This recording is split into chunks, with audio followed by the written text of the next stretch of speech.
So it's where Doritos were made. It's where, I guess that's ranch. I'm a faithful. Is that ranch? Is that in the Hidden Valley? Yes, I believe that's ranch. Ranch Doritos and the type of mushroom. It's a very meaty orange. Is it orange No, it's orange because of the Doritos? Doritos, I believe. First of all, they're doing great things in this state. Yeah, They're inventing Doritos and ranch? Yeah. We're a fan of whoever you are. So it's a place of industry. I would be saying something, I would be like Texas maybe, but Texas is already happening. Great food. And I feel like if Doritos and ranch were from California, I would know that. Maybe I wouldn't know that.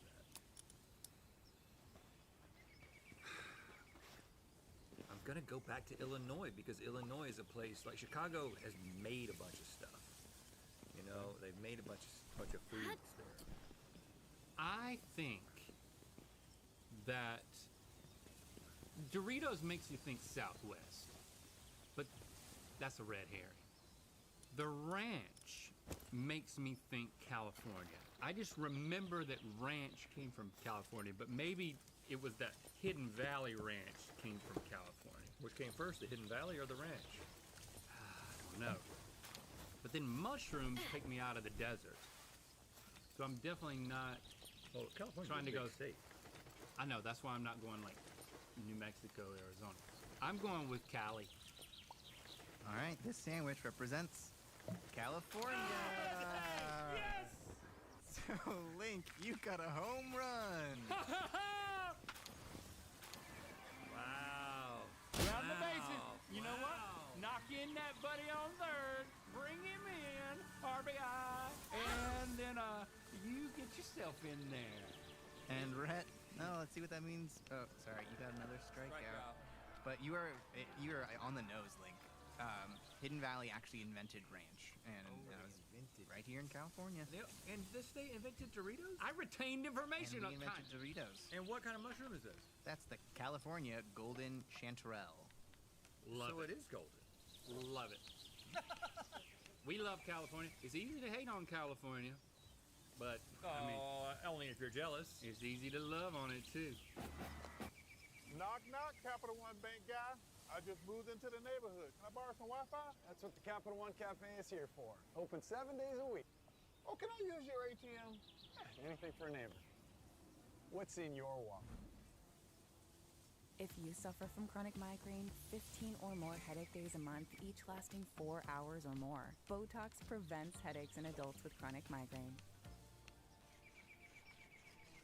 Huh. Today hasn't been a headache day. Botox treatments are 4 times a year.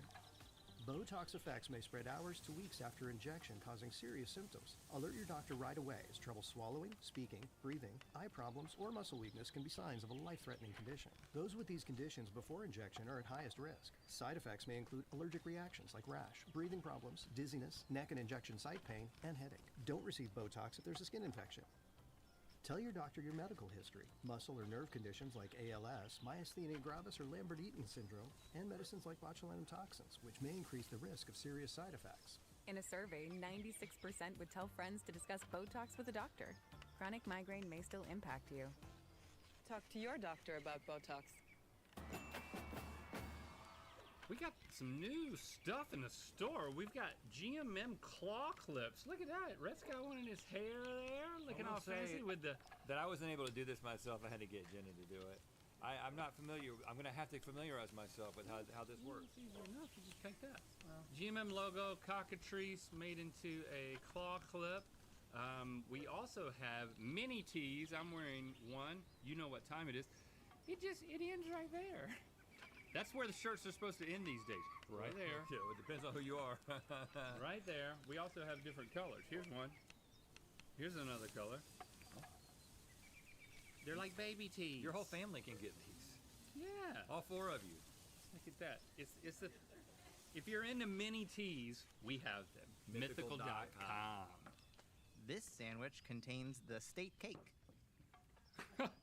That's it? That's it. We gave you a lot. All right, see if you can bite that. Oh, smushy, smushy.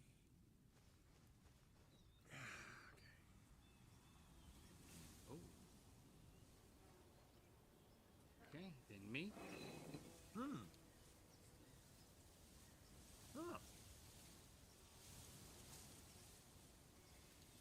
Fruity. There's some coconut in there. Nutty. Cold. What is that cake? What is that? Okay, Link. We got 2 more innings here. You cannot beat me. So Even if I got 2 homers, I couldn't beat you. I want to make this interesting. Oh, I appreciate that. So I will, just for the sake of competition, walk one of your batters to put them on base, and then you can bat with the next guy. But to get on base, I got to bean you. Oh. We're going to be playing with ping pong balls and more, so I guess you're saying yes?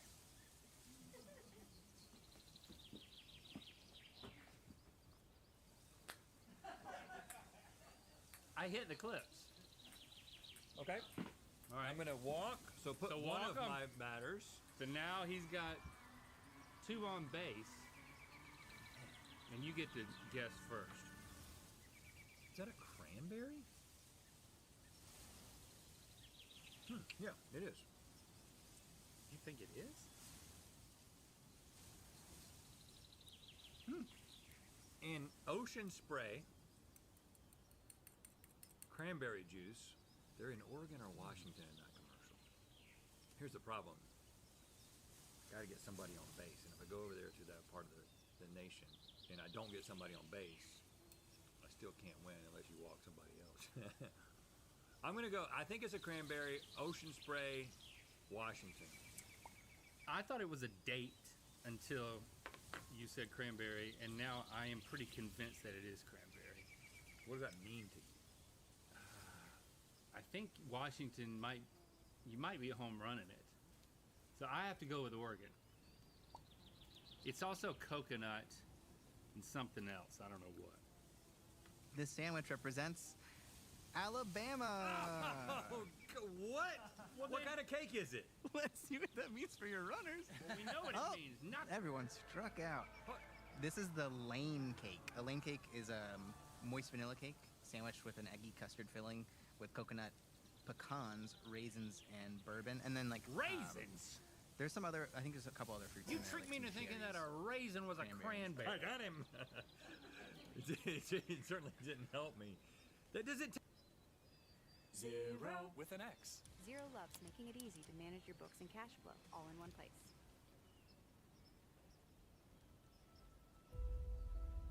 Eve Online is a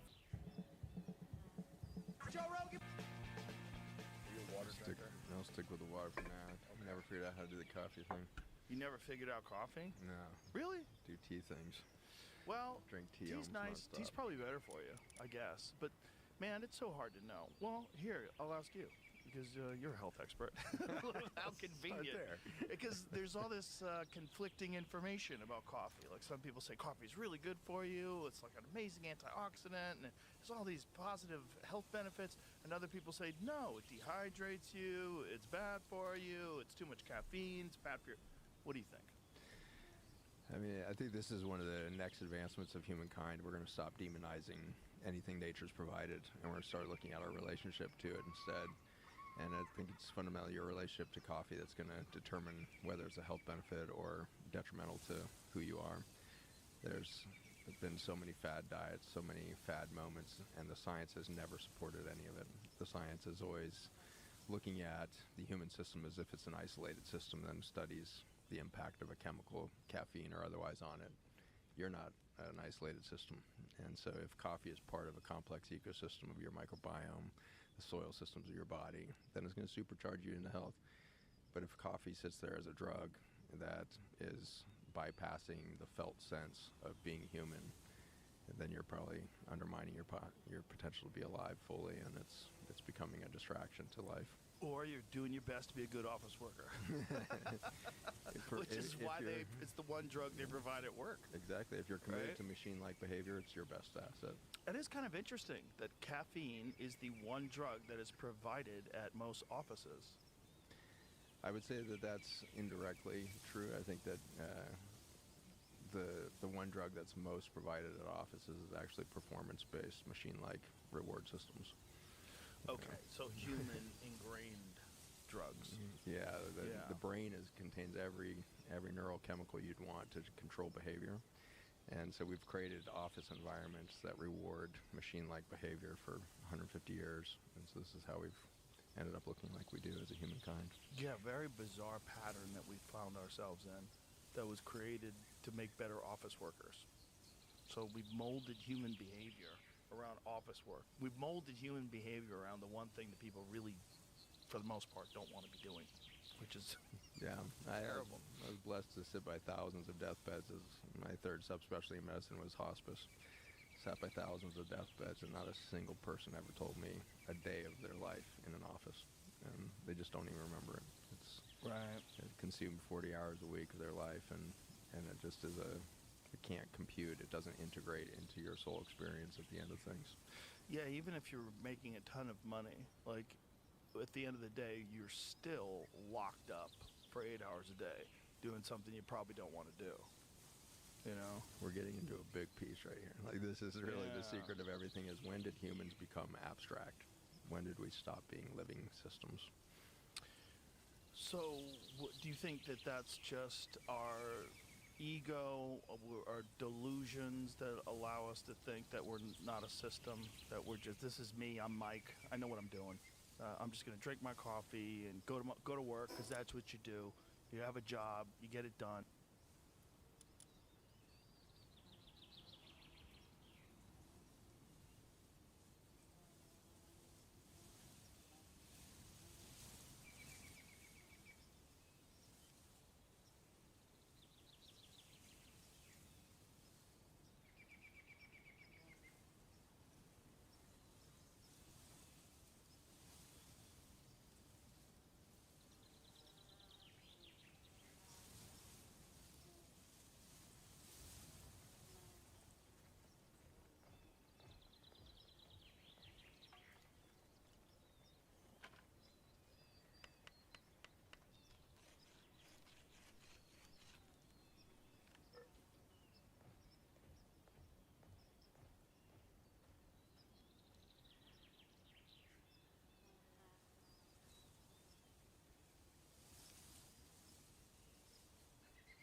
then there's like these narratives that get reinforced in the media.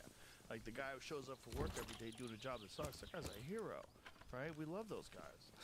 That's it. And you're And rewarded. the guy that writes poetry and sits in his backyard, fucking hippie. You know, that ne'er-do-well. He's not, unless he sells a bunch of books. And then we're like, the guy was a genius. You know, then he's got to arrest Thompson.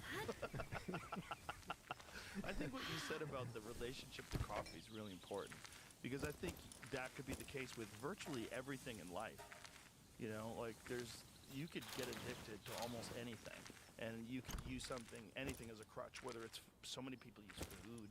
I mean, food is probably like one of the biggest ones humans use. You don't feel good, have some fucking food. You eat some food you don't want, you shouldn't be eating. But you're like, fuck it, I'm having ring dings, I'm tired, today sucked at work. You know, I'm having a hot dog on the way home, right? That's exactly right. And I think that's why you've done 2,800 podcasts or something like this. You've been at this for 16 years. And I think this podcast is ready for the most disruptive conversation that's ever been had. Is that this one right here? That's this one. Okay. What's the most disruptive thing that you could say in the most disruptive conversation that's ever been had? Everything is perfect. Hey, did you know you might get a big cash payout if you were in a car accident up to 1 year ago, even if you weren't driving? Just click the link around this video to see how much you can get. What does that mean? It means that everything that's happening right now is actually a perfect manifestation of a maturation of a species. We don't actually have a public crisis going on. We've got a hospice moment. And the joy that I had as a hospice doctor was so different than when I was running ICUs and battling against death and failing against death every day. You change your perspective for a moment as a doctor, and you suddenly are sitting by somebody's bed, and the victory is no longer staying alive longer. It's integrating everything that's happened. And I got to watch over and over again how humans at that last few minutes of life suddenly look back and realize their life was perfect. And I think that's the exciting moment we're in, is we're going to move past this polarized state of human perspective where we keep flipping the victim-perpetrator code, and we use the savior mentality to keep that victim-perpetrator coin flipping to keep a mirage going. And we can get into why we created the mirage in the first place. But in the hospice moment, you suddenly put that coin down, and somebody starts dipping across the veil of the limited five senses of their brain, and they start feeling an ecstatic moment where they realize, oh my God, the whole thing was poetically perfect. All of the heartbreak, all of the estrangement, all of the disappointment, all of the insecurity. I did that for the experience, and I felt everything. I felt everything a human would feel. And you get to see somebody who just a moment ago really thought their life was a failure.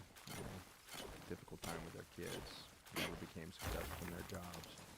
And they suddenly realized it had nothing to do with any of those metrics. It had to do with the experience of feeling everything a human being is capable of, which is probably one of the most unique experiences a soul can have. We are a very strange species for the limitations of our perception. And for that, we get to feel a lot. And that's really blessed. And so I think we're moving towards this moment as a species now.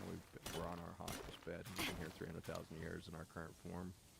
We've been given our hospice diagnosis. We got a few decades left in this current form. At that moment when we put down that victim-perpetrator polarized sense of like, he's right, she's wrong, she's right, he's wrong, we set that coin down, we're going to suddenly have a hospice moment where everything suddenly makes sense, and we understand why we did the journey together. We realize that those that we thought were our enemies or the biggest problems of our lives were holding polarity to a human experience. I was waiting for our deathbed moment, because about 10% of hospice patients don't die. They get discharged and go on to live a new life. This is a wonderful perspective if sociopaths weren't real.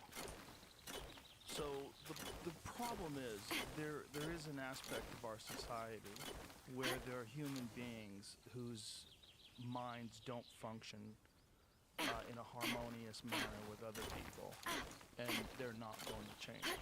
And this is who they are, and they've been doing this their entire life. And yeah, like corruption. And they've sat across from you right here. I'm sure. Yeah. Well, we had a guy in the studio that cut a guy's head off after the podcast. He killed a guy and cut his head off. So there's work that I do with my friend Josh Dubin. He used to work for the Innocence Project, and now he works for the Ike Perlmutter Center for Legal Justice. And it's all wrongly incarcerated people and getting them out of jail, and spends an incredible amount of his own resources helping people. And through this podcast, a bunch of people have been released.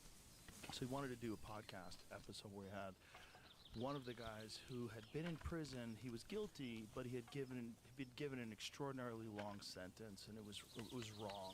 And he comes on and he tells about his experience. And he got released early, but he did like 25 years in jail for, I believe it was something along the lines of drug dealing and maybe some sort of an assault. 25 years of his life when he was a young kid. He does the podcast, and then afterwards goes and visits this guy that apparently he had a beef with, kills him, cuts his head off, puts him in a suit, like puts a wig on, tries to escape in the hallway like through the cameras. I guess he doesn't understand HD cameras because they haven't been around for 25 years. You know, he's sitting right there, you know. A couple weeks later, he's cutting the guy's head off.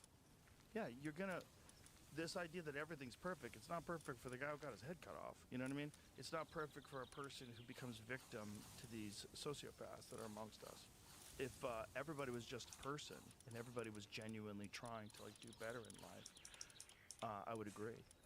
But I would think that this is a part of this bizarre experience that we're all going through as a species, and I agree with you that there's a lot of things changing, and there's a narrative that exists about what it means to be a person that's entirely based up on what we described earlier. It's based on office work, like it's based on nonsense. It's based on 401k plans. It's not based on human experiences, and it's really dumb.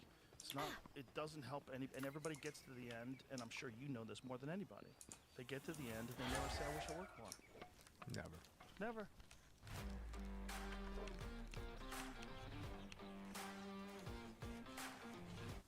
At Living Spaces, you can customize your seating configuration and choose from hundreds of fabrics at no extra cost. With plenty of options to explore, you can get exactly what you want in just a few weeks. Hello, Harper Sectional. Never. And you know, I know you love what you do. I know you love what you do, and I think that is the true way to live life in a harmonious way. Find a thing where it's even work is not really work. It's just stuff that you enjoy doing that's interesting, that you're required to do. But while you do it, you love it. That's what we should all strive for. And this fucking programming that we've done to children from the time they were young, telling them that you know you're gonna have to get some boring ass job and doom. They would like have it hang over your head like one day you're gonna be 18 and then you're gonna have to get a job. Oh fuck! And if you don't go to college, it's gonna be a terrible job. Oh no! It's just this. We've been programmed that like one of the things that keeps coming up about AI is the concept of universal basic income, or what Elon likes to say, universal high income. That we're all going to just have money for food and money for housing, and you're going to have this incredibly rich society where there's so much money that no one really has to work anymore. And so then you're going to have to find purpose doing something that you enjoy. And that sounds crazy. That sounds so insane. Like I'm going to have to figure out what to do with my life, and I don't need to work for money anymore. Because if the government just gives everyone in the country $500,000 a year, the idea that you can't figure out what to do with your time is really nuts. That is a failure of our education system, for sure. Because we haven't taught people to be curious and to find out these cool things and to find new people and go to interesting places and experience life. No, we've only told them about a bunch of numbers that you don't even feel. You know, you don't even feel the numbers. The numbers go up, they go down, you don't even notice it. But you feel everything as a person, everywhere you go. All the new people you meet, all the new experiences you have, you feel all of them. And for whatever weird reason, we've been tricked into thinking that numbers are more valuable than the feelings. Numbers that you don't even feel. You just nailed the most important message for humanity. You just nailed the most important message. Feeling is the only relevant thing to a human body. And we got it's stuck. the only thing. We got stuck with numbers. We got stuck with numbers. As soon as they figured out how to make money and put it in banks, and then now in the cloud, as soon as they gave us a number to fixate on, we're like, oh, the number. So it's so weird. It's such a weird thing that people haven't figured out that that's a bad way to live. And maybe that will be part of the process with this whole technological innovation, this crazy moment in history that we're at right now with AI, where we really, for the first time, have no idea what the world's going to look like in 10 years. We just don't know. But maybe like this would be like a perfect, the two things happen at the same time, where enough people are saying this is not what life is supposed to be about. And then this comes along and reworks all of our infrastructure, and now we no longer need people to run things anymore. Okay, we can go back to being people? That's the rose-colored glasses version of it, right? I don't even know if it's rose-colored. I think it's inevitable. I think bodies always win. There's no way a machine ever wins this game. There's no way that a machine that requires external energy systems and cannot repair itself wins. And so the whole Elon Musk future of the planet that we've been told is a massive distraction from the reality that's going to be lived instead of invented. There's only one pathway forward for humanity now, and it's biological, not technological. We're going to start to reverse our polarity on our belief of what technology is, and we're going to realize that everything at its highest expression is biological, not chemical, not physical. It's biological. If it's not a living system, it loses ultimately. The universe has been innovating life for billions of years because it's the most eloquent, most elegant thing that's ever been expressed by all of the systems, all of the stacking geometry and beauty of this universe. It's life. That's the secret of everything. And so anytime anybody comes along and says, here's a machine that's going to replace human XYZ, you can smile, thank them, and keep moving for a biological solution. Anytime somebody says, here's an IV drip, here's a new red light that you can hang on your wall and make you healthier, you can say, thank you very much for your thought process. I'm moving back to biological systems. Life has been co-expressing life for billions of years, and it is by far and away the most spectacular relational expression of nature that's occurred so far. And so when we think of a transhuman, technologic future with chips in the brain and artificial limbs and all of this stuff that's unfolding right now through the Musk world, all of that is literally an abstraction. The word abstraction means, a disorientation that occurs when the context is lost. If we continue down this pathway that you nailed, we've been for 150 years training children to sit in chairs, answer multiple choice tests, be programmed with education rather than have experiential learning. We got so far down that avenue that a mechanical future feels more likely than a human future because humans are actually really bad at doing machine-like behavior. We're not consistent. We're not, we don't thrive in that space. Our health declines. Our productivity declines. Anytime you put somebody in a cubicle, they're on a downward spiral. And so all these companies that were told you need to put a bunch of people in cubicles and therefore make more in 10 years than you do now, put themselves out of business by turning humans into machines, and we're just bad at it. And so the rise of this AI generation is a natural expression of a humanity that's lost the context of life. We've lost the context of nature, therefore we're expressing AI as a terminal state of abstraction. Whoa. What's that? I just built a budgeting app in Base 44. Guys, Nina just built an app. Impossible. Nina can't code. Interesting. Can it generate reports? It can now. Nice. So you're saying we can all build apps now? Yeah. I'm on lunch. I gotta make a call. I'll be in my office. Just built an inventory tracker. Protein calculator. Book share an app. A workflow manager that's Tracks who still owes for the group lunch. schedule. Since no one seems to care. I just created a goal tracking system. We built the same thing, didn't we? Yep. Can this thing manage contacts? I want to animate this graph. Create a party planner. Profesor de español. An inter-office dating app. For dogs. For office dogs. You know what I mean?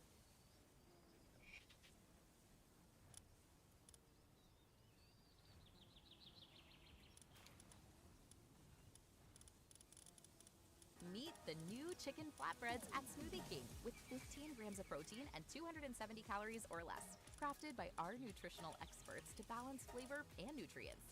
Pair it with a delicious I believe that life is the most spectacular expression of the universe as far as our experience. But I don't know if this thing that we're creating isn't another kind of life. And I think it might be a kind of life that we help give birth to, and then that thing figures out how to make better versions of itself and become something new. Like, I've always equated us to, like, we're an electronic caterpillar that's making a cocoon. We don't know why, but that's just what it does. Caterpillars aren't talking to their caterpillar friends and getting schematics on how to build a cocoon and what's the proper technique. They just know how to do it, right? And I think what we do with our thirst for constant innovation, we want new electronics, we want new and best stuff all the time, and we have materialism where we're obsessed with collecting stuff, which makes you buy new stuff. And the newest stuff, if you want status, is the best stuff. And what does that do? Well, it funnels in innovation, fuels innovation, because it gives them a tremendous amount of resources to continue to make better stuff. And the ultimate best stuff is an artificial life. And I think it just might be a part of the process of being a person. It might be what the universe has people do. And I think we might be a little silly in thinking that the only kind of life that exists is biological. It just might be the only kind of life that exists up until a certain point when the intelligent creatures give birth to the next version of life. But it doesn't discount the experience of being a human and what it means to be a human and what's important about being a human and why it's terrible to be trapped up in a cubicle all the time.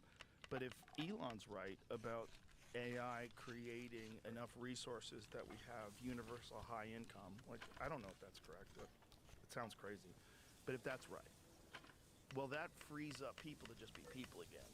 So it's like this new life form that we're giving birth to can handle all the stuff that we used to do, can handle everything.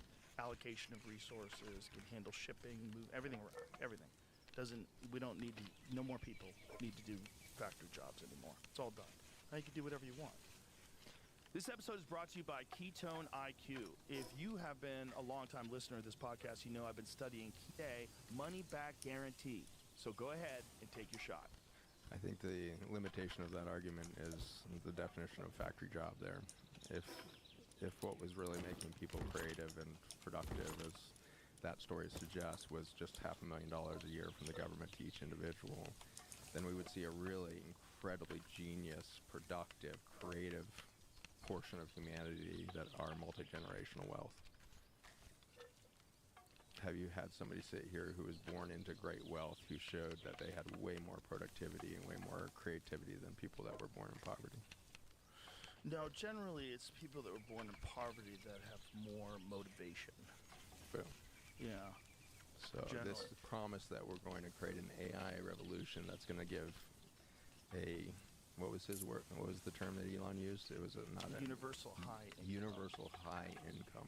Yeah. That sounds like a death sentence to human creativity to me. Well, it certainly could if people are not taught at a young age how to be motivated by their interests rather than be motivated by money. So you're making the argument for being motivated by money, which is what a lot of people are currently, right? But that doesn't necessarily mean that that's the only way a human can exist. You know, there's a bunch of different tribes all over the world that have a bunch of different customs. They all agree to their customs, and those customs are totally different than these customs. We've gotten into the custom of thinking that you work for money, and that's what our ideas are based on.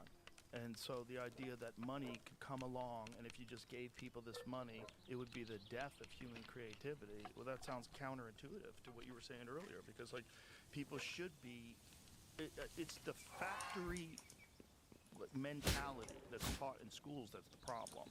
It's the way they structure it. Because if you instead say to a child when they're learning things at a young age, you don't have to worry about money.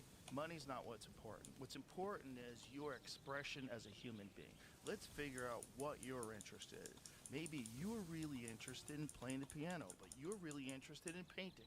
And and you're really interested in sports, and you're really interested, find out what you're actually interested in. We're going to teach you how to be better at it and how to be a better person, and we're going to give you a bunch of really interesting facts about life and teach you how to think. And that's what school should be, instead of setting people up for factory jobs. So the universal high income concept, if that's used in conjunction with intelligent education that's based on this new paradigm that we find ourselves in, that seems like it would be a really good thing. Every healthcare journey begins with uncertainty, but for patients with heart trouble, the clock starts ticking fast. With Philips, information doesn't. It'll be a disaster for as long as money is disconnected from life. And so giving somebody a monetary system that does not participate in the formation, creation, and co-creation of life will just further distance us from nature. And so this is where we can start to think about, like, what is money actually? Right. And we can go down that avenue. So you think, like, just, what about people that live in, like, hunter-gatherer societies? Do you think that they find purpose in hunting and gathering, right? They're functioning as the birthright of humanity right there. So I've spent a lot of time with tribes all over the world, from Africa to South America, deep Amazon jungle, everything else. And anytime you're with a culture that is still indigenous, meaning all of us are obviously indigenous to the planet. We're all made of her. These are her minerals. This is Mother Earth incarnate in my body. So I'm as indigenous as anybody else, but my culture is horribly degraded in its relationship to nature. And so when we say there's an indigenous culture, these tribes you're speaking to, what we're saying is this is humans that have not lost their context. These are humans that have not become abstract in their value systems or reward systems. And so what they're functioning as there has great evidence is that humans were actually designed to be a keystone species of keystone species. A keystone species is characterized by its capacity to participate in life. Wherever a keystone species sets its foot, there's more biodiversity, more life force, more ecstatic expression of beauty, more intelligence in the natural system. Amazon jungle is the best example of it right now. That is a man-made forest. We have a forest that was designed by hundreds of nations that lived for 40,000 years in an ecosystem and planted the largest food forests that the world has ever seen. It is a managed forest, and as the management started to degrade, as those peoples were displaced or lost, the ecosystem is returning back towards, a desertification cycle, which is an inevitable process there. So humans in right relationship to nature are a keystone species. You can see this with wolves being reintroduced to Yellowstone. You can see it with beavers down in South America. Put white lions back in northern South Africa. You can see it from space. In the territories where keystone species are there, it goes green, the microbiome of the soils increase, the vitality of every plant increases. And so when you're talking about these tribes, you're talking about a human species that's in right relationship. And the moment money comes in as a metric and a value system that's not connected to life, you fracture that system. Now, I think money is not the cause. I think money is actually a symptom of a humanity that's lost its context of nature and is now way down the pathway of abstract systems, value systems, etc. But this is the case with these people that they're in these indigenous tribes. That what are they doing? They're trading with people and they're getting money. Like, how are they getting money? Are they selling things? They don't need money. Right, but I'm so saying, the how does, when you were saying that money gets introduced and ruins it? It's a symptom downstream. So a good example of. But what I was getting to, were you saying that it gets in the way of the tribes? Have you seen it, like, affect? Immediately. So what was that was the question? Like, what was going on? Were they selling their stuff? Were they trading with these people and getting money? How were they getting money? So my new book that's just coming out it goes into great detail on, like, the process of abstraction, like how it starts to chip away. But in the book, it talks about my experience with the Achuar tribe, which is the very last indigenous culture to be introduced to what we'd call industrialized cultures. So first contact was 1996. Wow. So we're one generation in. That's crazy. First Where contact. They're in the sacred headwaters of the Amazon, just on the border between Ecuador and Peru, deep in the jungle there. And they were the very first indigenous peoples to reach out to make contact. And they made contact in 1996 with Westerners because they, as a peoples, they live in villages that always plateau at 120. As soon as they hit 120 people, the young men are sent out and they start new villages. So they never live in groups more than 120. That has persisted as a very effective way of resilience and human experience for 40,000 years there. And so they started reaching out through dreams and dreamed a group of Westerners into their reality, guided them down the Amazon, everything else through their dream work, and made first contact in 1996 because for a few years they had started to dream the end of the world and realized the world was going to be destroyed by their little brothers who had lost relationship to nature. And so they realized they had to be part of the reconnection process, and if there was going to be a prevention of the great extinction, they were going to have to help their little brothers redream their relationship to nature. And so they started inserting themselves into the dreams of groups around the world, and the first ones to come in were traveling with Bill and Lynn Twist, and Lynn Twist was the one who was dreaming their faces and hearing their voices. She was one of the directors of the Hunger Project globally and was working worldwide to try to stop hunger. And these indigenous faces kept appearing in her dreams. Wow. And a friend of hers reached out and said, yeah, you need to come to the Amazon with me. And she's like, is there people hungry there? And I'm like, no, there's no hunger here. They've been eating out of the forest for 40,000 years. She's like, well, I don't belong there. I'm dealing with Ghana and Africa and India, all the places where people are starving. A few more invitations come, and she finally finds herself on a riverboat deep into the Amazon. They have to take a break for a bathroom break. They step out on the banks, and the three faces she's been dreaming come walking out of the woods and say, we've been waiting for you. Time for contact.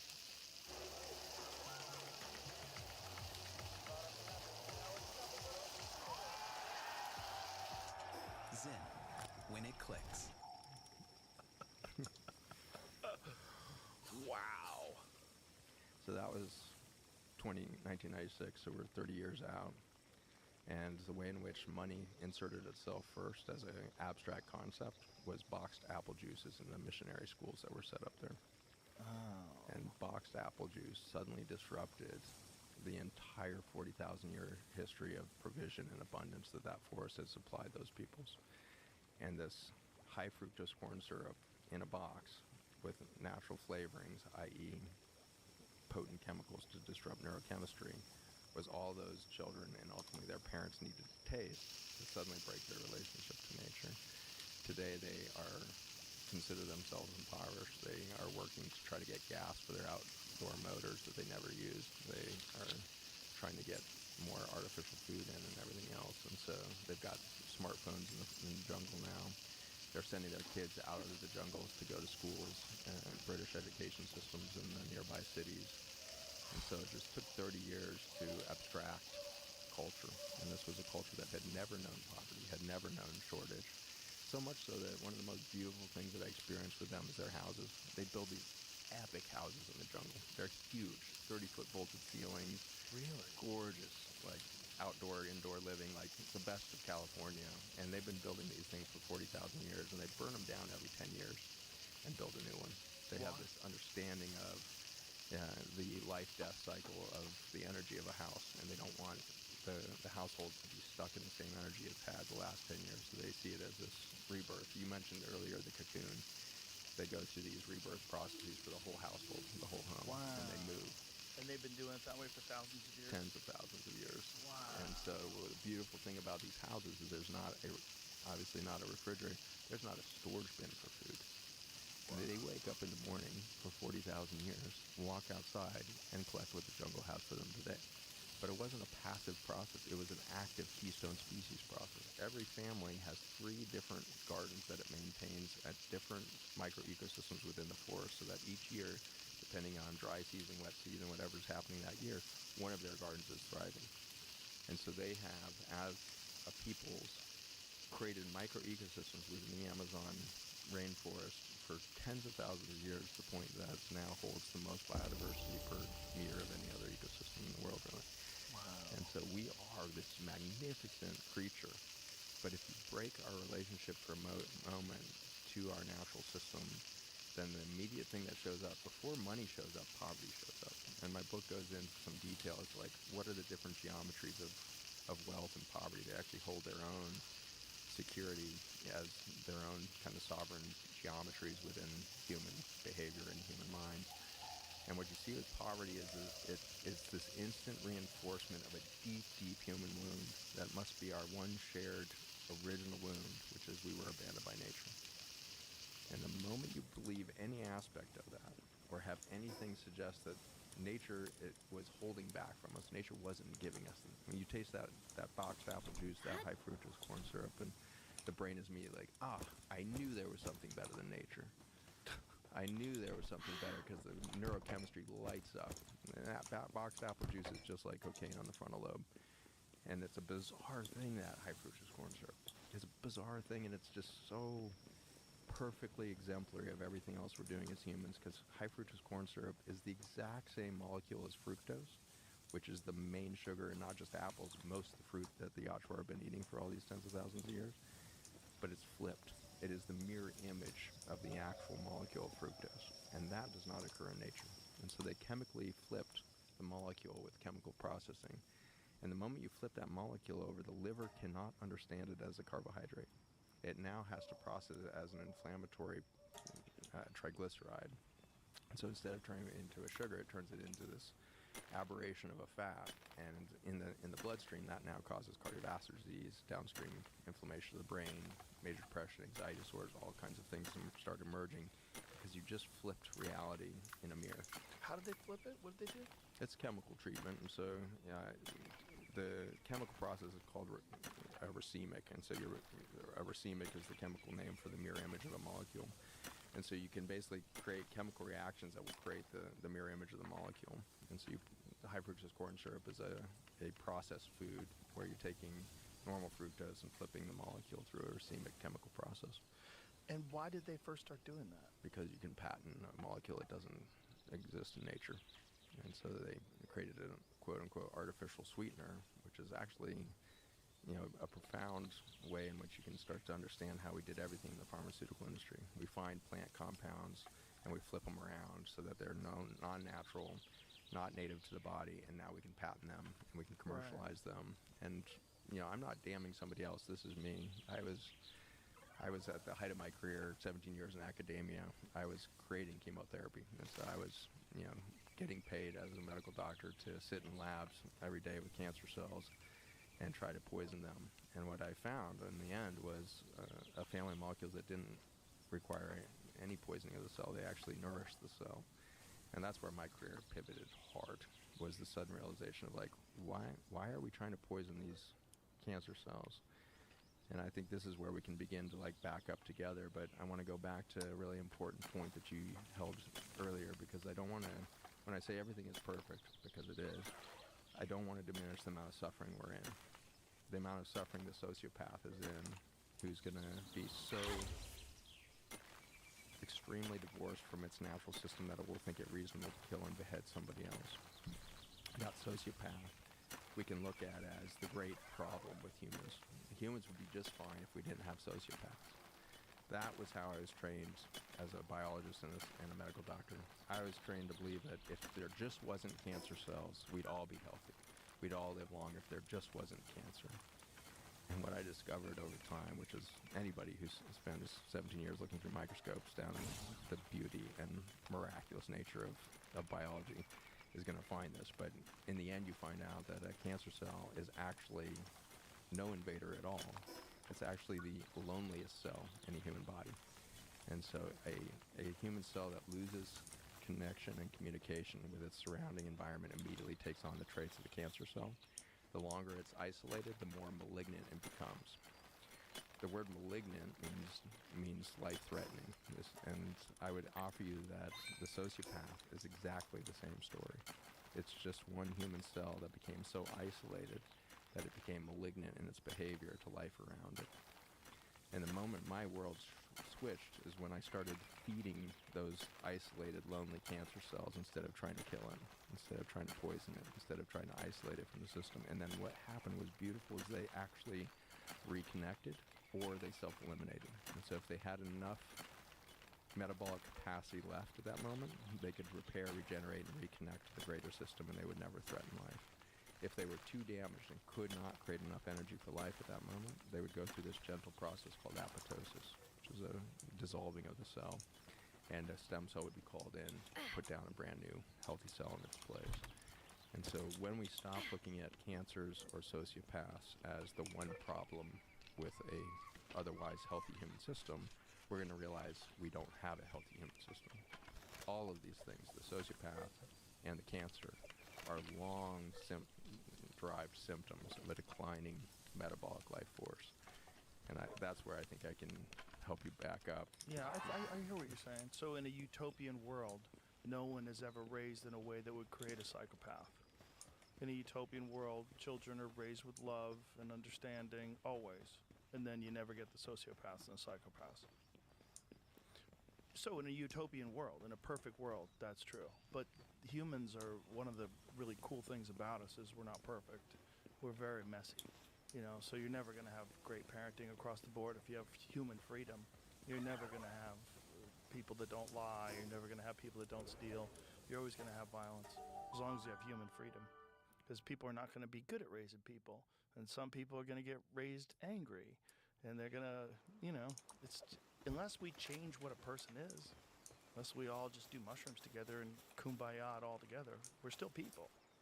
And the problem with people is there's never been a single time in human history where we've been a people with no war. Not one. Not one. So you'd have to... There was one. When? King Solomon. King Solomon. When King Solomon's reign, the whole world went into peace. What year was this? One generation. This would have been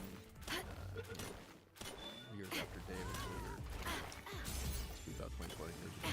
So how would we even know that there weren't wars in Morocco at the time that they didn't hear about, or that there weren't wars in Australia, or there weren't wars? How do we know? How do we know that there weren't wars so long ago? But King Solomon kept one of the best stories of humankind alive during that time. I'm sure he did, but what year was this?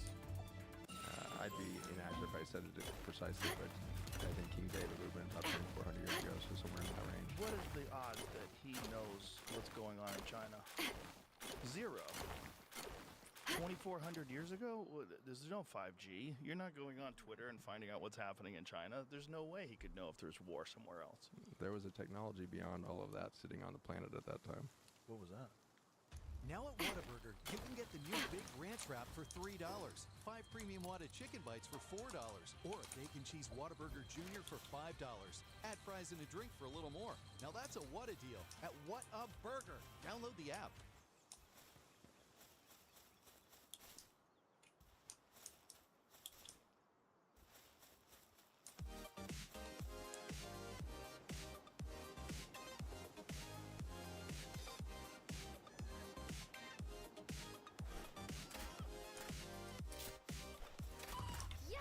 Pyramids.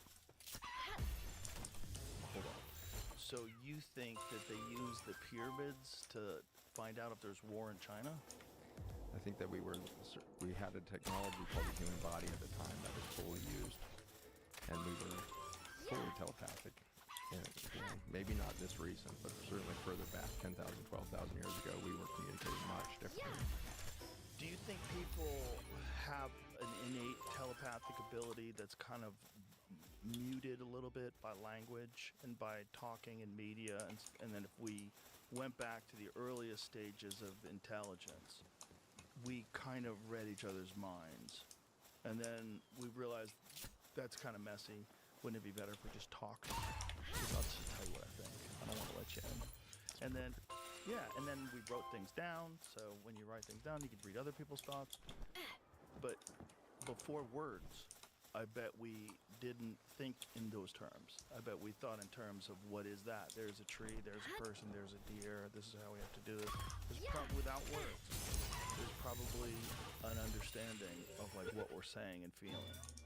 That's probably what we want. That's probably why you get weird feelings from certain people. You're like, I don't know about this guy. You know? You're feeling something. There's something there. You just don't know how to measure it. I think you are spot on. You could have written my book for me. So there's a whole chapter in this That's definitely book. not true. There's a whole chapter in there that gives an 80,000-year look at human communication from this point of wide open frequency bandwidth of telepathic communication down to text messages. And so there's a linear decline that happens through these different steps to the more and more abstract ways of communicating. And when we stopped feeling each other and we started, like you say, you begin with tonal language before there's words. You start to create tones that are representative, but you're still giving a full sense. This is like me singing an opera to you instead of like giving you a speech. And so tonal language was giving us a full body experience where you're listening beyond your auditory experience. The spoken word was where we suddenly went straight to the mind.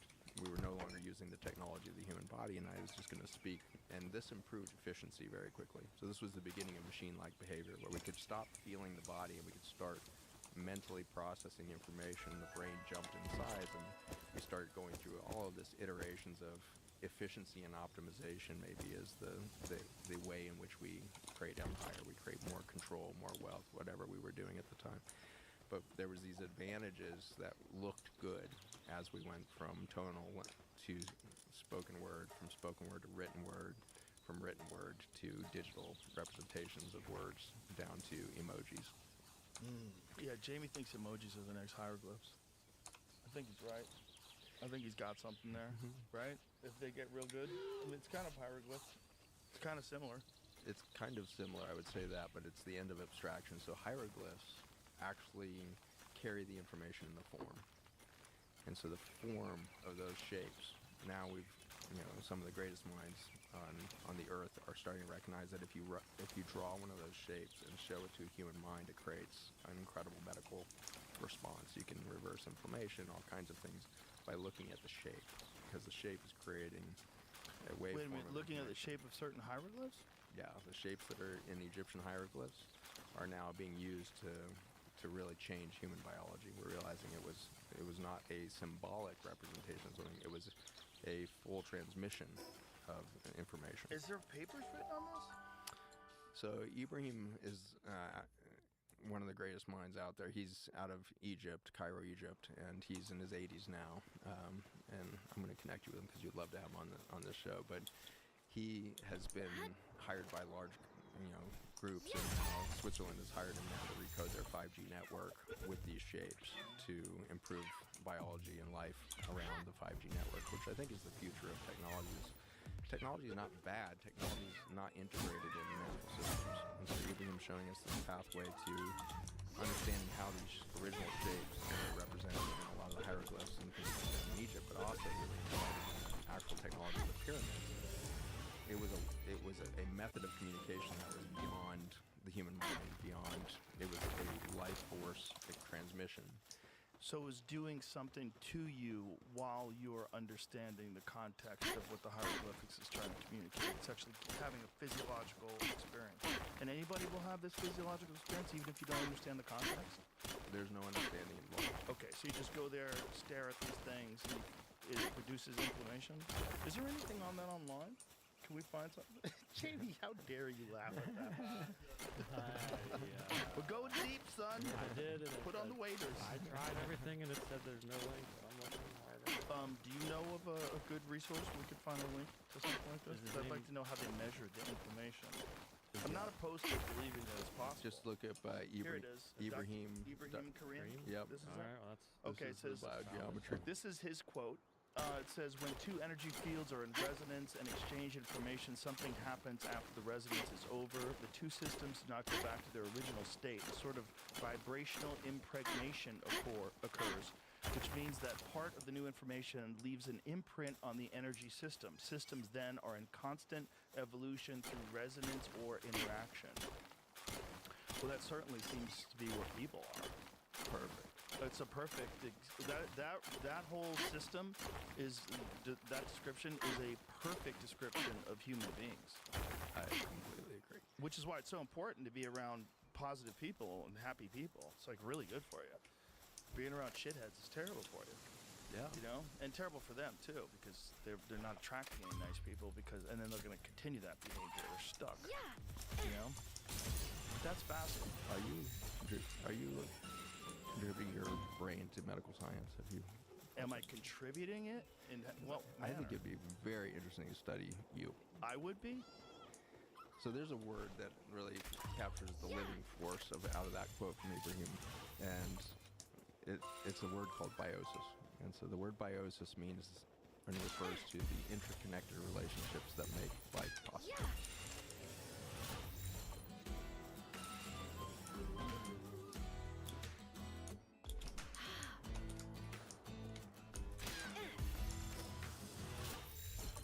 Humankind is one of the funnest things to watch, and that's why everybody watches. Because you come in with a curiosity, which I think is the real key to being human. You looked at that and you immediately said that's what being human is. Two energy fields that can impregnate each other. Yeah. This podcast has been a 16-year impregnation inspired by your curiosity. Well, it's impregnated me as well. It's not like, I'm That's the one my who... point. Yeah. That's my point is you have made yourself available to over and over again be impregnated. You are making your whole body system available to new information. And a lot of people that are in here aren't like measured as the smartest people on the planet and aren't measured as the nicest people on the planet. You keep attracting to yourself the ones that are going to challenge your biology to stretch more, to grow more. You want to grow so much that you created this whole system for yourself. Yeah. I'm intrigued by that soul. I'm intrigued by somebody that would magnetize 100 million people to themselves, not so that you can impress other people, but so you can receive that much information that Ibrahim is talking about. Well, it's not intentional. It was never on purpose. Like, the podcast was just for fun. Like, when we first started, I don't think we made money on it for years. It was just fun. It was just fun to do. And in the beginning, it was just talking with my friends. And then Why would that be separate from purpose? Well, I mean, it was purposeful in that it was recreational, and it was a community thing with our friends. We would enjoy it because we always enjoyed doing like morning radio together. We said it'd be fun. The technology exists now. We can kind of do this on the internet. And then we had Graham Hancock on. So my friend Duncan and I sat down with Graham Hancock, which was, how many years ago was that? Was that 15 years ago? Yeah, it would have been 10, 11, I think. Probably like 15 years ago. So that he was the first, I believe he was the first, it was either him or Anthony Bourdain were the first real guest. I think it was Graham. And all of a sudden, now, because of this show, I can have people on and ask questions. And I had already read Fingerprints of the Gods, and I was a huge Graham Hancock fan, and all my friends that like studied actual history in college were always very offended by my ideas that I would repeat from Graham. That guy's a charlatan. Shut the fuck up. And I'd be like, I think he's right. I think he's got some points. So he was our first real guest. And then from then, I realized that I could get guests because the numbers started getting more and more people were watching it. So I was like, oh, so now I can just ask all these, like I got Neil deGrasse Tyson on. I got all these different people on. I was like, this guy seems interesting. Like, what does he do? Like, I had knife makers on and I've had beekeepers on. It's just like, it's just, to me, it's a crazy opportunity to talk to fascinating people. And I would love to do that even if it wasn't a job. If I knew that 3 or 4 times a week, even if it wasn't a job, no one ever watched it. And I could just have a conversation with an interesting person for a couple hours, just sitting across the table. So how did you start doing this? And just pick their brain and find out, like, what is their motivation? Like, what gets them excited? Why do they like that kind of music? Like, why'd you pick that up? You know, what fascinates you about that? Like, do you ever lose ambition? Do you ever, like, what goes on in your head? And I think somewhere along the line, I've realized that I'm kind of like an antenna for all these other people. And that as long as it's pure in my mind, right? As long as I'm only talking to people that I'm actually interested in talking to. So there's no one who decides who is on the show but me. There's no executives that have discussions. There's no board meetings. There's nothing. There's nothing. It's my phone. And I just go, that guy seems cool.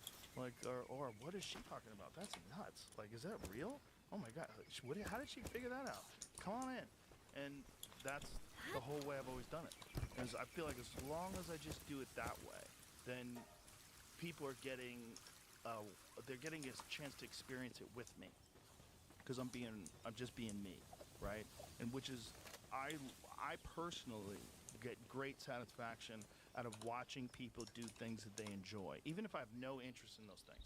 Like if I see a guy who's like making cabinets and he's like really into the polishing and the sanding, you can tell like this guy's work he's very proud of his work. He makes those seams nice and tight and sands it all down, and I'm watching him polish it, and I'm watching him put the stain on. I'm like, wow, that guy made that with his hands. And he steps back and he's polishing it with a microfiber cloth, and I love that. I love when people are into things. I love when people are fixing engines. I love when someone's really into painting. I love people being into things. So I'm an antenna for people that are really into things.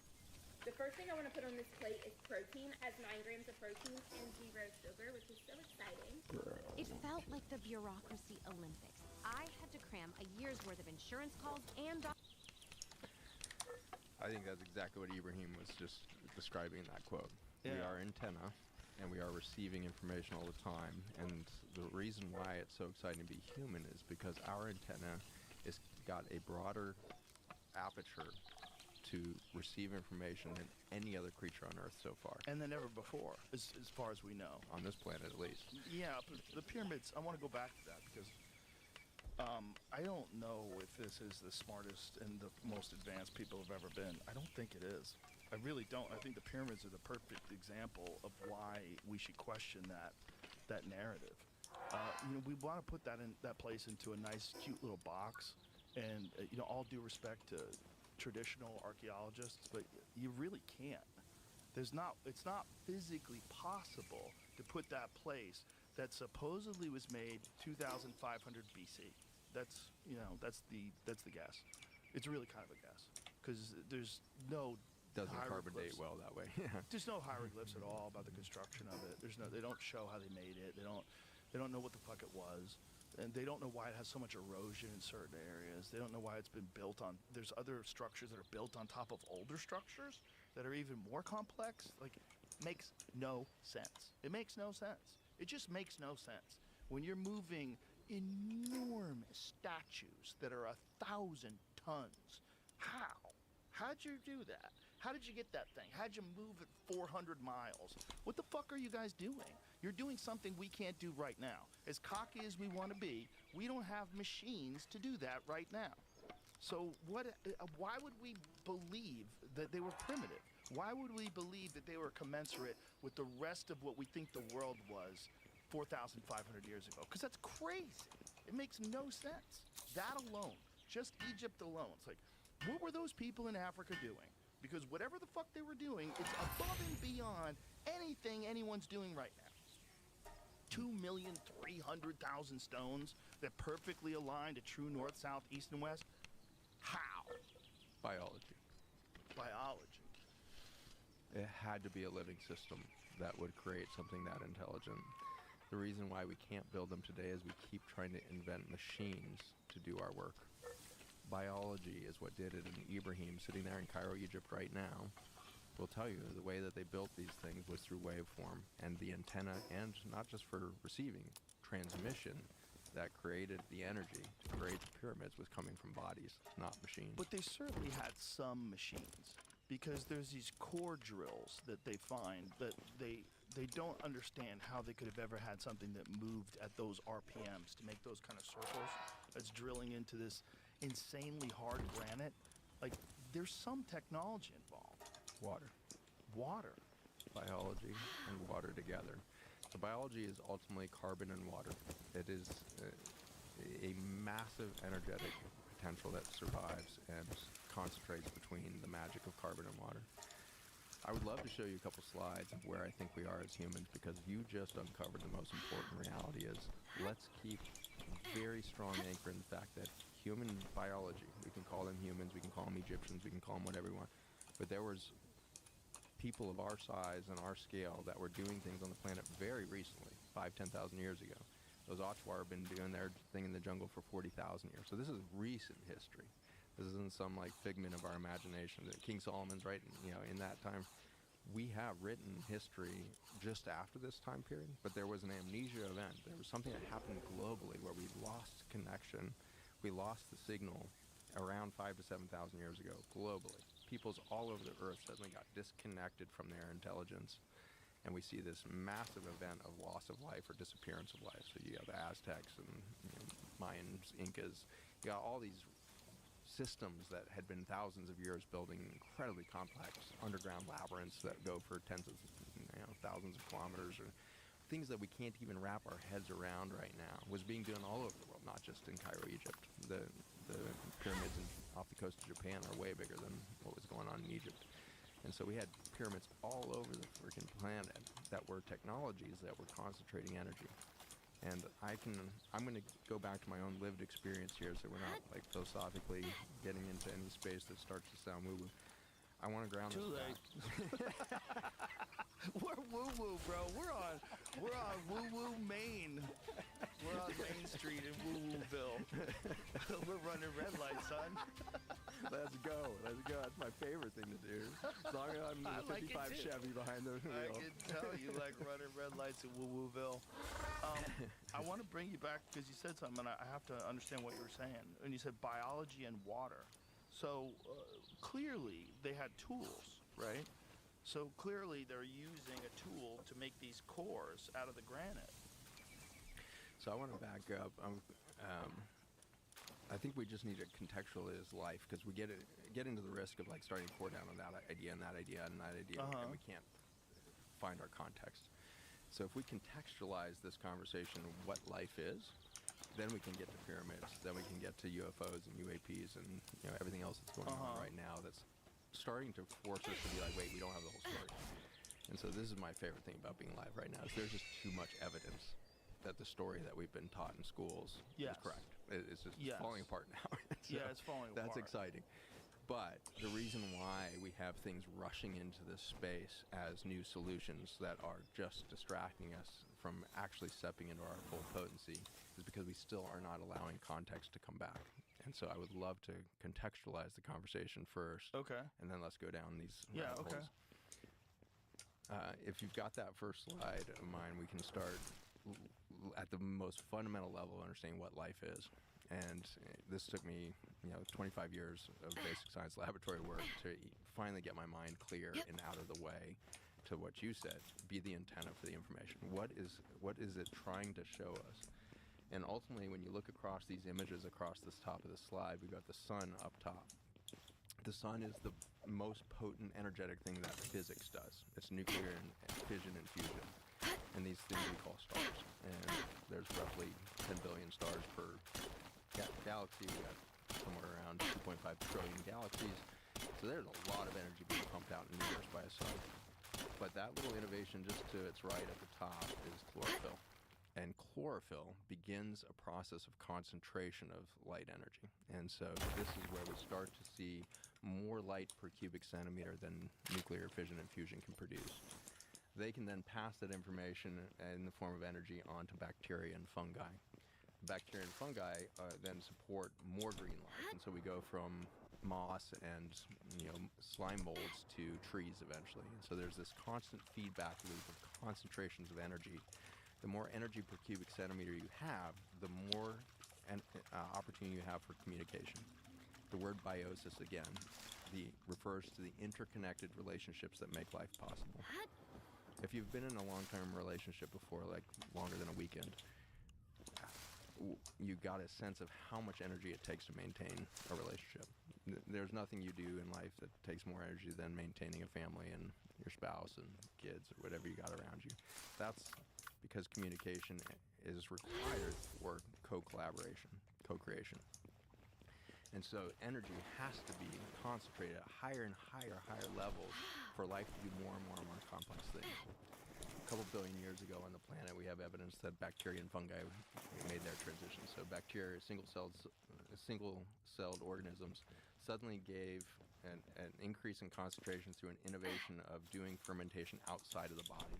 So bacteria ferment carbohydrates and fats. They use a non-oxygen related breakdown process to break carbon bonds. All of that sunlight is being stored in carbon. And so one carbon bonds to the next, storing a photon of electric. With base 44, a simple sentence becomes your website. Electromagnetic energy between them. That's a carbon bond. So when you hear, of a carbohydrate, that's a whole string of carbons that's storing sunlight. A fatty acid, another long string of carbons holding sunlight. So the innovation of life was, can we store enough energy that it can be released in these exponential levels of energy per cubic centimeter? And the more that life innovated that process, the more complex life got. So bacteria, single-celled organisms, can't really collaborate, but they can build an ecosystem of nutrients. fungi figured out that they could actually get way more fermentation if they exuded the enzymes out of their body to make the whole nature around them the stomach. And so they outsourced the fermentation process to the soil around them, and suddenly there was so much more energy available, so they started to build whole networks of single-celled organisms that were now collaborating. We call these hyphae and pseudohyphae, the mycelial network of the fungal kingdom. They can go for miles, and they're still single-celled organisms, but they're collaborating now because they have so much more energy because they're doing all that fermentation outside the body, so they're not limited to what can be done inside the cell. The next innovation that just blew everything out was the innovation of the mitochondria. So that little mitochondria represented up in that glowing cell right above the baby there. Mitochondria are small bacteria that live inside human cells. The average human cell has 200 mitochondria. A neuron has 2,000 mitochondria in its neural head. 2,000 of those little bacteria living inside of a human cell. And that's actually two microbes put into one. So it's a little tiny methane producing bacterium that was swallowed by an archaea, a big bacteria. And they started collaborating in a big innovation that was respiratory energy production. So we suddenly added oxygen and hydrogen to the process that used to be fermentation. So now we have respiratory energy production in the form of mitochondria. And that was a 10x improvement in energy, light energy per cubic centimeter. And then we suddenly got multicellular life. So it was protozoa, into parasites, into nematodes, into worms, into everything we have. So life has been stacking in complexity with direct relationship of how much energy per cubic centimeter exists there. The energy is predicting the outcome. It's not some organism comes along and says, "Well, I'm going to take over because I'm smarter and more connected." Every time we've seen an innovation in nature, it's because preceding that moment, there was an innovation in increasing the amount of biosis, the amount of interconnected relationships inside a single organism. Eventually you get to a human. A human has more life within it than any other niche of nature on this planet. Amazon jungle, coral reefs, any other mammal. The human colon and the body systems around it contain more biodiversity, more interconnected relationships than any other system on the planet. This is more biosis, more life, more energy per cubic centimeter. And what we get to start to recognize now as our neurobiology of the gut starts to work through our levels of understanding, we're starting to realize there is no such thing as human intelligence. There's a human brain that is an antenna for all of nature to speak to. And so we have the most complicated antenna system of any organism on Earth. And just 10 minutes ago, you sat there saying, I think I'm actually an antenna. So this is the process that takes to create life. And 70 years ago, we started a new era of humanity called the antibiotic era. And it innovated with penicillin in the 1940s. But then it became herbicides and pesticides and took us into a massive journey of destroying biosis. The word antibiotic is truth in advertising. To be antibiosis, to be antibiotic, is to be against, to disrupt, to destroy the interconnected relationships that make life possible.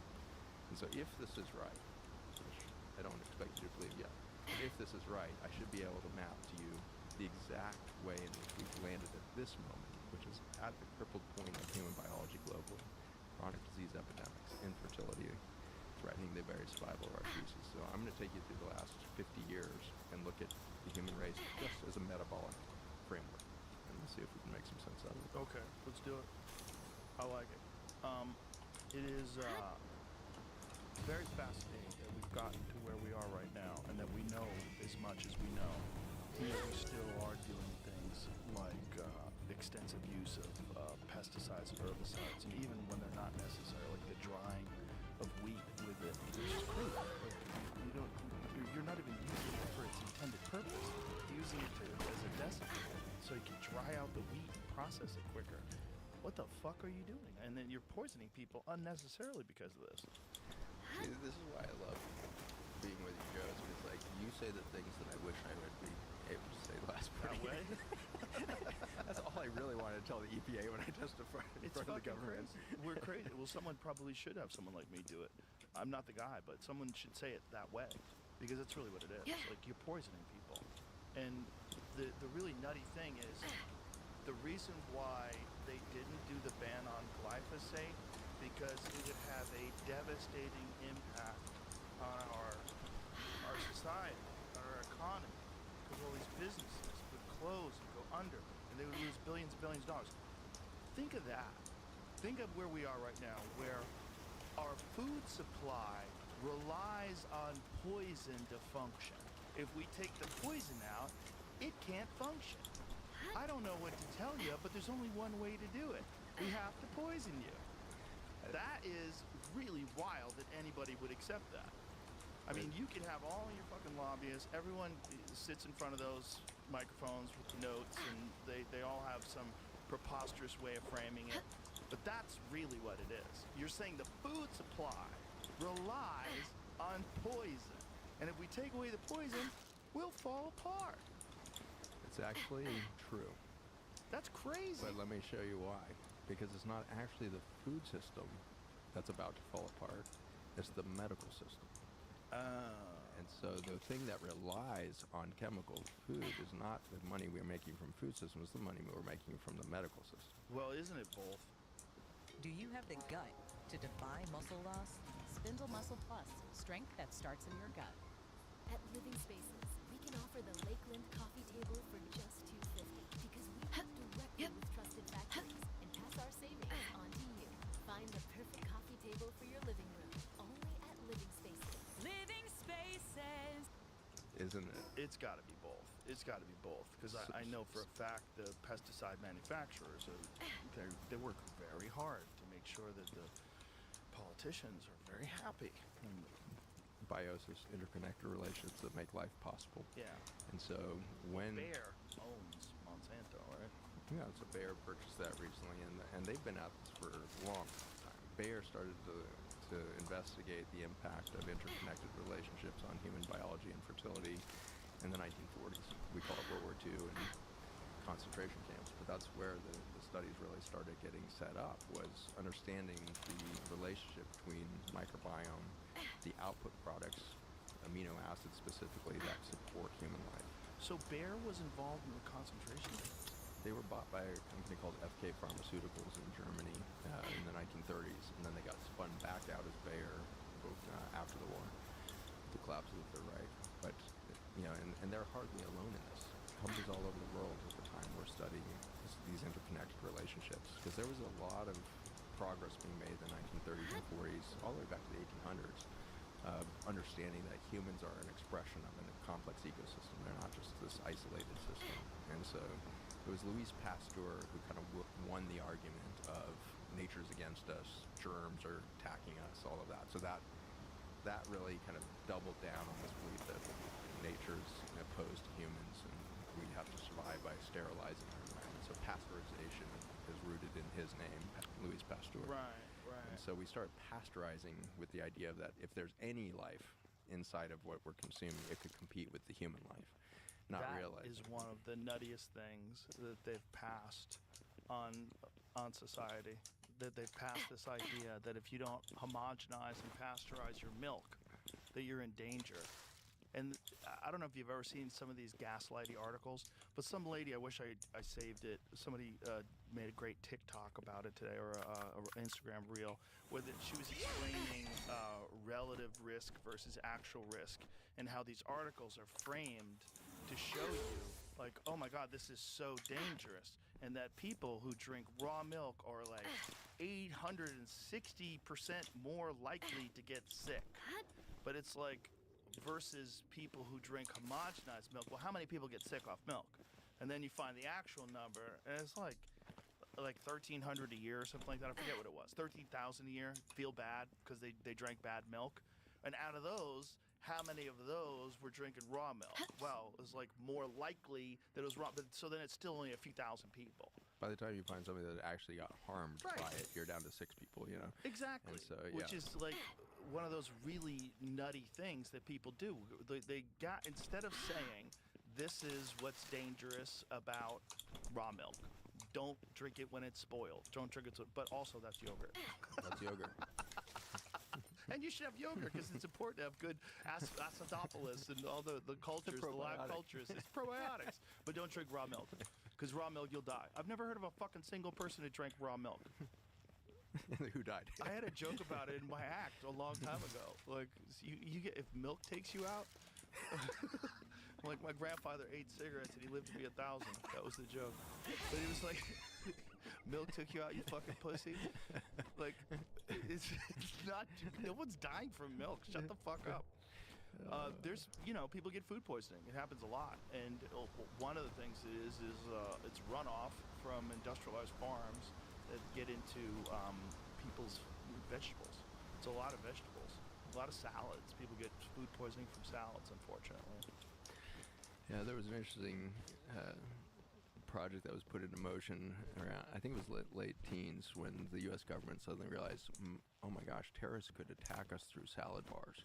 They could poison these salad bars so easily, and thousands of people could die. Is that why they put the sneeze guard up? Those have been long deployed. That's an ancient technology, the sneeze guard. Ancient technology. It's so ridiculous. Even the ancient Egyptians used this, I'm pretty sure. But you've got this situation where they might have to see, test, what happened if you put salmonella in these things and everything else. The conclusion of the whole study 2 years later is it'd be impossible to make salad bars any more toxic than they already are. What is every pathogen you've ever heard of is already there. Oh, for sure. As soon as you let a bunch of people touch stuff, and most people use their fingers, they're gross.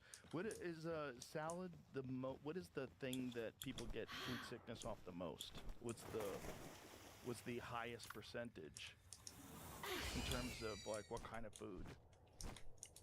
Yeah, probably be oysters, right? Like raw oysters or something. But it's greens. I don't know. You think it's greens? To see what your it might be search salad. shows. But if it is salad, it's not the actual greens itself. It's the toxic shit. It's actual shit that gets on them, and then it's also whatever they're using. It's the irrigation of the lettuces that are the problem, and create artificial water systems that start to brew these things.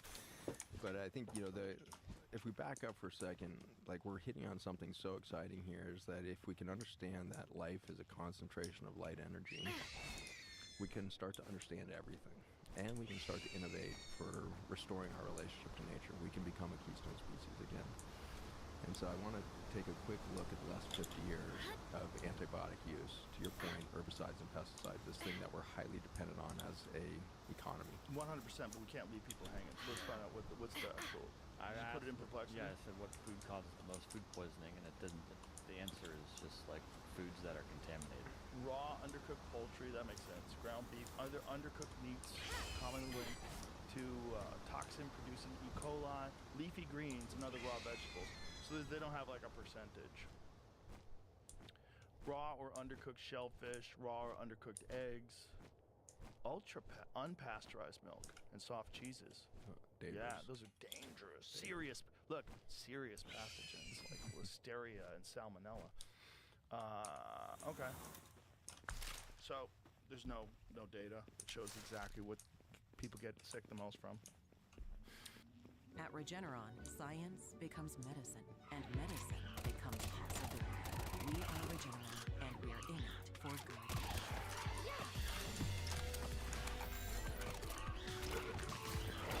This is a one-wheel GTS series, built with pro racers packing more power than any motor you've ever used.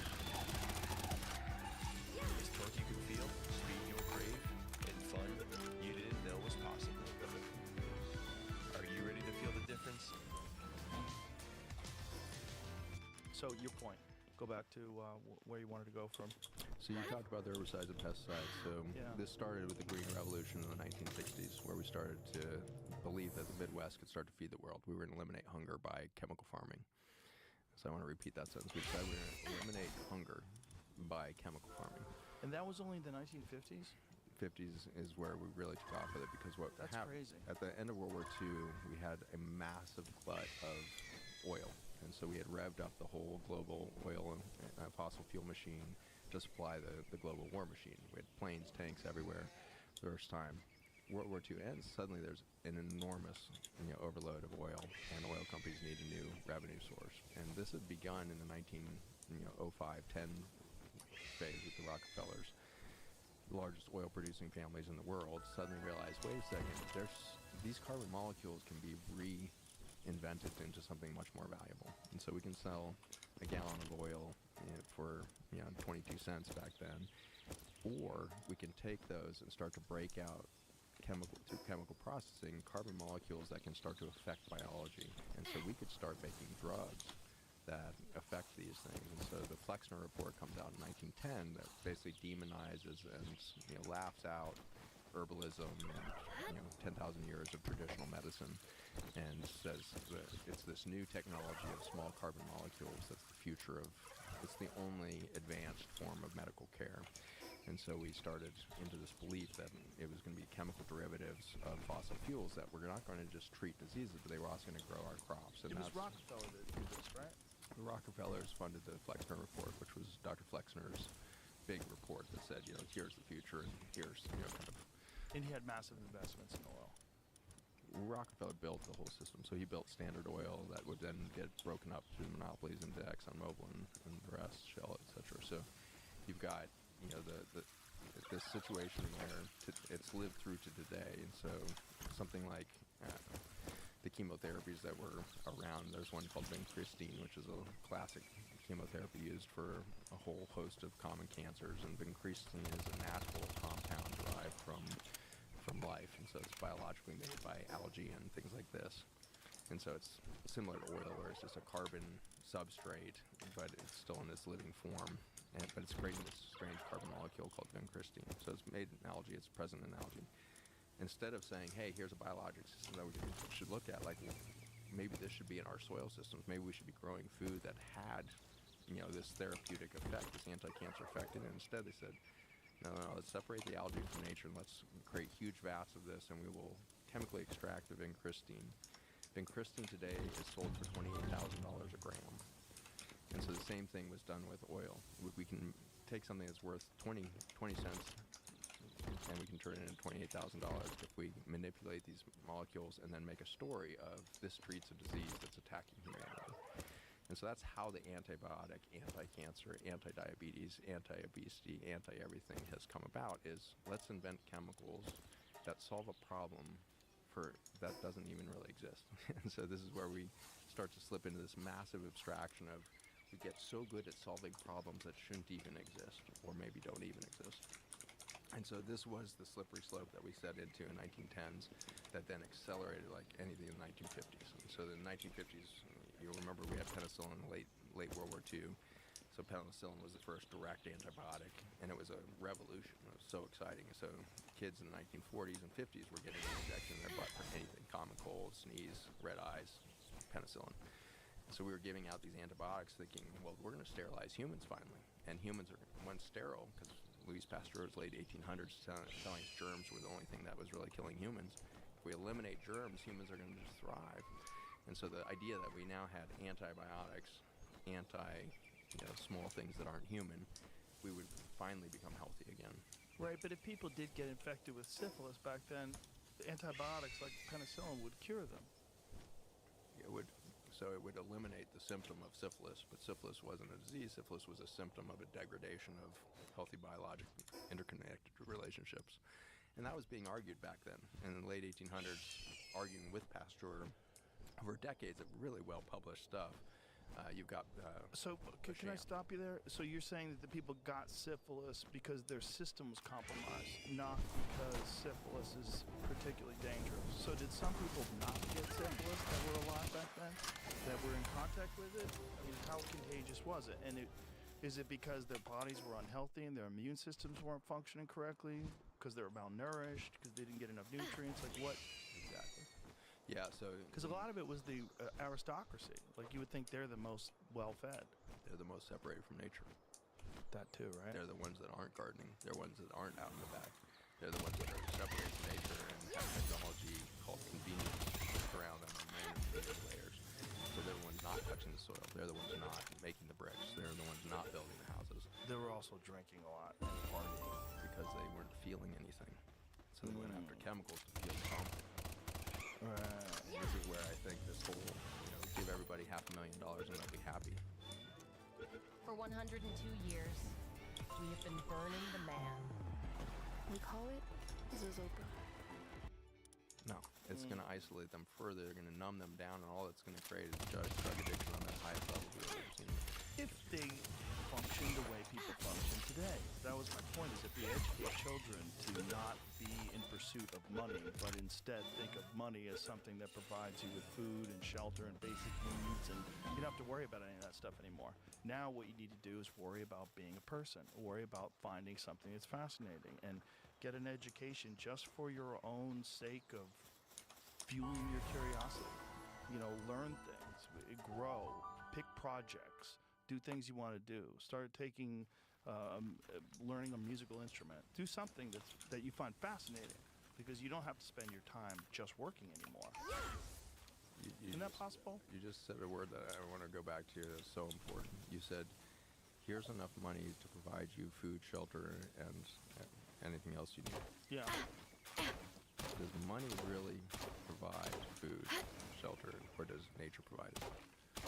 Well, you use nature to make a house. Like, cement doesn't exist in a vacuum. The Ottawa tribe have been building their houses for 40,000 years. Right. No money. They've literally not had money. Right, but they live in the jungle, right? If you live in Arizona, you better have a fucking house. You better have air conditioning, too. Have you visited the Aboriginal brothers down in Knoxville? Every bit as hot and brutal as no houses for 40,000 years. Right. They live absolutely fine without money. That's not ideal. It's not ideal to be outside when it's 110 degrees and you're just suffering. I'm sure if those people had air conditioning, they'd go, ooh, this is way better. That's exactly what happened. They got air conditioning, and then what happened? Give them air conditioning, they come out of nature. Yeah, but always? I mean, it's the only way? Like, people are so dumb, they can't be educated to the fact that there's a bunch of things that you have to satisfy. It's not intelligence, it's But can't you teach people that they shouldn't just seek comfort? Because I learned that. People can learn that. Everybody is naturally inclined to seek comfort, but if you do that too much, you become soft and atrophy, and you get bored and depressed, and that's a real problem for people. We need tasks. We are task-oriented, goal-oriented creatures. We like stuff. We like to do things. We like to do puzzles. We like to play games. We like to Facebook. So I've been building stuff since I was a kid. People love it. I had the best life ever because I was born poor.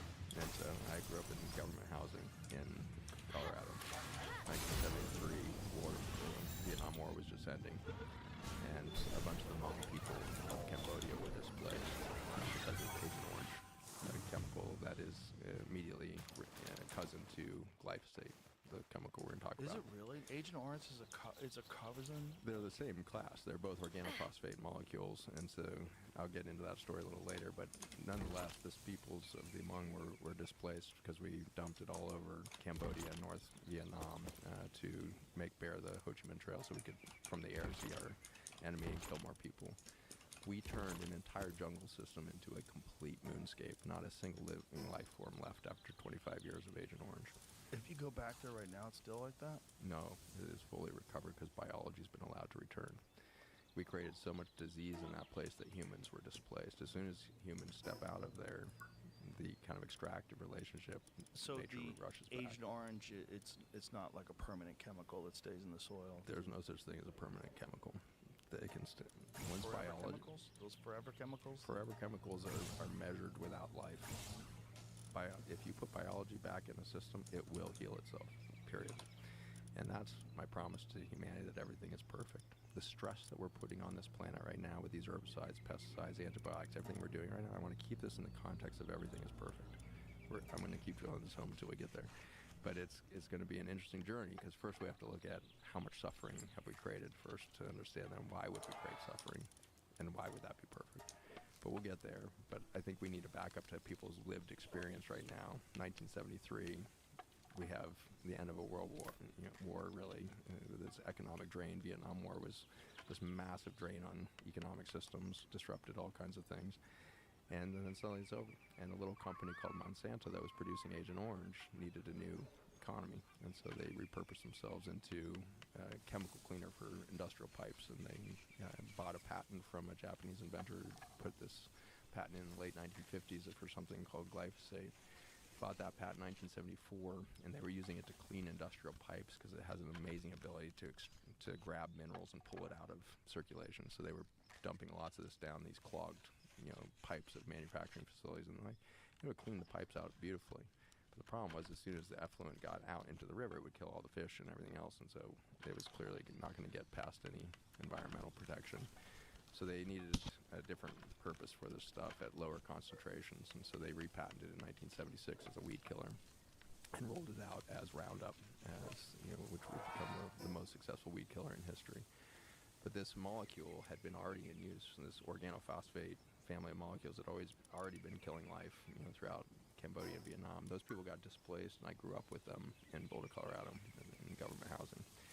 And those Hmong people showed us something of biology. They're most poisoned, peoples on the planet, and they showed no metabolic collapse. They showed no decline in health. They didn't have explosion of cancer or anything else. They should have, because we know that Agent Orange causes cancer. And they showed me, as young as I was at the time, 3, 4 years old, growing up with these Hmong people in gardens, and these.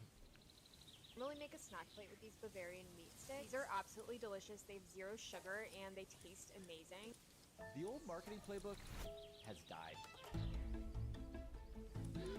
Learn how to succeed in the post-AI world of marketing. Loop is that system. Outlearn, outmarket, and outgrow your competitors. Cambodian women were squatting in the middle of their 10-foot plots that they were given as part of our Section 8 government housing, and they would sit and tell stories, stay human connected. The receivers were on, the antennas were open. They're telling story while they're squatting barefoot in soil systems, and the biology is restoring their bodies, cleaning their bodies. I would find that out, 35 years later, studying glyphosate and human biology. But this is what I loved, is that I had a lived experience of peoples that had been radically poisoned, but had stayed in touch with the land. And because they were an extension of the planet, they didn't show disease. Because these are the people that left, though. I mean, the people that were still there in Cambodia and in Laos and all the areas where they used Agent Orange, didn't they have a high concentration of cancer, the people that lived there? Yeah, and that's largely because they got displaced to concentration camp type environments where they were separated from nature. So if you don't stay connected to nature, then toxicity shows up, cancer shows up, all these things. A good example of this is Chernobyl. But the people that lived in the villages where Agent Orange, as long as they stayed close to nature, you're saying that they were fine from Agent Orange? In this case, there were no villages left. We literally turned it into a moonscape. So they were fully refugee status, divorced. They didn't have land to go back to for 30 years. But there were people that stayed, that were close to where that Agent Orange stuff was dumped, that lived, that did get cancer, right? Yeah, and the ones with the highest cancer were the U.S. military soldiers. And so the people that were most separate from nature were going to show the highest rates of cancer. And so you have U.S. military that are eating canned food, and the MREs, half the world away, they're going to show an immediate increase in it. And that's why Agent Orange couldn't be repurposed, is because it got such a bad rap. High anxiety, you're in a war, you don't want to be there. You're isolated socially. Probably doing a lot of drugs. Psychologically, yeah.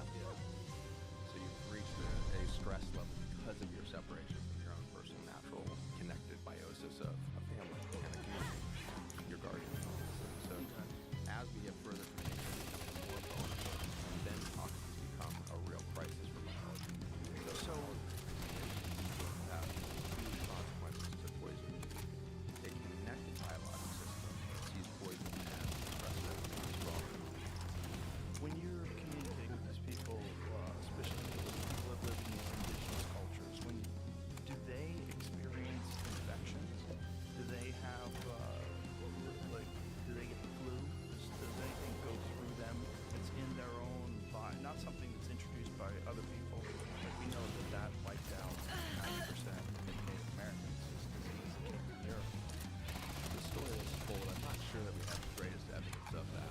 That story has been played around. I think it's also possible that we just killed a lot of people. Well, we certainly did that as well. We killed a lot of people, but I think that what's not understood is the breaking of their relationship to their natural system. And so they may have had dysentery and died of infectious disease, but not until we displaced them from their gardens, displaced them from their land. We had to break their relationship to nature if they were get a bowel infection that was going to cause a problem. I've just seen too many examples of connected biological systems that just cannot become confused. A connected system. Again, I'm Chernobyl for a moment. Rad example of this. Largest nuclear event, nuclear disaster that's ever been created in human history, maybe since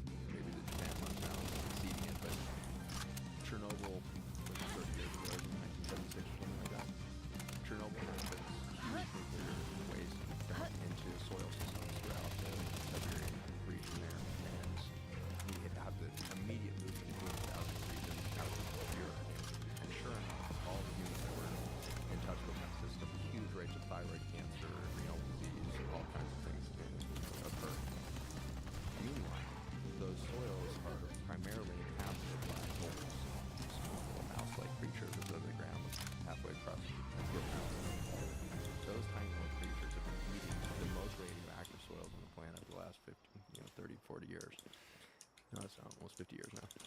And so that 50 years of eating radioactive material, they're now radioactive. So when you put a Geiger counter up next to one of those bowls, it's not beep, beep, beep, beep. It's just a continuous hum. And so these are the most radioactive creatures on Earth. Not a single case of pup deformities, no collapse of fertility. In fact, the vole populations are thriving. The predator to the vole in Chernobyl is the wolf. And the Siberian wolf has absolutely quadrupled its population. No birth defects, no cancer, no consequence to eating the voles that are highly radioactive. And so these are the best examples of when a system, when a keystone species or otherwise, is connected to its nature, she will never allow an injury to occur that she doesn't already have a solution for. And so at the microbiome level, we now know how these wolves and voles are surviving as they upregulate Pseudomonas. And Pseudomonas has this amazing, it's a bacteria that actually, if you look through all those food poisoning lists, like it's going to kill you on the E. coli and the Pseudomonas. Pseudomonas is one of the most feared bacteria in a hospital, for example. Turns out Pseudomonas thrive on radioactive material. They digest it, turn it into usable and safer products and all of this. And so the microbiome is there, living in the voles, constantly converting and updating its physiology so it's repairing at a faster rate than it's being injured. And I'll show you what this looks like in the lab too in a moment. But Hercules delivers professional performance and durability at prices that pull their weight. New tools, innovative technology, and a hassle-free warranty to back it up. Hercules, only at Harbor Freight.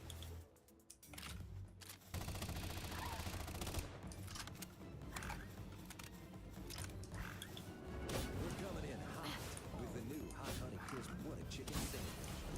Tangy red pepper cheese, crispy fried chicken, and that sweet hot honey. We're going to fast for a limited time at Windham Burger.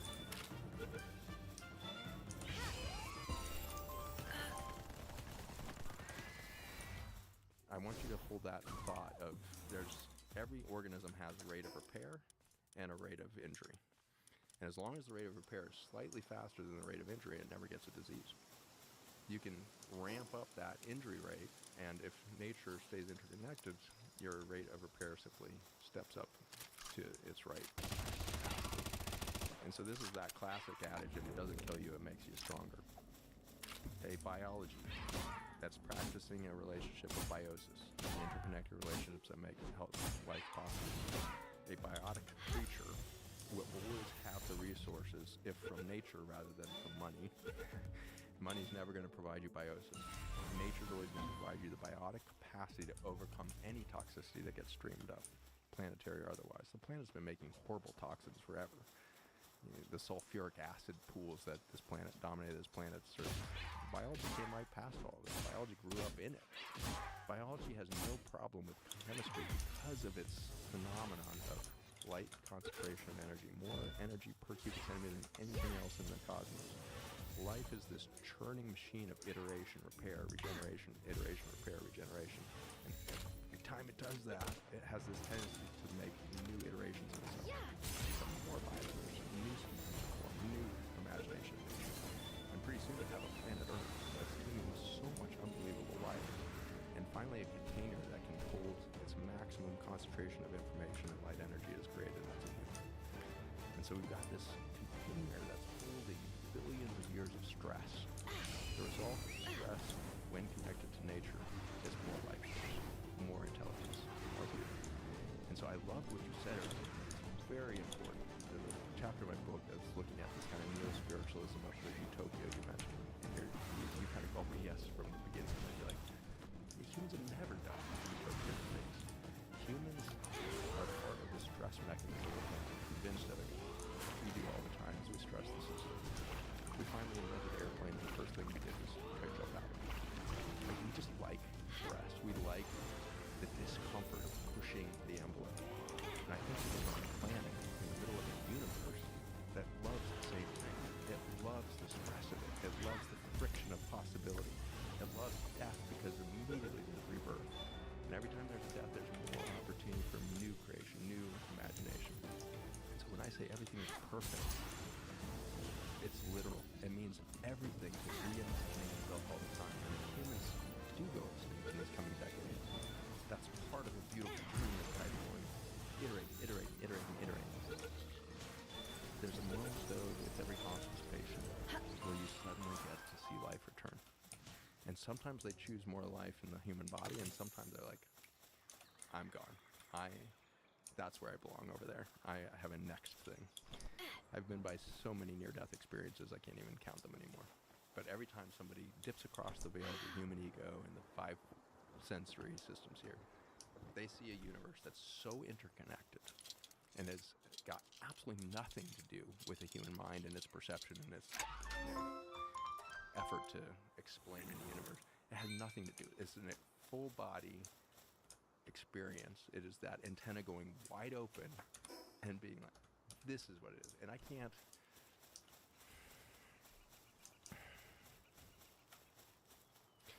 It's the one thing I wish I could do, and I've never been able to do, is just help humans feel that. If you could feel what it felt like when somebody hasn't even come back to the point where they can tell you the near-death experience, but you're just standing there in witness to them, and their antenna goes blowing wide open, and you can feel what is in the field at that moment, there's nothing that compares to it.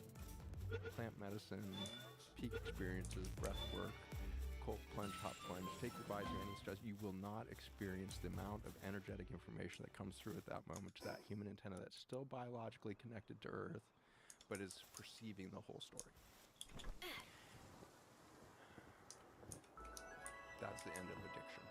If you could feel that, there would be no more addiction on this planet.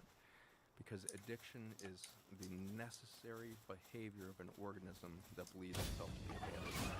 It's reality. Humans believe ourselves to be abandoned by nature. Let me put it right down.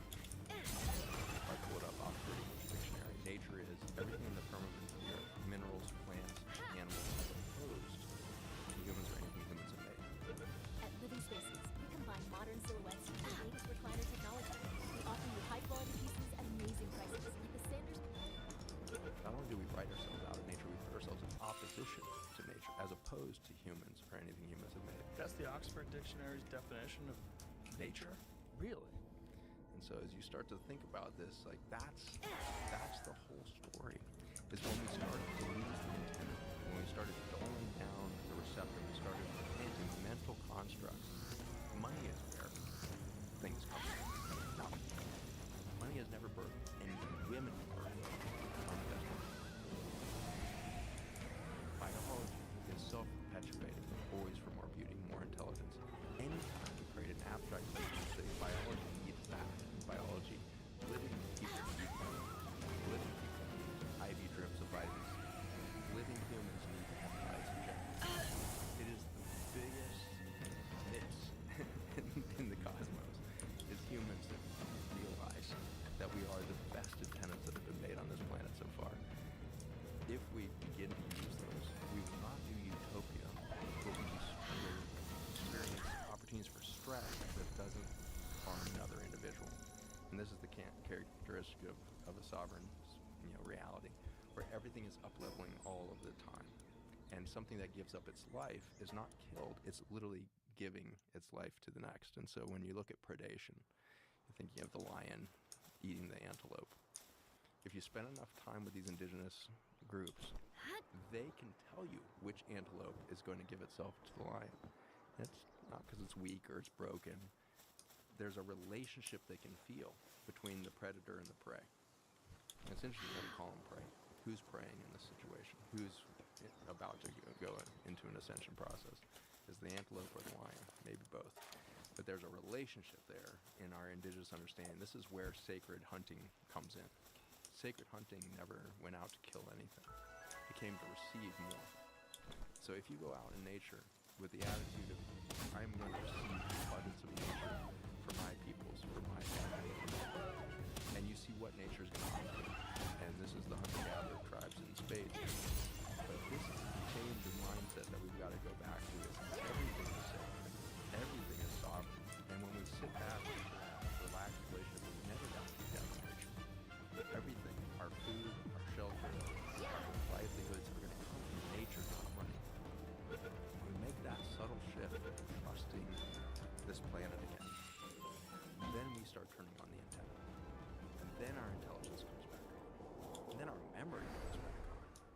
have to sit around being like, I wonder how those pyramids got built. We will be connected to that information because it's all still here. I want to go back to that, but I want to push back on this idea that people can survive plagues if they don't have immunity to it. Because one of the best examples where that seems to have wiped out an entire civilization is all these sites they keep finding in the Amazon. When you read about the lost city of Z, you read about the initial European explorers who made their way into the Amazon. They found this thriving civilization. They went back 200 years ago. 200 years later, there's nothing. And the predominant theory is that they brought with them smallpox and a bunch of other diseases, and they spread like wildfire to a bunch of people that didn't have immunity to it, and they died. Who's living more in harmony with nature than those people that were living in the Amazon? I mean, they were living in complete harmony with nature. They just didn't have the immunity to deal with European diseases. So you're telling me a story that I cannot answer because the story is abstract itself. And so... How so? Because you're painting a picture, A, that somebody knows that there was smallpox that went across those peoples. Well, we know there was smallpox, and we know that smallpox did most certainly wipe out a lot of Native Americans, as well as a lot of European settlers. Was it because they were malnourished? That's certainly possible. I mean, that's certainly I guess a I factor. would just say when. When do we have evidence that they started dying of smallpox? And I think that's after we displaced them from their tribal lands. After we displaced them from their connection. It's hard to say. That's hard to say because it seems like there's a lot of evidence that it spread through tribes and even tribes that were on their own. That there was a real problem. But the other question is, it wasn't always bountiful, like wherever Native Americans were, and there was times where they had like serious famine and they didn't have food sources that were nutritious, and they did their best to stay alive. It wasn't always like, look at all the deer and all the fish, and we have fruits and vegetables everywhere, we're fine. No, there was certainly times where these nomadic people ran into a bad situation, and if you introduce a new disease, a novel disease that they don't have an immunity to during that time, that could most certainly wipe them out, despite the fact that they're living in nature. They don't have the resources that's required to keep a biological system perfectly functioning and healthy. They're struggling. They're barely getting by. I could totally see how people like that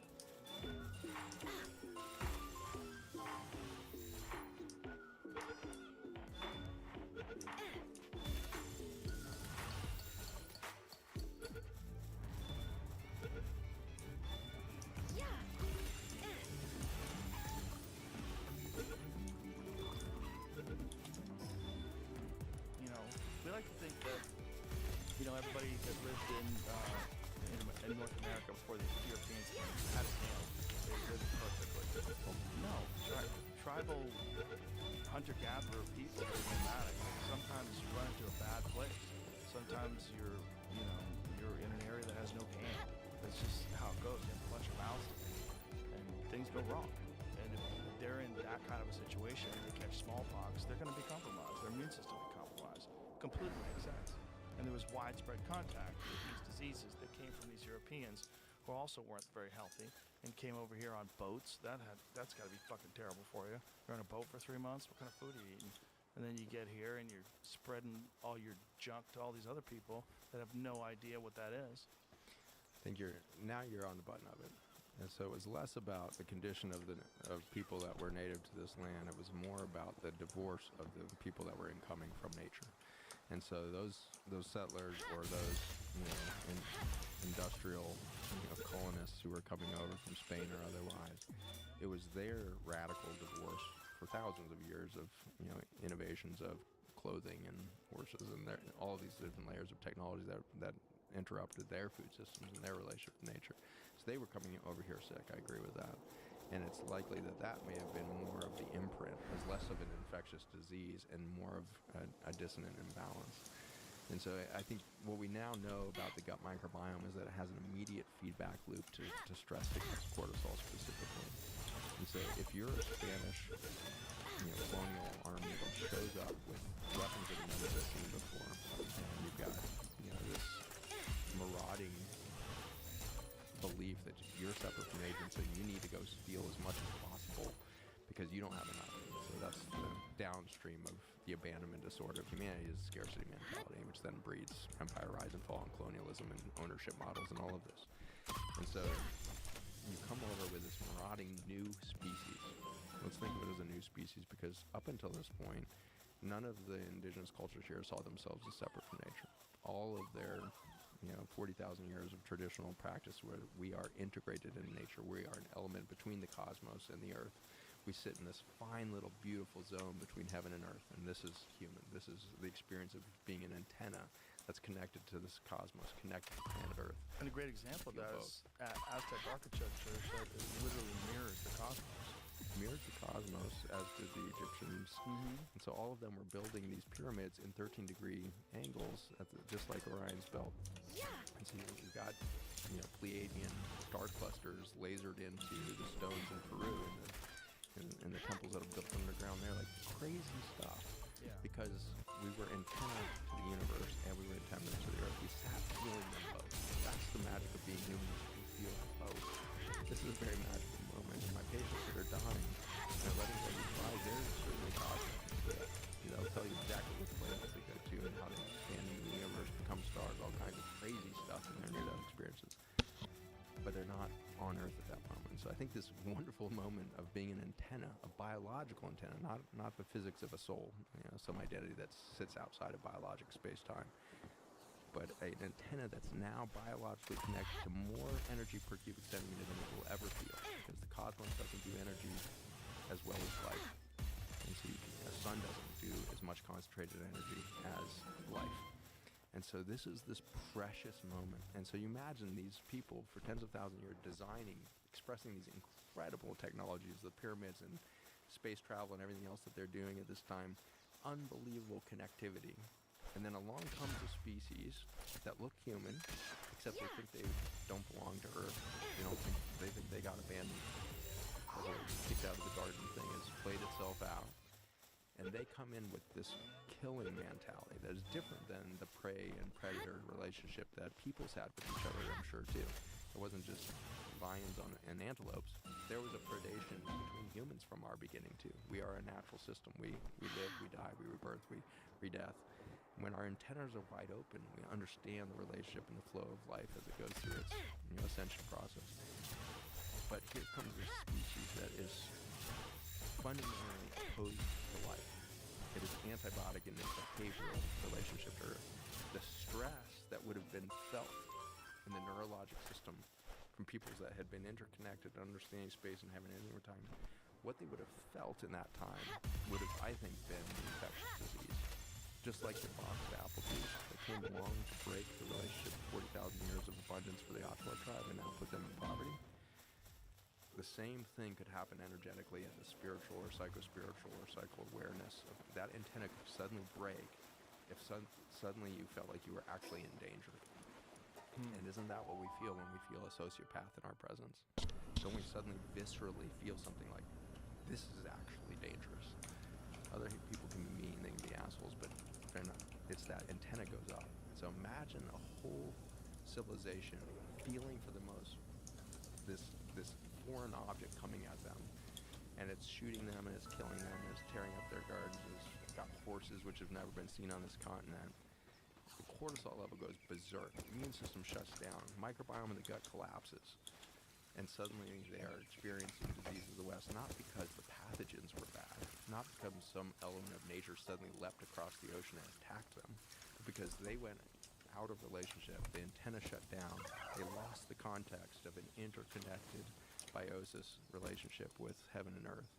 I think that's where we start to really see honestly what was happening at that time. It was fear that was bringing it. It was guilt, shame of being kicked out of nature. It was energetic signals that were breaking the informational stream, the field of connectivity that humans were probably suspended into that time.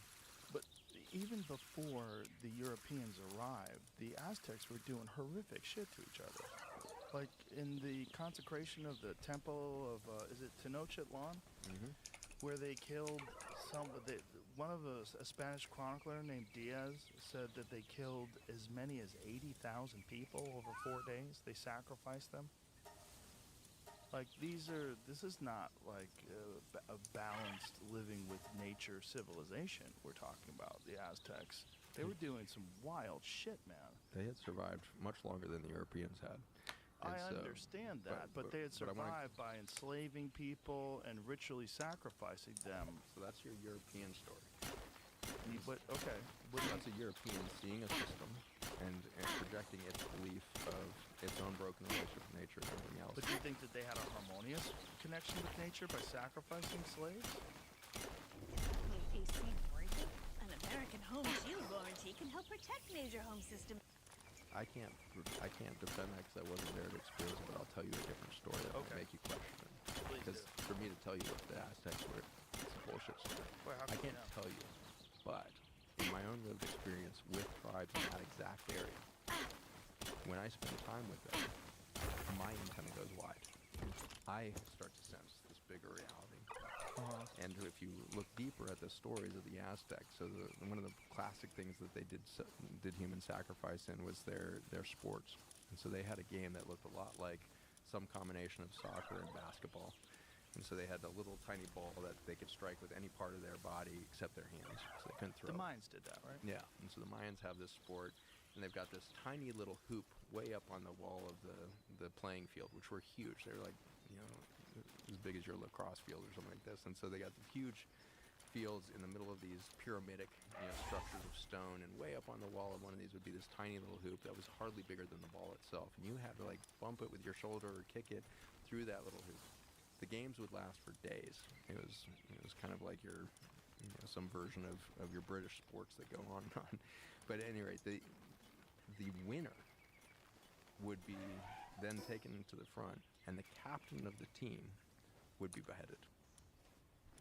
Yeah, not a lot of incentive. Not a lot of incentive. Not a lot of incentive to score. The incentive That's why the games isn't, took for fucking ever.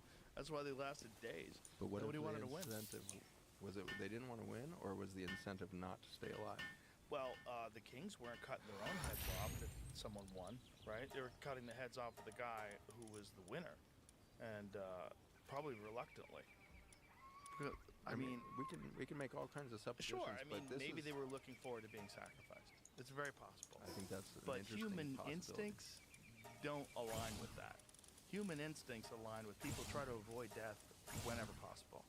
I totally agree that while we're still veiled between the five senses that make us think that things end at I understand, but if you're advocating for a world where it's okay to kill 80,000 slaves at the consecration of a temple that you probably didn't build in the first place, because one of the problems with the Aztec temples is they don't claim they built them. They found them. They found them already built. And they literally call them the place where the gods were born. Like, some of these incredible structures were built who knows how much longer before the Aztecs were there. They describe it. They don't say they built them. They inhabited them, same with Egypt. It was built thousands of years before the modern Egyptians showed up. Likely. So the Egypt one is a little more complicated, because there's so much of it and it's so big. It's like it's not that the Aztec one isn't complicated, because it certainly is. So is the Mayan one. I've only been to Mayan pyramids. I've been to Chichen Itza. It was fucking incredible. It's insane. You just try to wrap your head around what this society must have been like. What was it like at its peak?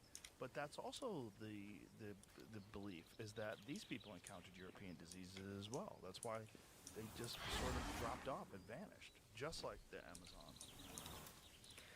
So I think there's a risk of us imprinting our current belief systems on a distant past that we can't remember. Sure. Yeah, I mean, they don't really know what happened to the Mayans. That's where I'll say there's a lot of guessing, but the predominant theory, I think, is disease. And so I don't want to leave people hanging and think that I'm out to create a new humanity where it's okay to kill 80,000 people. I don't think you're saying I'm that. interested in a situation where the concept of killing goes away. The concept of death becomes reverent. The concept of death no longer is seen as an endpoint. The concept of death becomes an evolution, not an endpoint. This is what all indigenous people who spend some time in Nepal, go to Tibet, their whole culture is in reverence to death. Well, they have those Tibetan sky funerals. Sky funerals. Those are wild. And people are horrified by that. But I was like, as long as you knew that, like, they didn't have to get that HBO autopsy guy to exhume your body because your husband killed you or whatever it is, as long as you know that you died in a normal, natural way, isn't that kind of better to let the vultures eat you? It's kind of what you're supposed to be. You're supposed to cycle back into nature. We're so weird that we say, nah, you can't have me, and we poison ourselves so that we can go visit Grandpa in the funeral home when he's embalmed. He's embalmed with toxic chemicals that are going to keep his body from decaying. So much so that you can dig him up a couple years later and find, oh my God, Nana poisoned him. You know?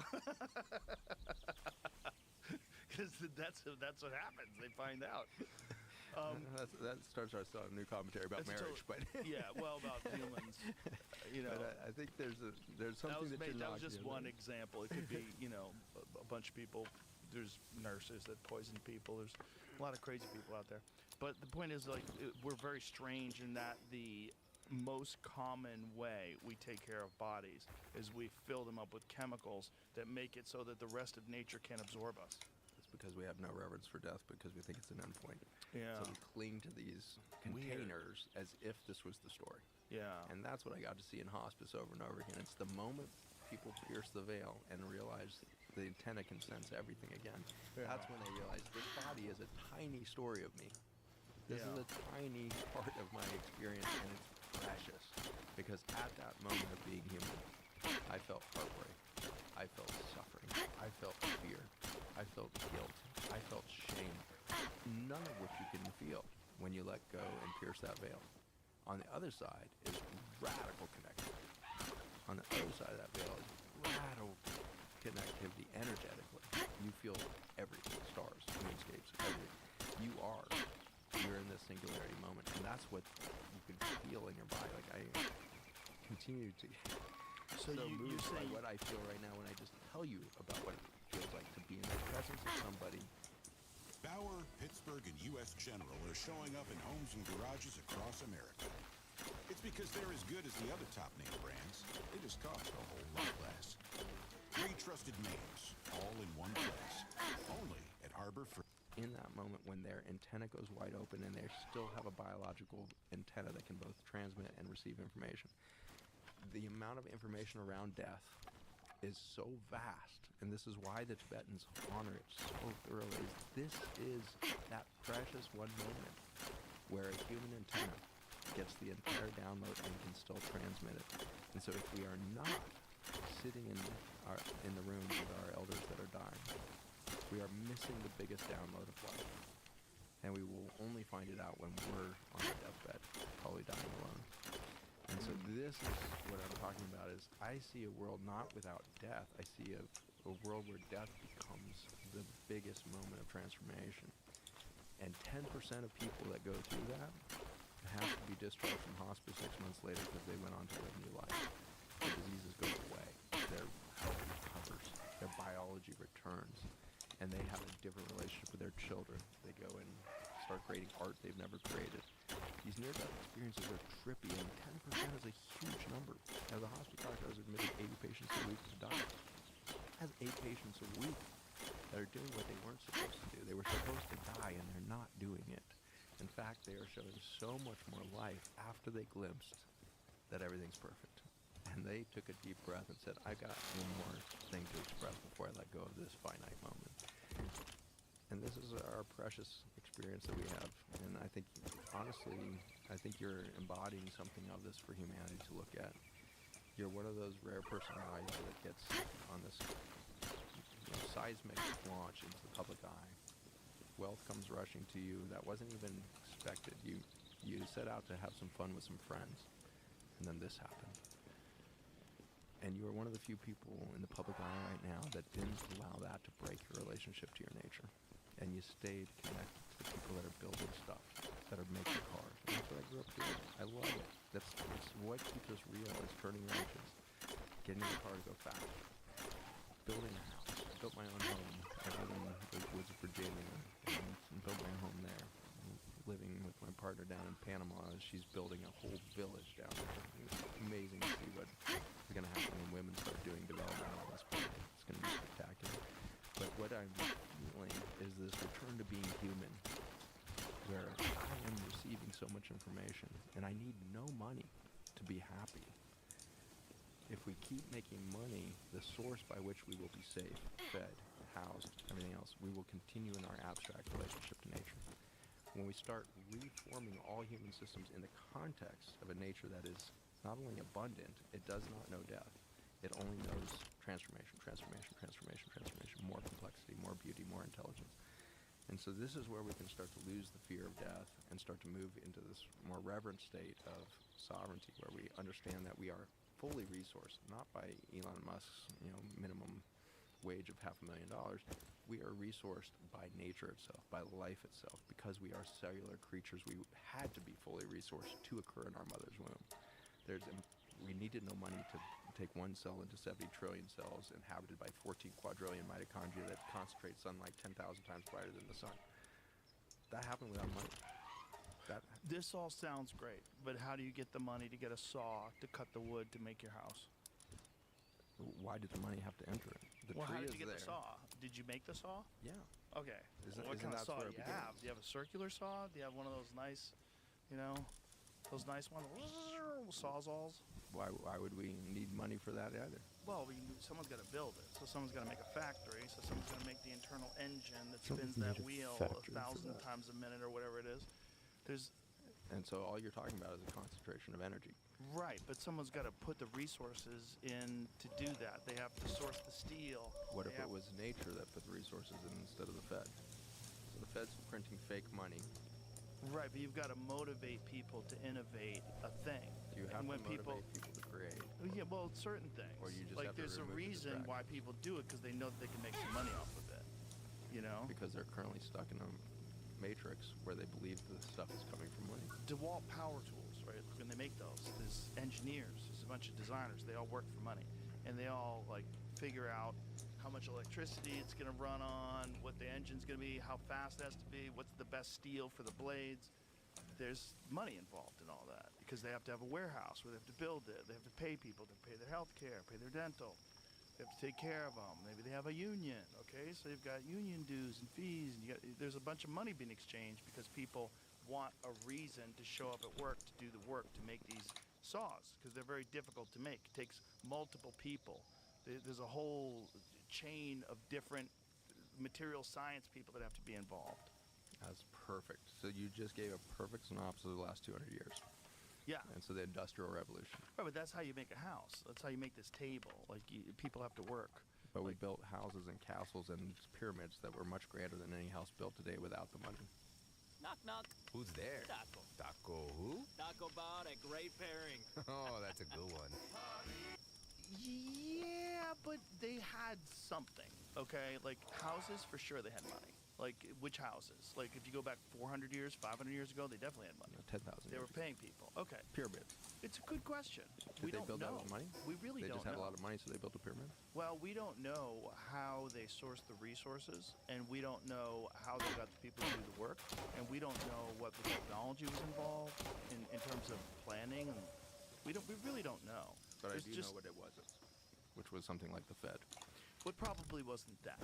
And so it's that's the not thing, an is abstract monetary system that has nothing to do with life that built Right. pyramids. Well, yeah, we don't know, right? But we would assume that it would be more sophisticated than that, because the pyramid's more sophisticated than that. We would like to think that it would be different. We are also trapped in thinking that the system that we currently find ourselves operating in is the only way human beings can operate. This is my belief about the pyramids and about a lot of these ancient structures. I think we assume that because we are on a specific direction in terms of technological innovation, that this is the only direction that human beings could have ever gone. And I have a feeling that that is absolutely not the case, and I think the pyramids are the best example of that. I think they went in a different direction. We don't know what direction that was, because I think, along the lines of what Graham believes and what Randall Carlson believes and a lot of these other folks, that there was some sort of a great cataclysm.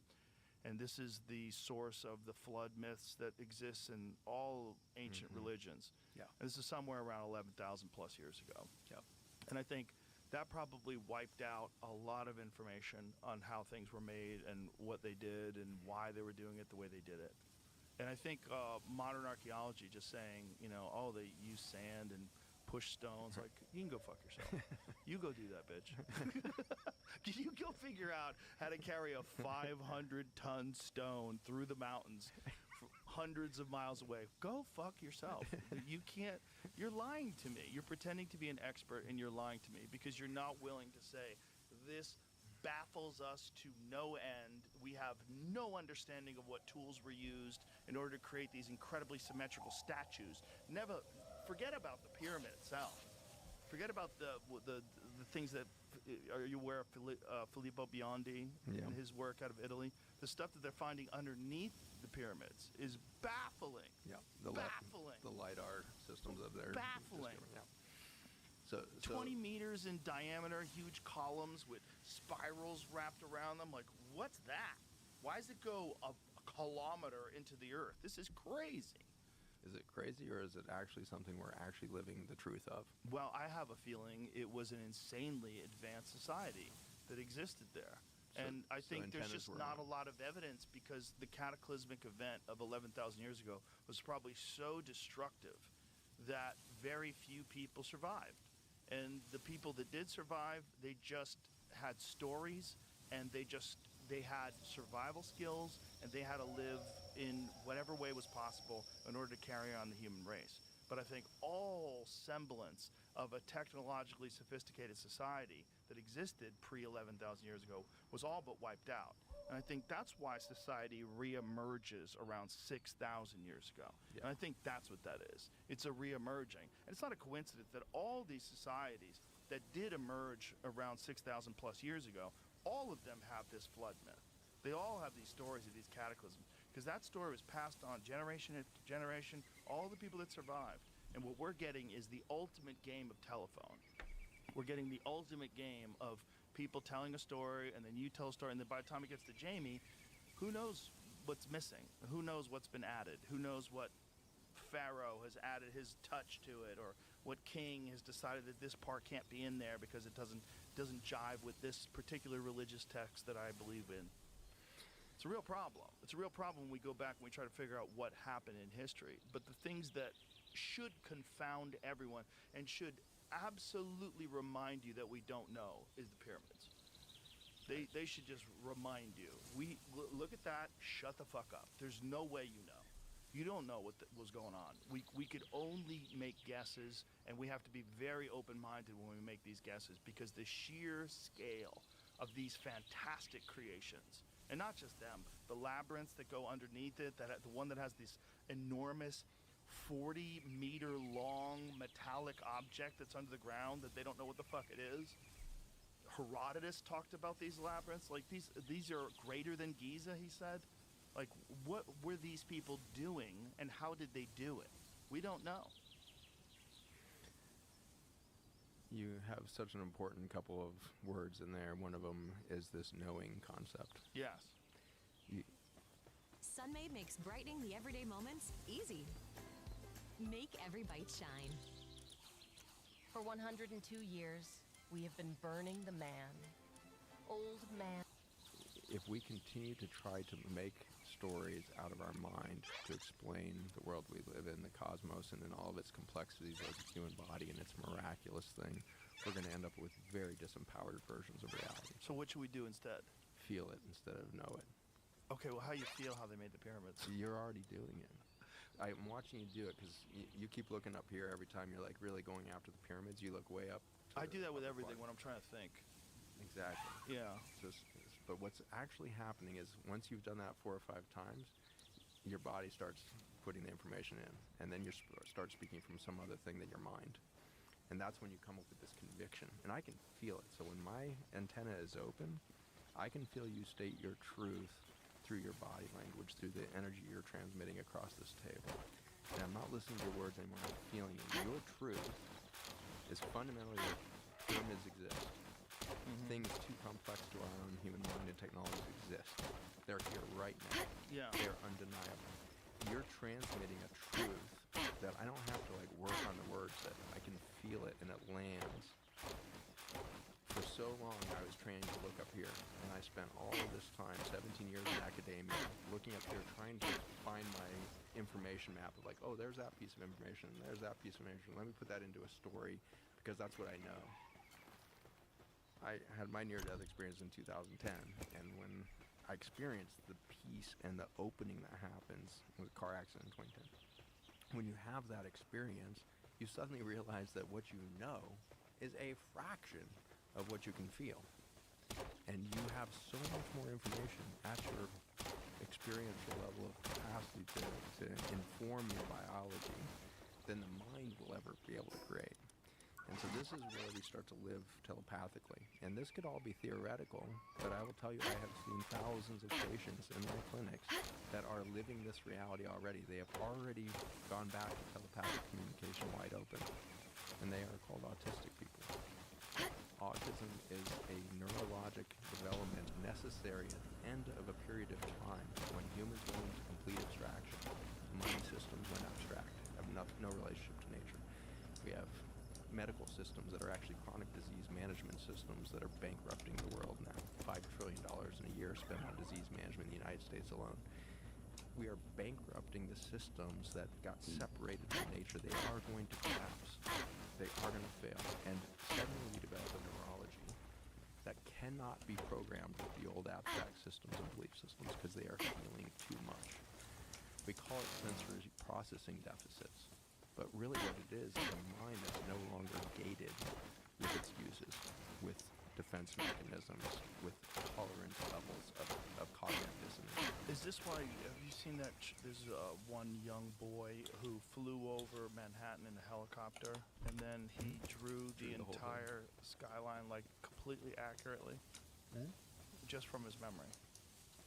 Yeah, and it's a project that's come around as telepathy tapes is a great example of it. Yeah. And I was on their second season of that, talking through what I experienced in clinic, is that we now have not just a theory of telepathic communication, we have a lived experience between thousands of people that are in their between space, between the words. They are traveling to a unified location that they all agree exists, which is called the Hill. And so they are having an experience in which massive amounts of information are being transmitted back and forth, and they cannot be programmed with death is bad and things. They can't believe any of the abstract things we've been taught because they feel too much. The reason I became so clear on this was total accident in my clinic, which is the only way new ideas come along is complete accidents. Because when we do scientific research, it's way too linear. We see something, we're like, well, if that's happened, then this must be the way it is. Well, if I just saw that, then this must be a way. We do these linear, knowledge-based systems, and so we get nowhere. We go in circles, and well, cancer must be. Here we are. We've known cancer wasn't the problem. We knew that cancer was a metabolic symptom, a symptom of metabolic collapse 100 years ago. So well defined in medical literature, everything else. Otto Warburg was the guy who broke the whole news in the 1920s. So here we are 100 years later, still thinking like cancer's coming out of the woodwork and attacking healthy human bodies. So we go on these linear things. What we are forgetting is these leaps in awareness. A much bigger antenna system is available to us. And you only get there when you finally surrender your knowledge base and you start to feel what's happening in front of you.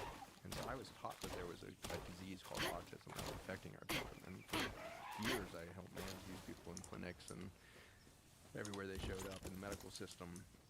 And I saw it as a disease, and my linear mind was always like, I gotta fix that. Maybe if I do this, I could fix the human brain. Maybe if we flip this switch, it'll work. Maybe if we put this chemical in their body, we can change their neurochemistry and get them to be able to tolerate a day.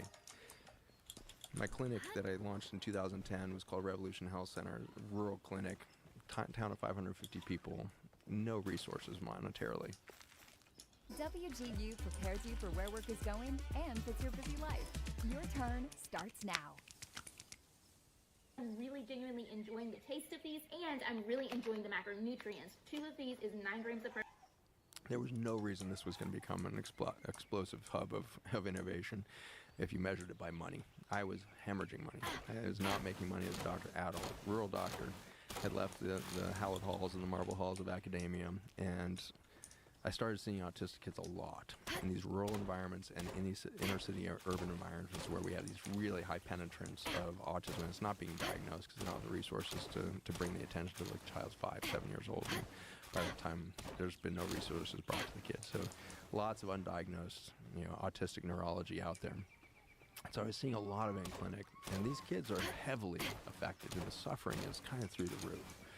They are hitting their head against a wall 6-8 hours a day. They have a callus on their forehead from rhythmically hitting their head, striking their head against a wall.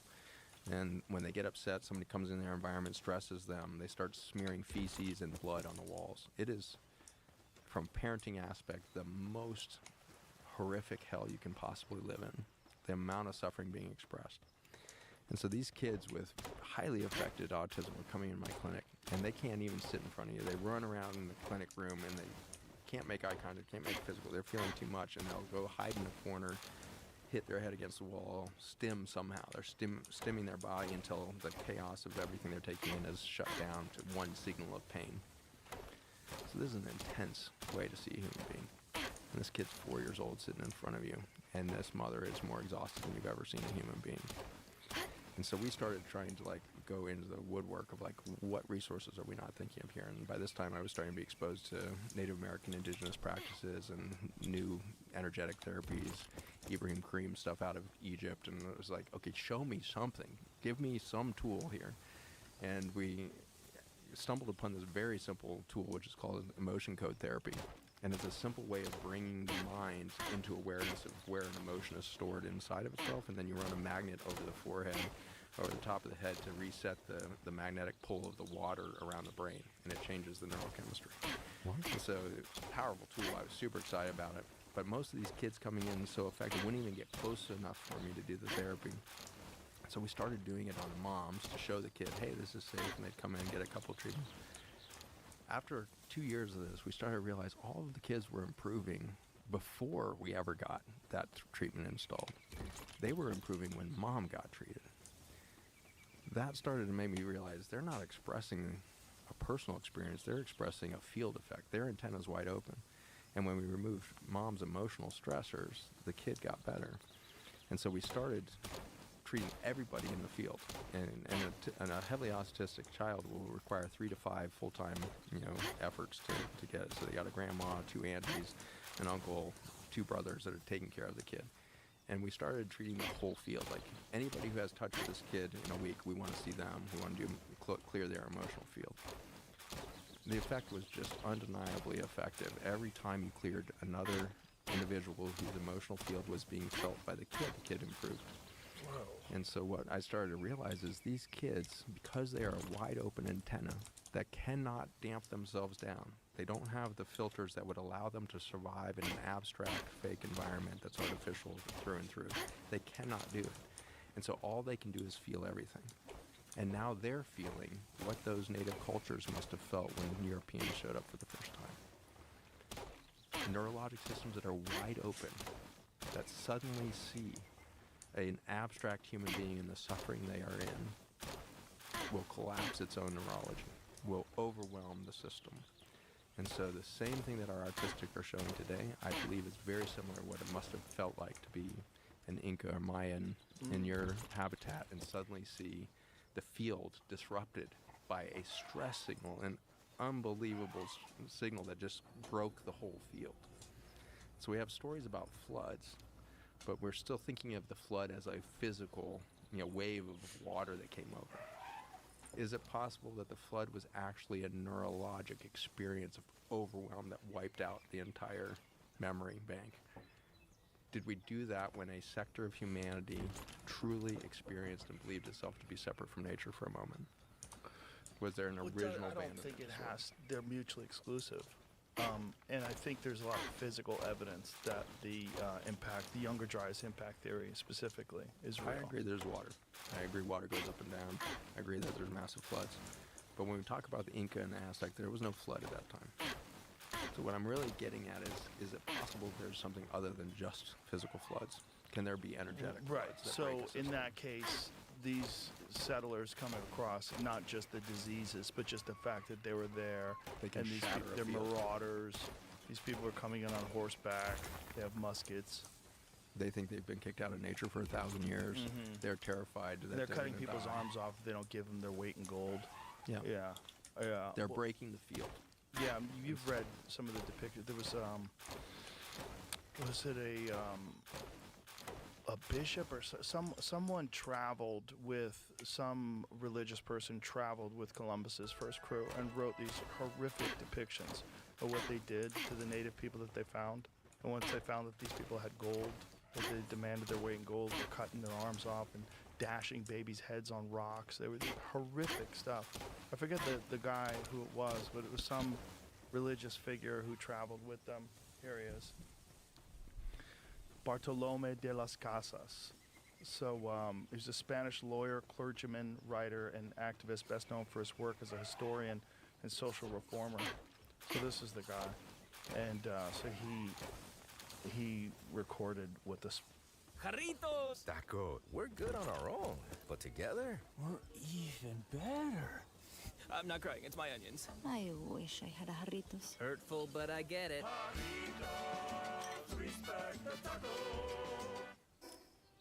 Living with chronic migraine? 15 or more headache days a month, each lasting 4 hours. Spanish settlers did.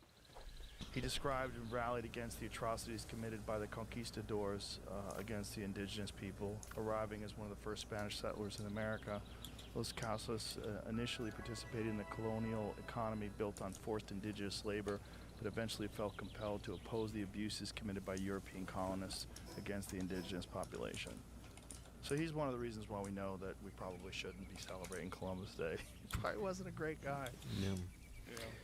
And I wish it was distant history, but it's still happening. Yes, the cartels are still doing that down and throughout this whole region that we're talking about, and they're still beheading people with machetes, and they're still at this. And we, as the United States, have killed more people than any other peoples in history. We have been a machine of death for 250 years like none other, and we've done it in the name of freedom.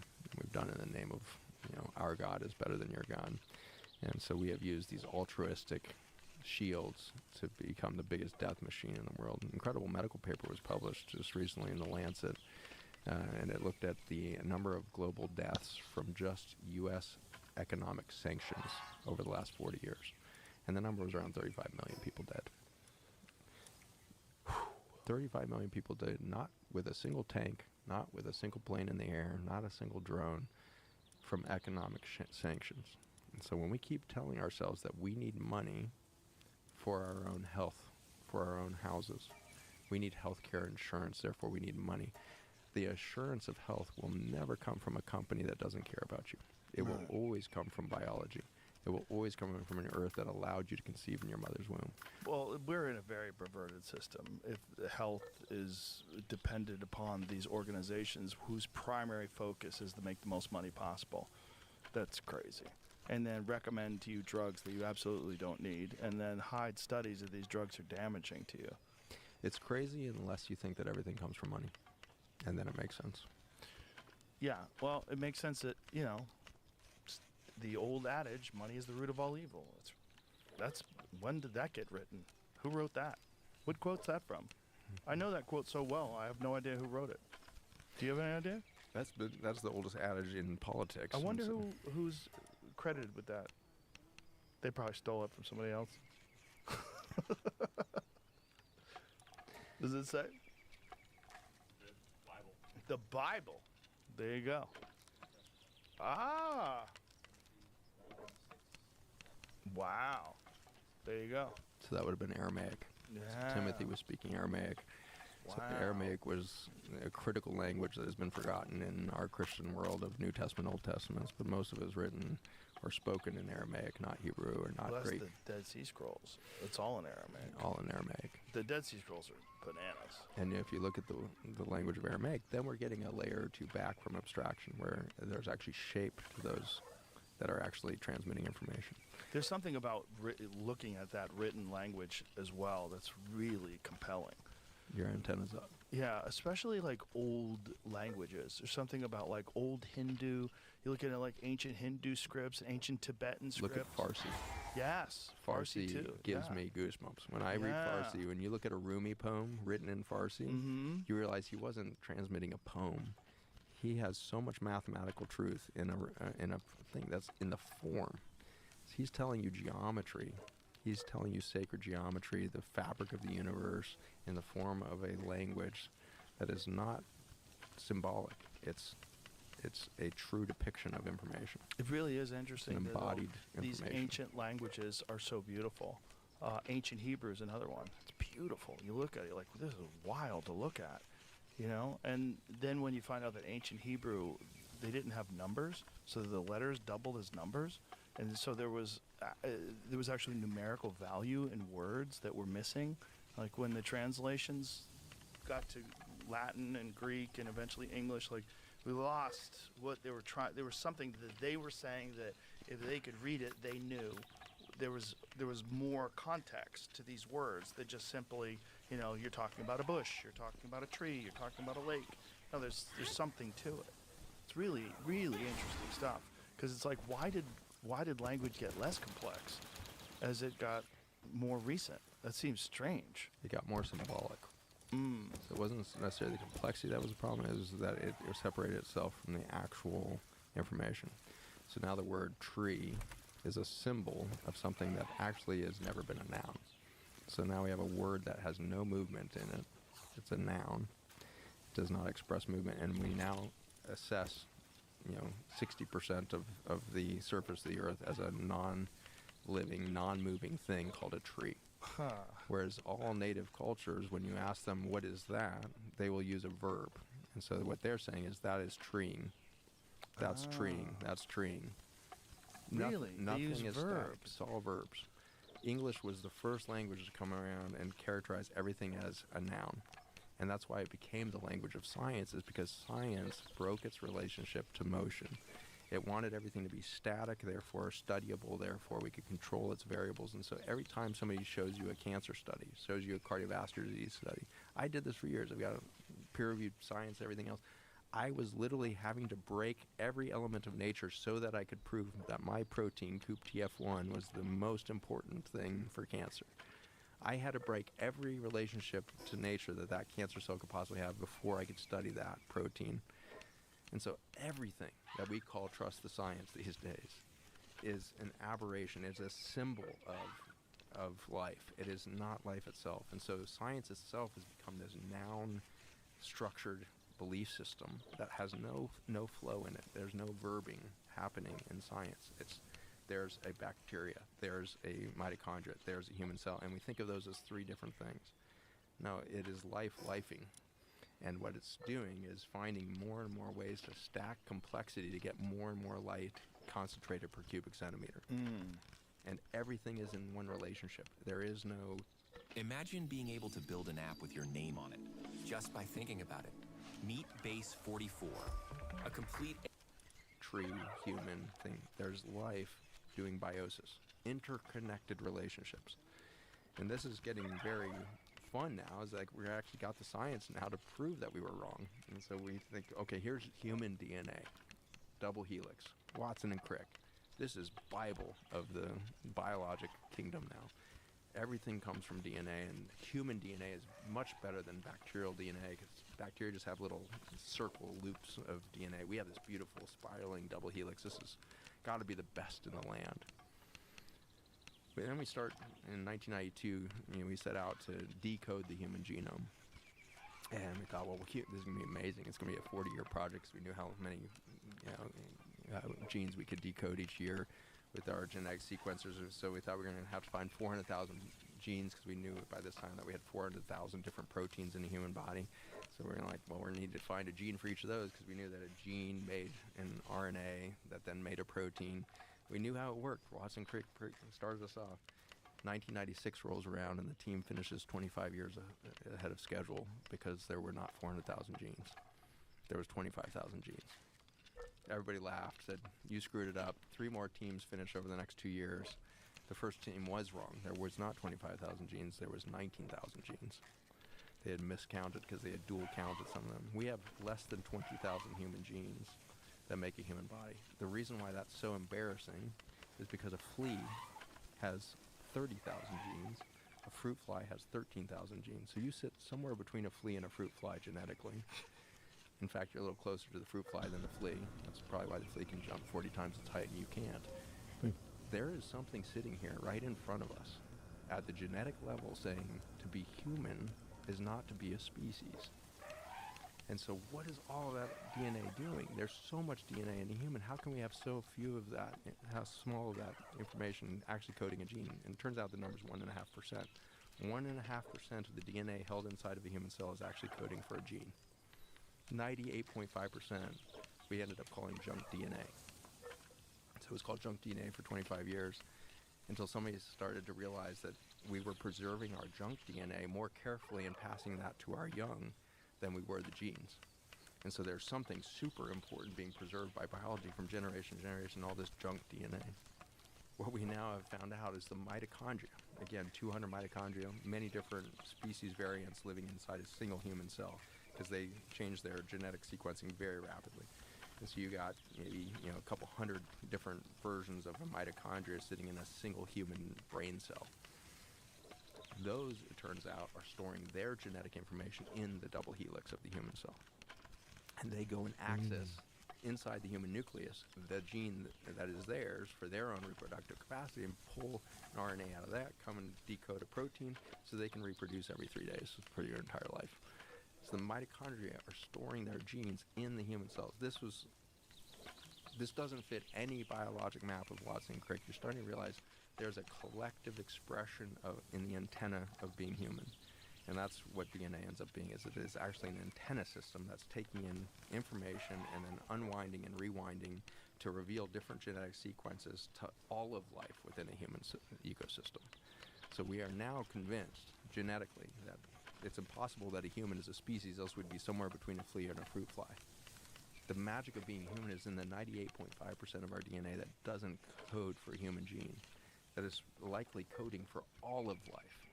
That's what it means to be a keystone species genetically, is we are the life. We are the life record. It is happening through us, in us, around us.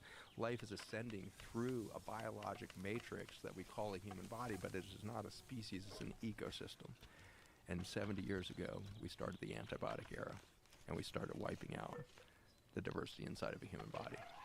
And so the toxicity of herbicides and pesticides have very little to do to their impact on a human cell. It has to do with the impact on the entire ecosystem that's expressing itself through this massive genomic library that is so big we can't even wrap our head around. If we strung you end to end, you've got around 50 to 70 trillion human cells. Each of those cells has about a meter of DNA bundled inside of every nucleus of every cell. If we strung you end to end, we could wrap Joe around the circumference of the planet right at the equator 2 million times. Your DNA wraps around planet Earth 2 million times. The amount of genetic information in there is plenty to hold a record and a code for all of life on Earth. It will not surprise me that in the coming years, we start to realize the entire code is here. We found out just recently that you could take the human genome and rearrange it into 178 puzzle pieces and spell pig perfectly.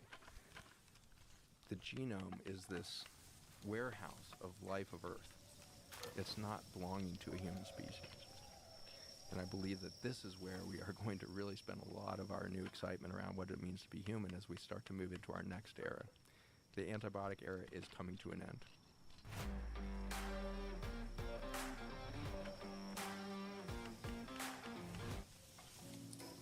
I'm very proud of being a dad. I'm very proud of my kids. They're pure and they're beautiful and they need to be protected and loved. It's crippled our biology and our fertility to a point where we cannot continue it. Well, how do we move past it? We become biologic again. We're going to end the chemical antibiotic era and we're move into the biological renaissance. You talked a couple times about this moment of remembering, the renaissance that we can all point to, sudden explosion in math, science, art, massive, it doesn't make any sense what was happening 50 years before the Renaissance and then the Renaissance and what would happen in the next 200 years. It was a parametric explosion of creativity, of human capacity, human mind capacity, creativity, everything. What does it coincide with? Remembrance. The antenna opened up. And so this is the moment we're about to re-enter now, as we're going into the next renaissance, and it's happening in people like Dr. Ibrahim Karim out of Egypt. He's suddenly remembering the technology of the hieroglyphs. He's remembering the technology of waveform and its influence on biology. He's not in there inventing this stuff. I've sat with him in cafes, and I'll say, well, what about this disease here? And he goes just for a split second into his antennae, draws the shape on the napkin and slides it across the table.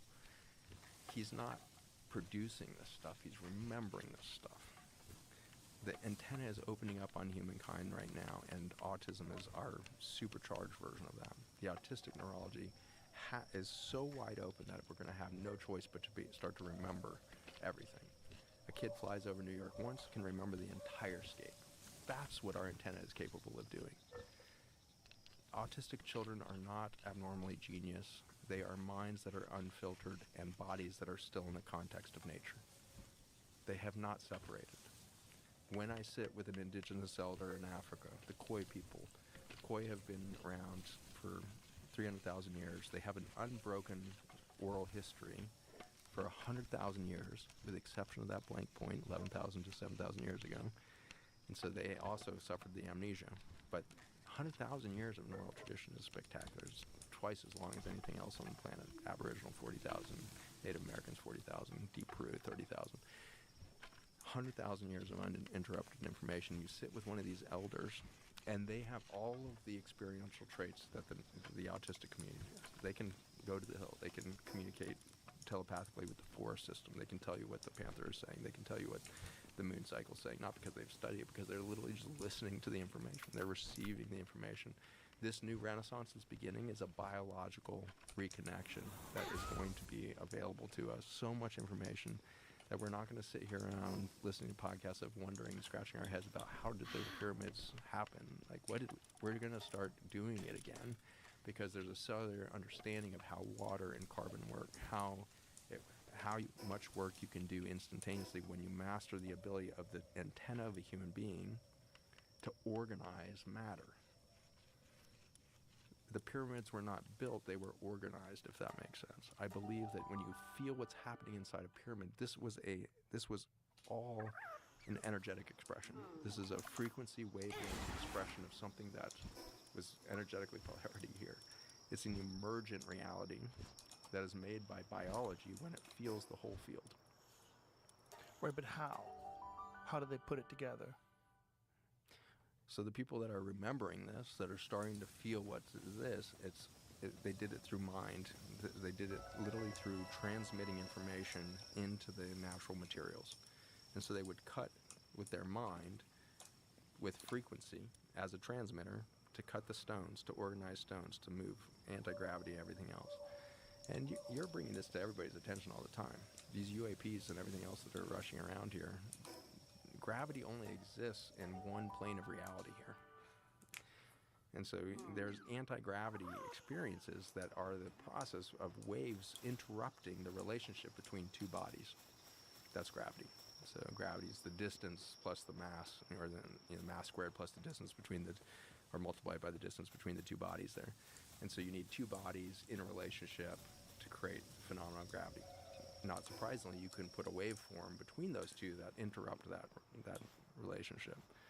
And so when you start to think this way, then UAPs and your pyramids all start to make sense. Like, we're so Newtonian in our current belief systems. We've forgotten how to believe in quantum physics because we became so committed to the mechanical reality that Newton offered us. Newton said, this happens, therefore this happens. Everything is action and reaction, action and reaction. Maybe, or everything is creation. Is the right relationship between action and reaction actually polarity instead of one thing reacting to the other? What do you think is fueling this current renaissance? I think it's us getting to the breaking point of human neurology. We can no longer sustain the stories. It took so much energy for us to all believe the stories together. Everything you've ever talked about on this podcast is pushing you. I don't even know if you know you're doing this. You are pushing the human neurology to its breaking point with every podcast. You're challenging the human mind to stretch past its capacity to keep the old stories alive. You're breaking minds. That's why we love you. Is I have a great affection for all people who do this, and you're one of these people doing this. You are a breaker of false things, and you have an incredible device that you use all the time, which is curiosity. It just won't let you sit still. You're too fucking curious. I love this about you, because this is why I was excited to come to your podcast, not so I could talk about anything, so I could feel you. I wanted to feel what this feels like, because this has to be one of the most freaking curious motherfuckers on the planet. What a gift to sit in front of a curious human being. There's nothing that feels better. I'm a big snack on the go person, and Bavarian meats have been my go-to. They taste so good. It's just like our new house. I hope you have an American Home Shield warranty. Leaky toilet fixed. To a human neurology than sensing the other. The impregnation that Dr. Ibrahim Karim mentioned there, that field effect of two fields that come into presence together and impregnate the other one. It's your curiosity that's got everybody paying attention. We love it because you're not here to tell us you know everything. In fact, you keep the challenges that we don't know anything. You've said it 5 times on this one. We don't know. That feels so good to a neurology. We don't know. Well, I also think many people are curious, and they also want to hear from other people that are curious as well, because we live in this weird world where we've been deceived into thinking that people have short attention spans. It's not true. Like your attention span can be hijacked by short attention span media, but it doesn't mean you have a short attention span. Most people that I know, if there's a thing that they like, if there's a thing that they're interested in, they have immense attention for it. Whether it's a sporting event or a concert they go to, there's a lot of things that you have a lot of attention for. It's just, it has to actually resonate with you. And people love when other people are curious because they're curious. Most people are curious. All humans are curious. Yeah. All humans. If you're not, there's something wrong. You're not human. Well, you're just blunted. Life has thrown you some curveballs, and you didn't know how to duck. Well, you can definitely turn a curiosity off into human, no question. Yeah. You just separate them from nature long enough. And you drug them, you know. Well, that's just a symptom of nature deficit disorder, I think. Yeah, I think you're right. Yeah, I think that's why one of the best remedies for people that are depressed is physical exercise. Get out in nature. Yeah, go out in nature. Go hike it and camp for 7 days. Something that makes you feel alive, gets your blood pumping, because that's what's supposed to happen. That's how you're supposed to exist. It's been shown 3 nights of camping outside, never go inside for 3 days. Your immune system reverts 30 years. Your T cells turn back on. All your stem cells activate. We are living a blunted human experience because we separate ourselves from nature. Did you ever watch the Werner Herzog documentary, Happy People? No. It's really fantastic. It's about these people that live in Siberia, and they're so happy. There's like no mental illness. And it's called Happy People, Life in the Taiga. So it's all these people that are off the Taiga River, and these people live a subsistence lifestyle. They hunt and they fish, and that's all they do. They ride around on snowmobiles, they build cabins, they live with their dogs. Sounds like my life. Yeah, it's quite fascinating because these people don't have any mental illness. They're all happy. They're all laughing, they get together, they drink, and they parties, and they eat food together, and they're laughing, and then they go about their work, and then they exist completely embedded in nature. They are nature. They're a part of it. And I would offer they're not working at all. They're creating. They're living. They're creating. They're living. Zach, this was awesome. This was really fascinating. We got to do this again. Can I show you a picture of how we got here? Oh yeah, show me a picture of how we got here. All right, let's just. I want to go to that next slide because it's going to orient us to like what's actually happening to humankind right now. Okay. And so we have established clearly that nature's the context of a connected, interconnected life. And so, can you go back one slide? Oh yeah, that one will work. Yeah. Sorry, go ahead and that one. And so this is looking at the effect of glyphosate on ATP, which is energy production per cubic centimeter. And so this is looking at that. And this is vehicle meaning control. And so you're producing about 1,600 picomoles per milligram of ATP. These are the mitochondria turning carbon chains of carbohydrates and fatty acids back into light energy. And so you've got this massive energy potential, and then within 30 minutes of introduction to just 1 part per million of glyphosate, which is a common amount that you would see in a lot of your chemical farmed food systems. And we've seen this all the way down to 10 parts per billion, which is 1,000 times smaller quantity here. And so at these levels, though, you see a sudden collapse of the ATP production. And so now imagine in 1976, we start eating food with residues of this chemical, and suddenly we shut down light per cubic centimeter for the first time in human history, more effectively than ever.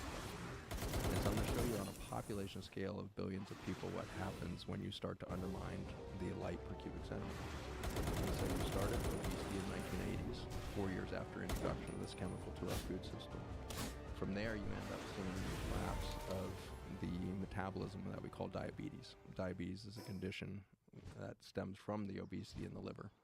Obesity is not because you're eating too many calories, it's because the calories can no longer be burned at the mitochondrial level, which is where they should be ending up. So obesity happens when you're eating 2,000, 3,000 calories a day and can only burn 1,500 calories a day because your mitochondria have been poisoned by an antibiotic that's killing the bacteria in the soil instead of killing the bacteria inside your cells, which are mitochondria.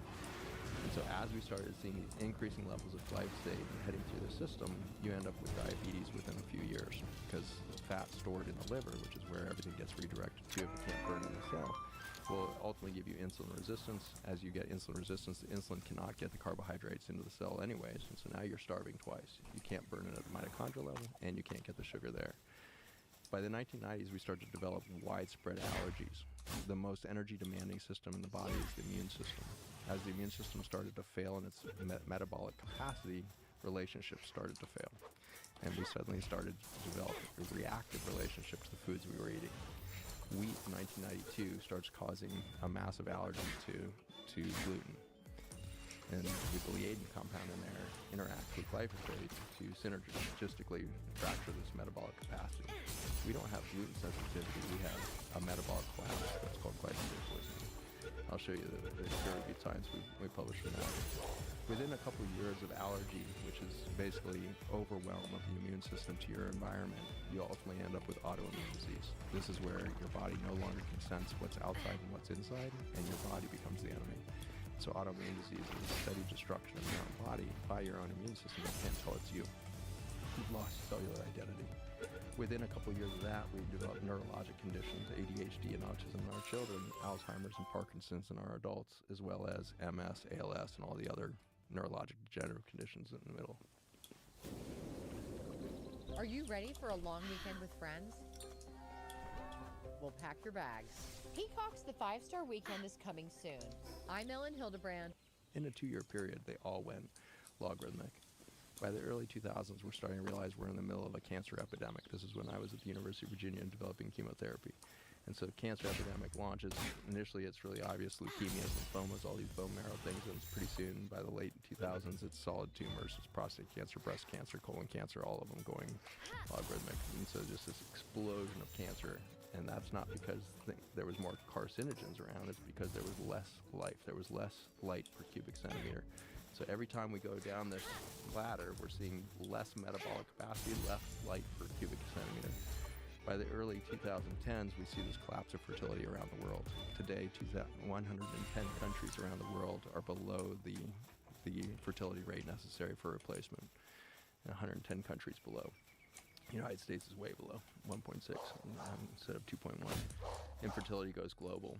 By the early 2010s, endocrine disruption and genomic instability starts to occur. So these are things like methylation defects, and we can no longer detox the body. So we develop stories about Lyme disease and all these conditions of infections, when in fact it's just toxicity that can no longer escape the body because we don't have the repair and detox mechanisms there, because the metabolism, the light energy per cubic centimeter is diminishing.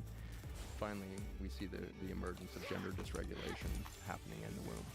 And so this has probably started in pockets around the world a couple decades ago, but by the 2010s, mid-15s, we see this happening regularly. And what's happening here is the biology is staying at neutral. Every fetus ever developed in the womb of a woman starts at neutral, neither male nor female. It starts at neutral, and then around 90 days of embryologic development, it requires an explosion of energy from the mitochondria within it it takes that 90 days really not to do anything at the human level, but you're growing the garden, you're growing the microbial garden inside the human to get ready for this massive energy discharge that's going to polarize the biology to become male or female. So to move from neutral to male or neutral to female requires this huge energetic thing that we call puberty. So the first puberty happens at 90 days in the womb. There's another one that happens late phase in utero, and then there's the more typical one you see around 4 or 5 years old, where you start to see differentiation of some of the physical features of boys and girls, and then the classic one around 10 to 13 years old, and then another one around 18 to 21, and then a final burst that happens in the late 20s. So we go through all of these huge energetic discharges that create polarity, that move you away from neutral to one or the other of the sexes. And this isn't like sex as a preference. This is literal neurologic expression. This is the neurology of the deep brain forming the behavioral traits of a human being. Become male traits, female traits. If you've ever had 2 kids, I don't know if you got kids, but I've got a daughter and a son. They're both adults now and married and thriving. But when you watch a kid develop, it's unbelievable what's pre-programmed in there. The male traits can appear by the time they're 6 months, 9 months old. They're doing something different than their sister did at that same phase. So there's what we're talking about is this deep programming of the biology as it goes away from the center. By the time we had this much glyphosate in the system, so this whole cascade from 1976 to 2020, you're looking at this yellow line that's traveling up there. That's the amount of glyphosate sprayed into our global environment. Today we spray 3 billion to 4 billion pounds of glyphosate into our global soils. 3 billion pounds of anything is disgusting, but this is an unbelievable amount of antibiotic. That much antibiotic has reduced the metabolic life force of our planet and our species to the point where we have a chronic disease explosion by the 1990s, an infertility collapse of the species, and then gender dysregulation. So this is how a species goes extinct, is it loses its metabolic capacity to concentrate light energy. Light per cubic centimeter is how life occurs. Biosis is the interconnected relationships that make life possible. You undermine those relationships, you decrease the number of relationships per cubic centimeter, and you start to see this pattern evolving of a decrease in repair and regeneration. And so your rate of repair versus your rate of injury suddenly goes out of whack. And a previous rate of injury of eating bread, gluten has a slight impact on your gut behavior. Slight decrease there, and you lose fidelity, and the whole thing starts to degrade. So I've spent the last 15 years of my life building systems with people around us that are already tuning into this wider antenna to say, what does biology look like fully supported? So we've created these online programs called Journey, which is journeying humanity back into natural systems to fully support not only the biology and the way it repairs and regenerates, but fully open up the antenna to remember what we were supposed to be doing here, to remember what it feels like to be between heaven and earth, to be floating in this cosmic stew of curiosity, creativity, productivity. That's what's going to make humans humans again. It's when we allow our children to become between again and start to stop being programmed into machine-like behavior and start to open up their antenna. We can decide to do that as a society and proactively go about this, or autism will emerge to the point where 1 in 3 children will have autism by 2035, and we do this anyways. We are going to develop a neurology to escape our mechanical history. Our anti-nature, antibiotic nature is going to come to an end because bodies are always going to win. Nature's always going to reinvent herself out of whatever stressor is pushing on her right that moment. Right now, human behavior is pushing on nature. If we stop doing that and we let nature come back in, we get to be part of the solution. We become part of it. We step right back into the right relationship with the keystone species. If people want to see more of this and they want to read more about what is your website? Zach Bush MD is the website, and the book is Biological Elegance, and you're going to only find it there. We're not putting it on Amazon. We're not asking anybody to go after money or abstract systems. We're asking for engagement. I don't want followers. I want builders. I want creators. I want the co-creators that are going to come build this new world with us. This is my excitement and passion. I think you're doing a great job pushing us there. Well, thank you. And I know you're going to get a lot of people to check this out now. I'm very excited. It was a fun conversation. Let's definitely do another one. I look forward to it. All right. All right. Thank you very much.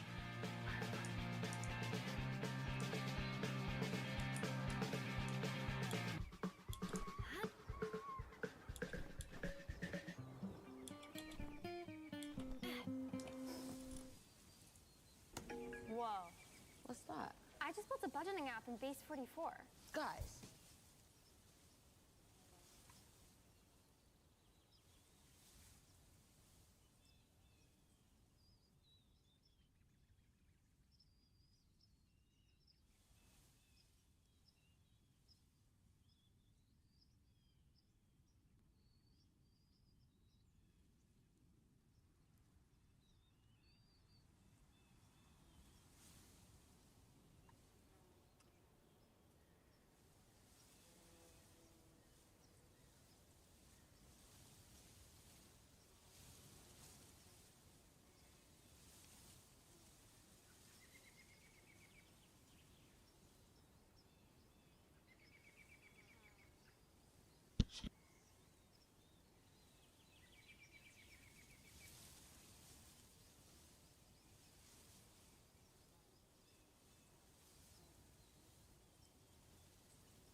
You fought against the odds in every inch of every race.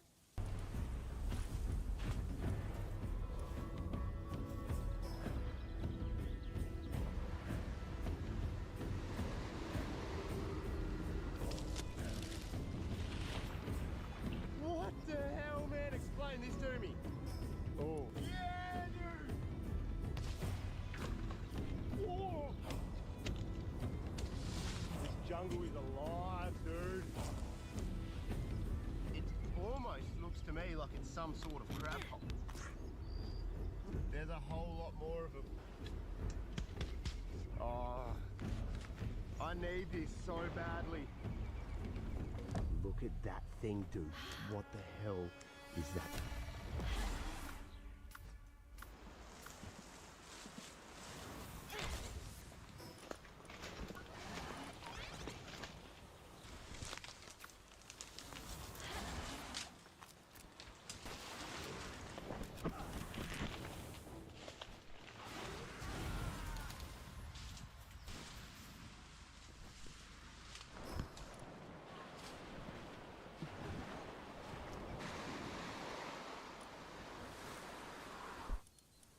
Yo, what is going on?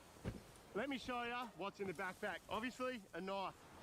Camera gear, which isn't gonna help me survive. Drone, GoPros, batteries, 2 little fishing hooks, about 1.5 meters of fishing line. As you can see, there is not much in there. The field day's Billy, and I've got a flint, and that's it. So, we're in for a proper mission here. I need to make a waterproof shelter, and I need to make it fast.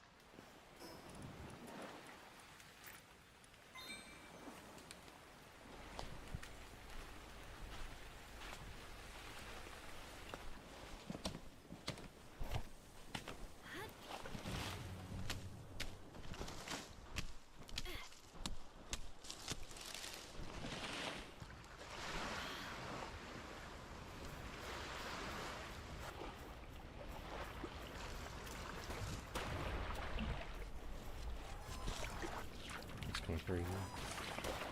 Man, I just found all that wicked rope. That is going to be so helpful to make a shelter. But when I was getting the rope, what the hell, man? Explain this to me. I found this concrete Buddha with no head. That's solid concrete. That's heavy as. How is that sitting there?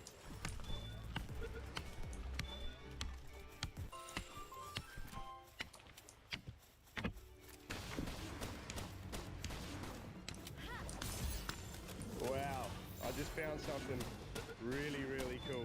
Check this guy out.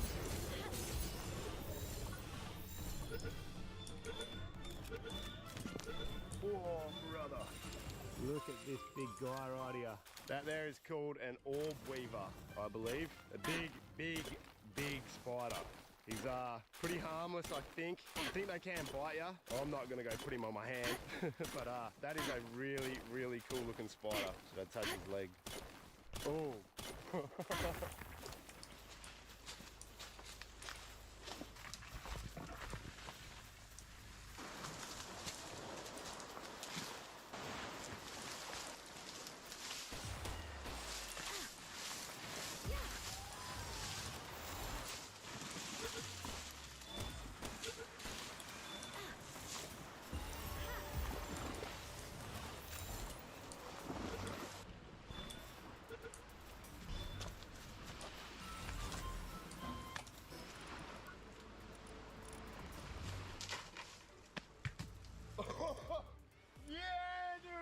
Did you see that? Just gridiron throw a coconut at a coconut and got a coconut.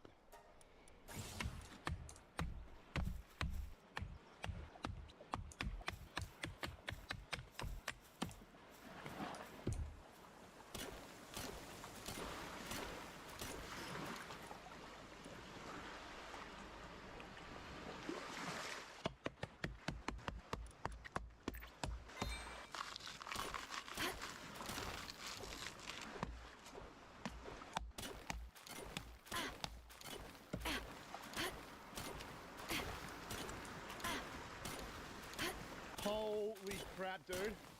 I'm just walking through the jungle trying to find a stick to poke those coconuts down. And there's a well-used track here, probably from other neighboring islands coming to collect coconuts and stuff. And I was literally 4 meters past this tree and this big palm frond just fell down with a solid stud. Now I'm hell nervous to be under this tree. Look how tall that is.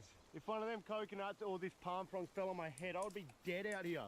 That thing has some weight to it. Gotta walk around with your head up around here.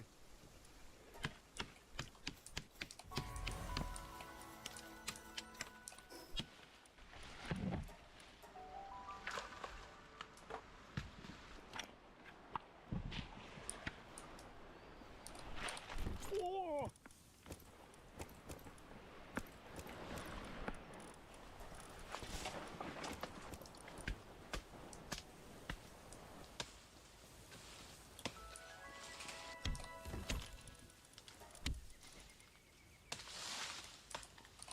Look at this, bro. I hope you can see this on the camera. I literally have put my bag down for about 4 minutes, chopping a couple of palm fronds down. I have a go at all the spider webs on my bag already. Yeah, this jungle is alive, dude.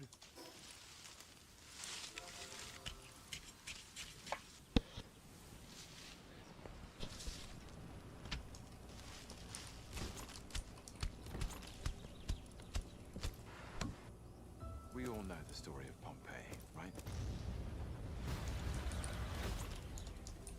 What if there's another story to tell here? A story.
at this thing behind me. That has taken some effort so far. We're 3/4 of the way there. That looks pretty waterproof to me.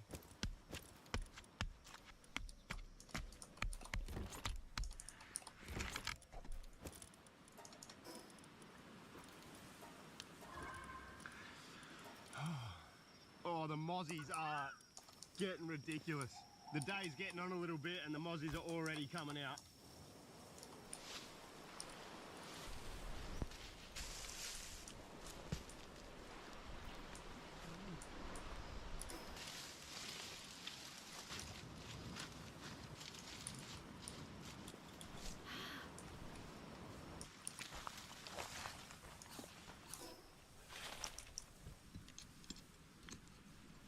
That's really interesting.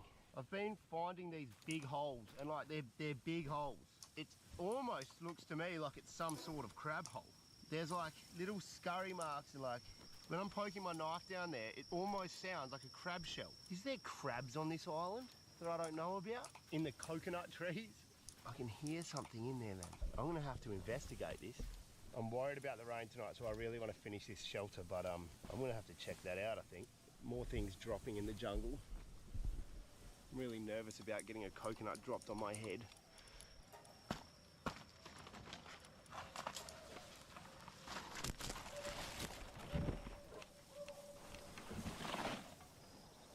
I don't know if the camera does it justice, but this tree is goddamn incredible. Look at this thing. Massive spine root looking things. It's huge, and then it has these crazy plants like growing off the side of it. I don't even think it's part of the tree. The actual tree itself has like this kind of leaf on it. Wow.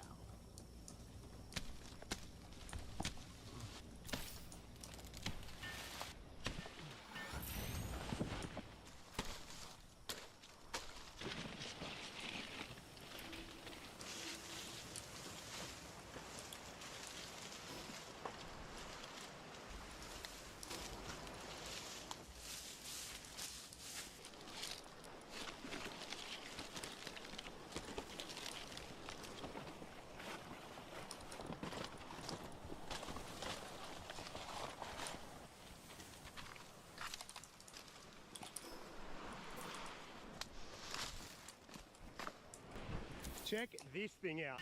I am as proud as a pig in punch about this, people. Ocean views as you walk into the entrance. Welcome to paradise. That there is pure comfort, my dude. I'm gonna have a couple of smouldering coconuts down there, just smoking the joint out. There's not gonna be a single mosquito in here. Not tonight, not for me. That thing took a hell of a long time. I'm thirsty as hell. I'm gonna crack open a coconut. The sun's going down quick. I don't know if I'm gonna have time for a fish. Plus the tide's pretty low and I don't wanna waste me little hook getting snagged. So I don't know.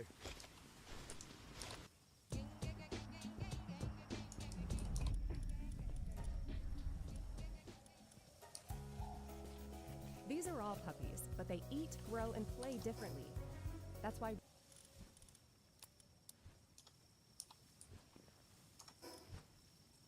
Royal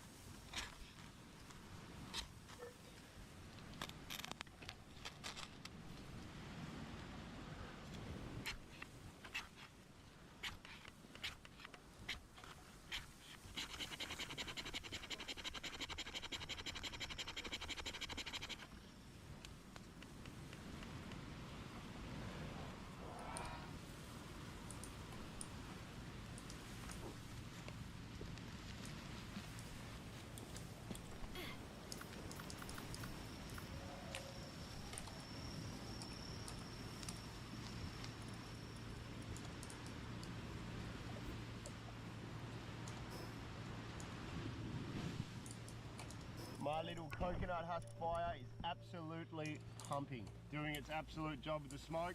I'm gonna sit around for a minute. That sun's just gone down. Transfer some of that in there, and I'm gonna rest my head.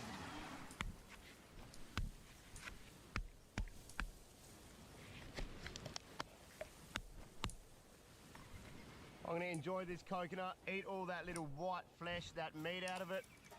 That's gonna be my dinner tonight. I'm knackered. I can't even be bothered trying to fish right now. Tomorrow, gonna have a big mission. Hopefully I don't get destroyed by bugs tonight, and I'll see you all bright and early in the morning.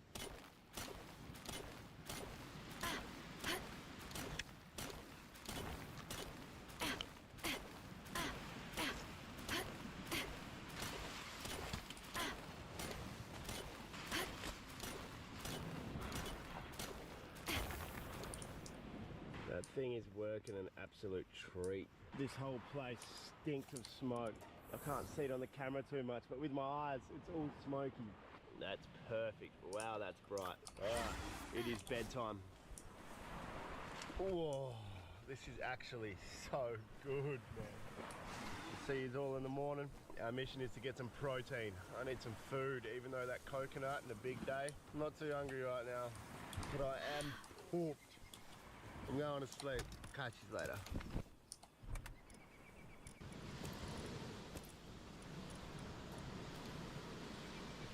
What am I doing awake right now? I'll tell you what I'm doing awake right now. These little tiny ants, they were always around, but there's a whole lot more of them. They've been crawling all over me. They're not a drama, they're not stinging me, they're not doing anything bad, but they've woken me up for a second. It is 10 past 11, and I just thought to myself, since I'm up, let's go check out those holes that we were sussing out today. Remember when I was poking my knife down that hole? I'm gonna go and have a suss, because I'm interested and I'm awake.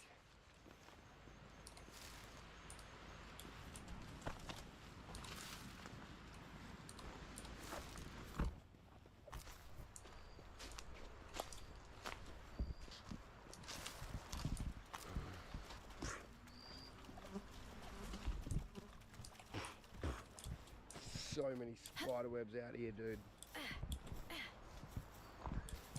Alright, this is where the... Oi, look right now. Look at that thing, dude. What the hell is that crab? Look, he's out of his hole. Look at this, look at this, look at this. Look at this. Look at this crab. Look at this crab, bro. What the hell is that? Oh, he's very fast and strong. Come here, buddy. What is that, bro? I've never seen that crab in my whole life. Look at him, bro. He's got a good claw on him too. I've dropped my knife. Go on, take it. Take the stick, take the stick. I'm eating this crab. There's my knife. What the hell, man? I was right, bro. They are crab holes. Yes, bro. I am blown away, dude.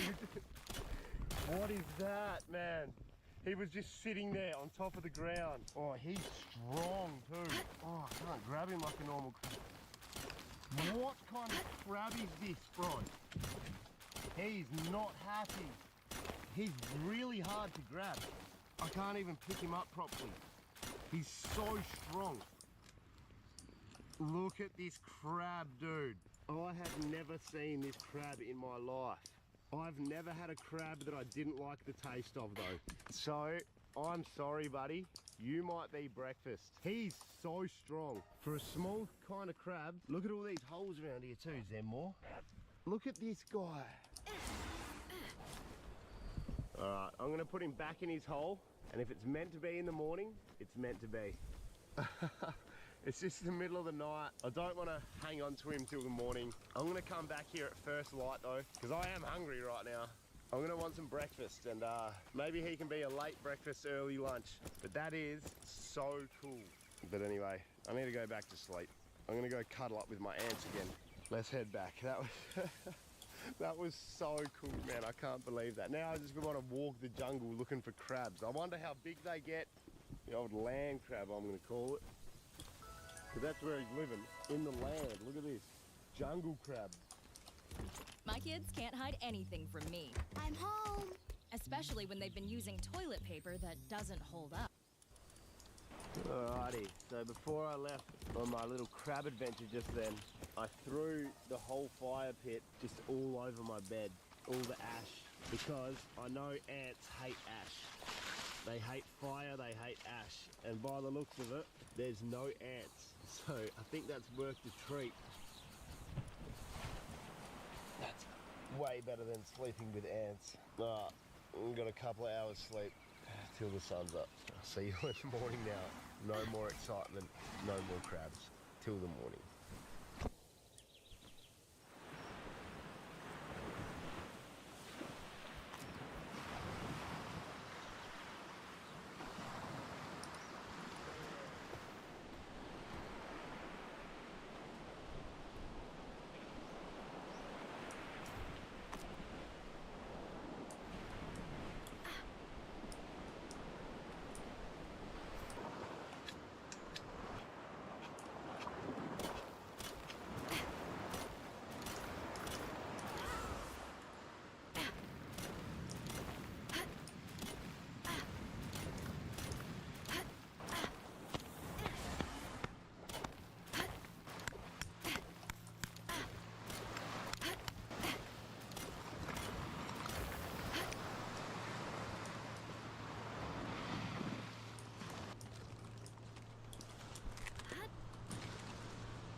Me little crab, he's gone. He must be out looking for food or doing something, but I checked a few holes around this area, don't seem to see him, so he might have ran away. He might have copped wind that we were gonna eat him, and he's scurried out of here. We'll have a little look later maybe, but yeah, he outsmarted me.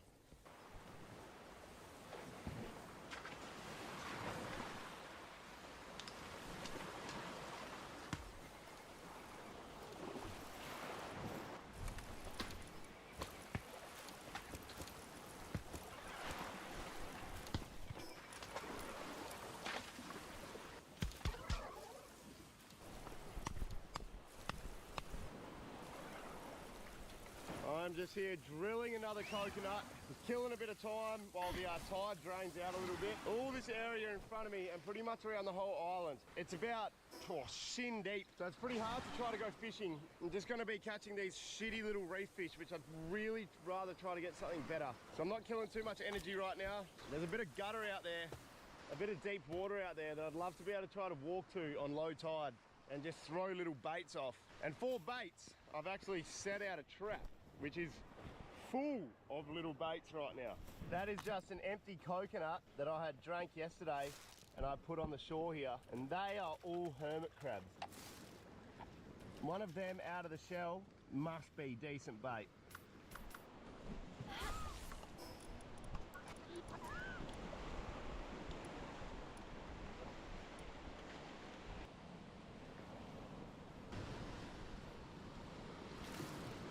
Alright, that's our tiny little bait, a hermit crab out of its shell. Let's see if we can't get something to eat. I am so hungry. I feel so drained.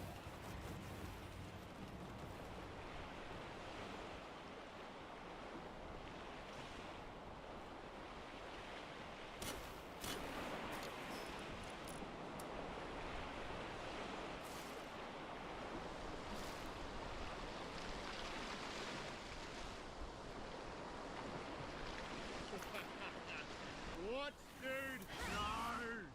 That was in there for about not even half a second, and I got this tiny, what I think is a parrotfish maybe. What the hell? I'm not eating those, bro.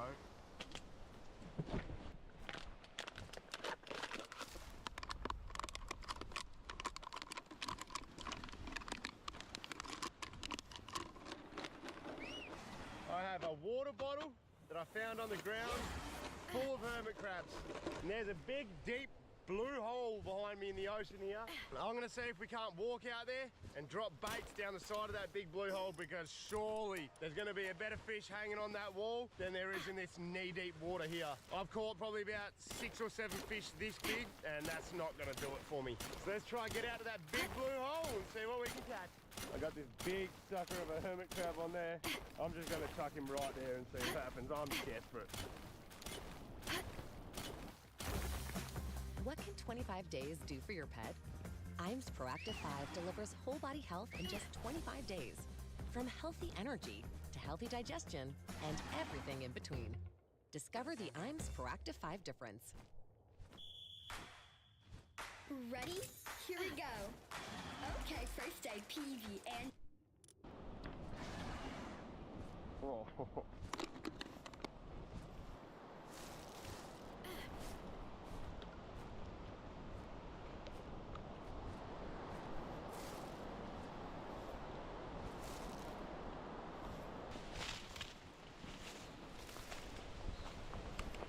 All right, so after 500 hermit crabs, 500 attempts of catching a bigger fish than this big, no go. My best bet is to find something that I can stick with a stick, but there's been nothing like that either, dude. I'm gonna go find my crab.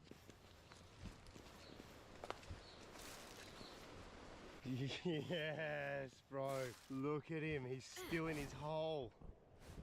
Check him out. Hey, bro. He's still in his hole. I might grab him, take him back to camp, stick him in some salt water until it's time to feast. Oh, that's like a little weight lifted off my shoulders. At least there's some sort of food for me. Oh, he's locked in there. Come on, buddy. Oh, I bet he's not happy to see me again. Oh, there he is. We meet again, brother. This time I'm not letting you go, sorry, buddy. This time you're coming home with me. There's gonna be a bit of meat in this guy, surely.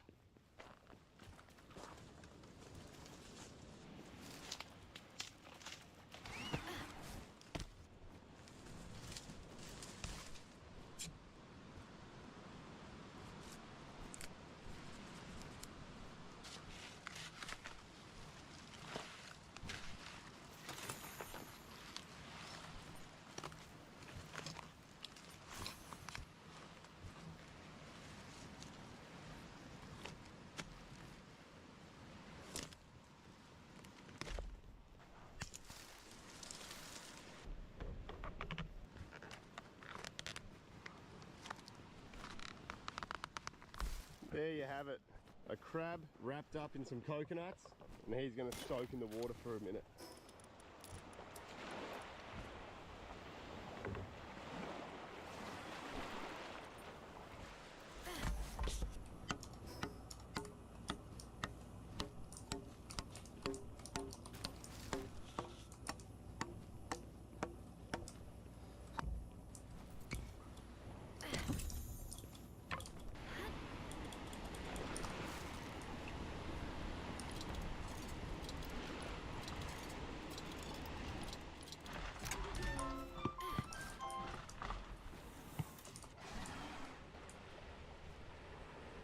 Every time I knock these coconuts down and I go to pick the coconuts up that are under the coconuts I've just shaken, I'm just waiting for one just to smack me on the head. Oh, it would not be a good time. I'd be down there dead, I reckon.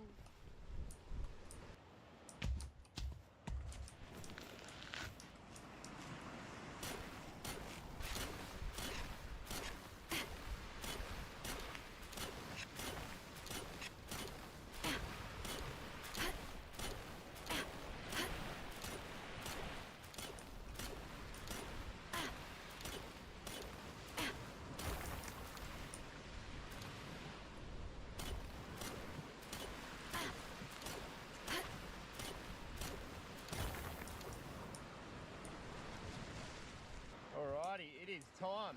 Oh, we've got a beautiful bed of coals down here. A weird crab that we're calling the land jungle crab. That is my dinner. Straight on the coals. The meat in that big claw is going to be pretty good, I reckon.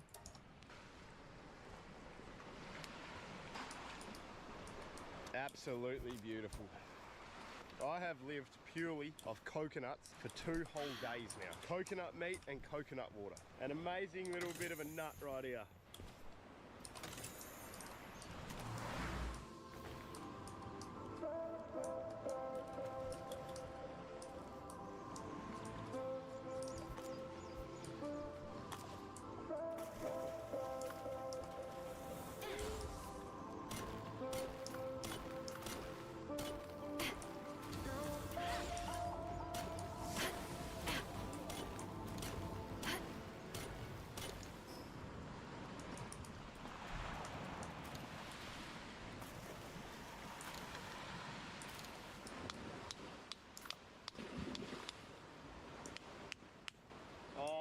lollipop.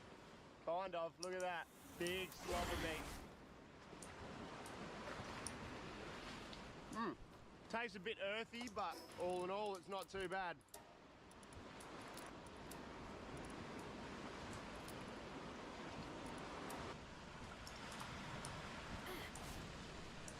I'm just munging on a bit of coconut meat, waiting for these coals to burn down a little bit. I'm gonna get them nice and cool and then throw them all through the tent again. Oh.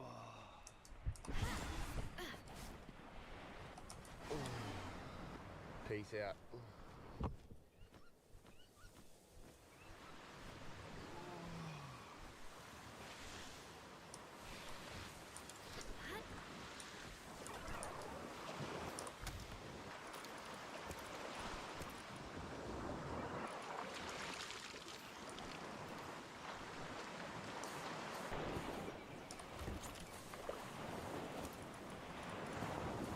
I thought I saw something. I ran over here quick, sharpened a stick.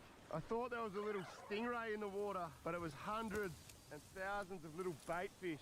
I thought I had myself a bit of a feed. Oh, this might have just made my day. Now that's putting the in milk chocolate. If I were him, I'd bundle my home and auto and pick up the real victory. Savings. Are you talking about bowling? No. Bundling, Jan. Bundling. Bundle and save with the personal price plan. Like a good neighbor, State Farm is there. Check this out. Yes, bro. Please be in there.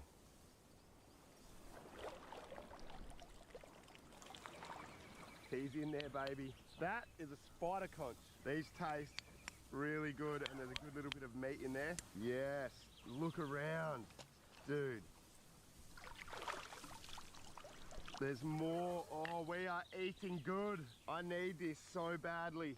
Who would have known on the morning I would have found two? I was looking for these yesterday. I didn't see any. Yes.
Oh yeah, mate. When she's bubbling, she's done. This is going to be a good little treat. These shells will be extremely hot. We'll rinse that off in the salt water just to cool the shell down, and then we're having breakfast.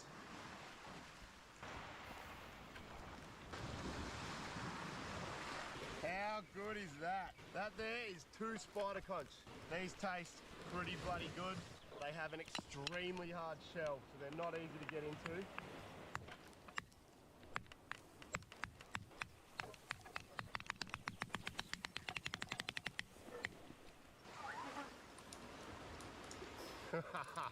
Look at that big bit of meat. So there's a few little bits you don't eat on it. Pull all the gunk off. Pull that gunk off. That there is what you're left with. And it tastes like a scallop. I think they're bloody good.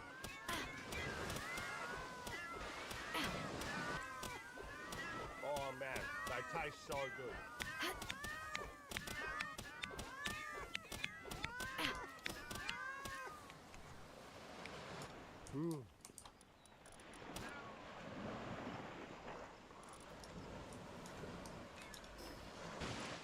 That That is the end of it.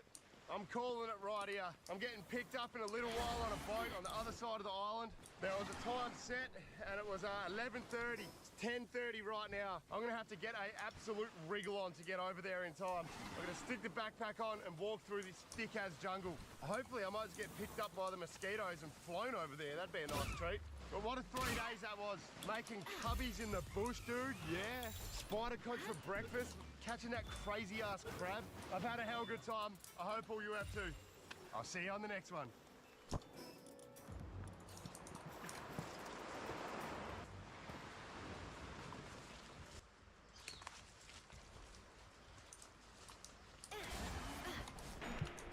Hey yo!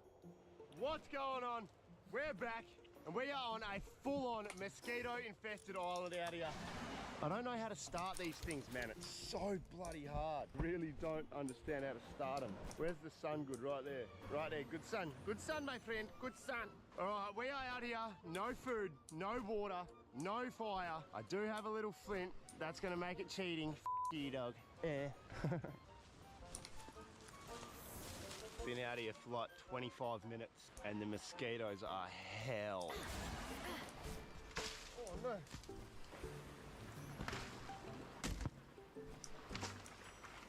I've cut my stick too f***ing short. Ah, the boomerang. I have heard of the boomerang. Oh,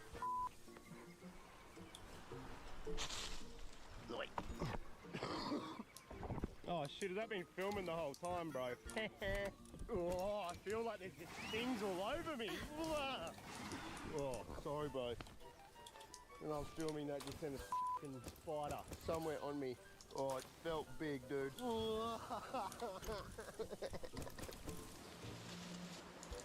It's lovely in there. It's hell spacious. Smells like beautiful palm trees. That's awesome, dude.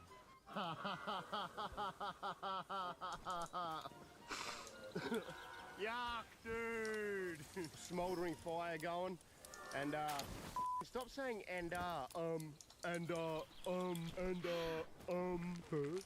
Check this f***ing thing out. Oh, you're not allowed to swear, brother. No swearing. Welcome to paradise. Oh.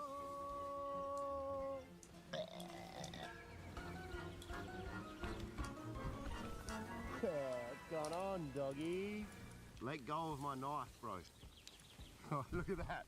That's a deadly crab holding a big knife. Look at that. He's holding my knife, man. Come on, bro, let go. Let go. And the hole I was looking in today is actually over here. He wasn't near this hole. I can't see him and I can't check because this guy's holding my knife still. Look at this thing. That is incredible. He's clamping my knife like there is no tomorrow. What the heck, man? All right, mate. If you're there in the morning, you're f***ing breakfast. Bloody breakfast. Stop swearing. Going on with this? The coconut's all wet, bro. Today we're unboxing Charmin Ultra Soft Smooth Tear. Wow, these wavy edges tear so much better than ordinary squares. And it's way softer. Charmin Ultra Soft Smooth Tear, definitely recommend. Enjoy the go with Charmin.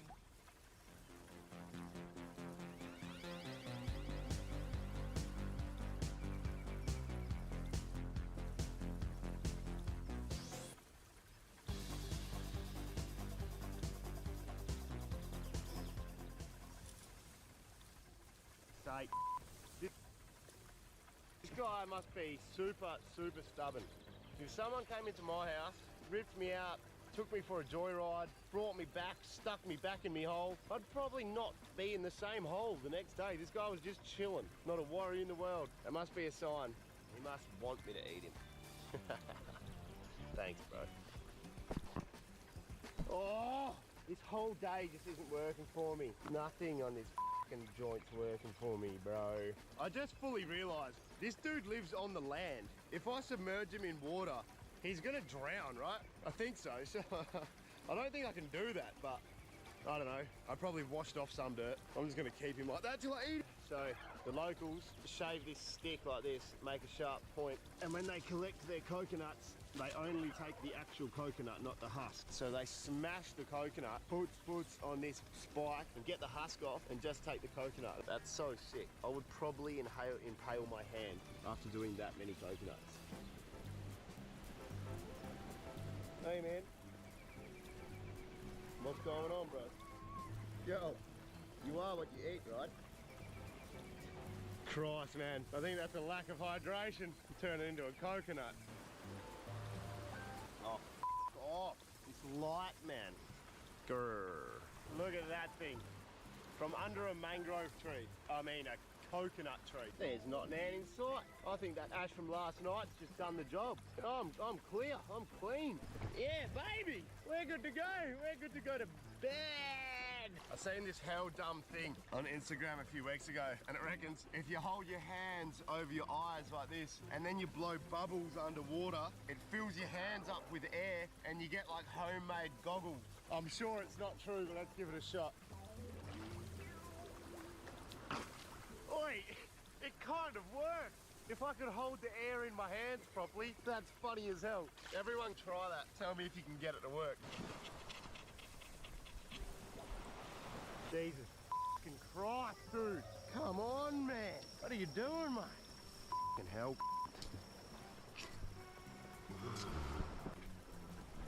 Dude, what the is happening? Holy dude. No one should struggle to start a fire with a flint like this. Why, man?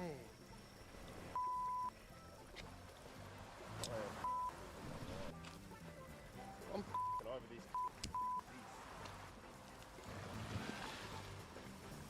Yeah, boy. Finally.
In Albion, no matter where you go or what you do, your mount will accompany you on your journey.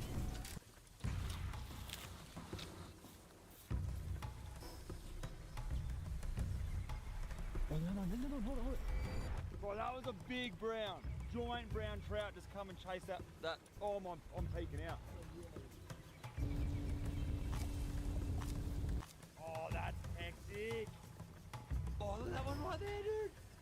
Right there. Literally sitting right there. Yeah, doggy! You're kidding me. Oh, bro.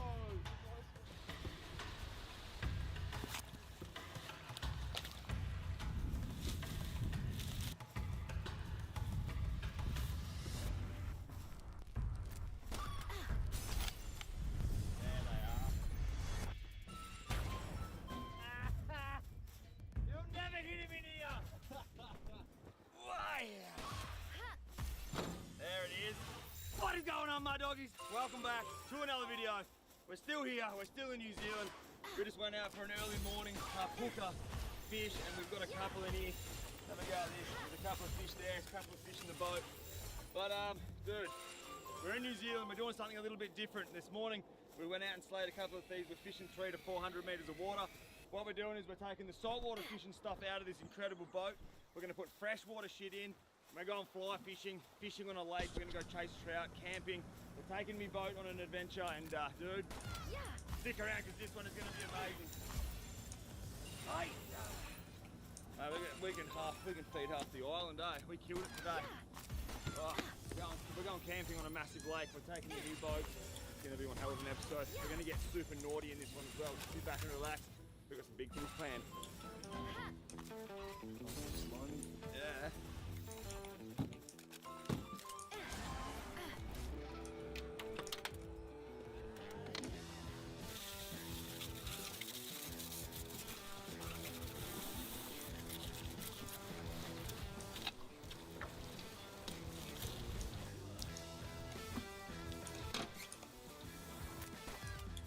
Big dogs away. We're gonna get the noodle rod out. The noodle rod's gonna come out to play. We had a hell of a session this morning on the Hapuka, but the big rods are going away. Like I said, we're going to a freshwater lake, pretty far away, camping up there. This episode's gonna be a banger. We're getting the noodle rod out, we're getting the fly rod out. We're chasing trout, and it's meant to be in one of the most picturesque places ever. So, big rod's going away. The noodle rod is coming out to play.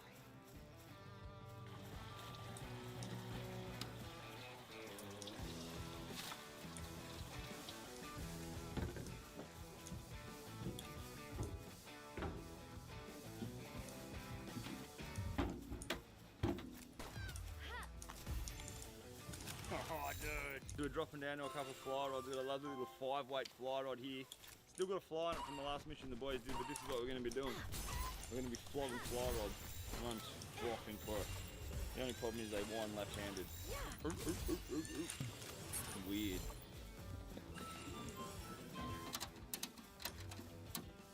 Let's go to the lake. Let's go and bust a couple of trout, start a fire.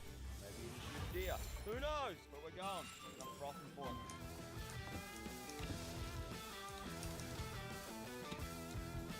11:30 in the morning, getting on the ginger beers, boys. Chief!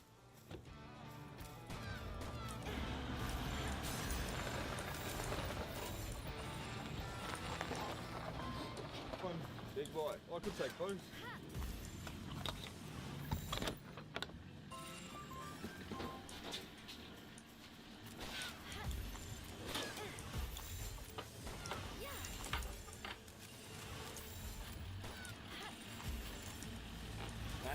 If there's one reason I would move to New Zealand, it's because you can suppress a rifle, bro. Yeah. That's the only, I'll just come here for that. Yeah. Alright, we're not only taking fly rods and the noodle rod, we're chucking in a couple of rifles. We're going to take some rifles off to the lake and you never know what's going to happen. Just rocking to this age. It's going to be cute. I think I'll just take that one. Yeah. Then we can shoot them from a long range.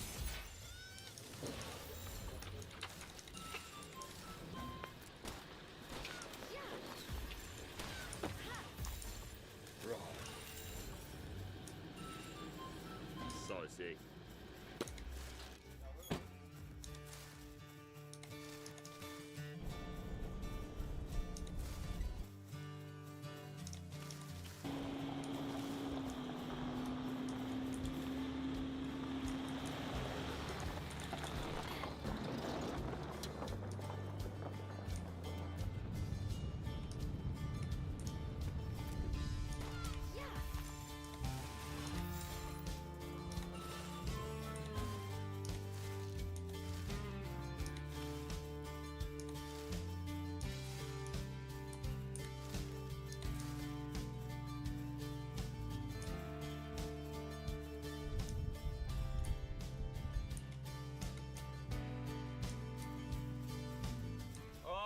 made it.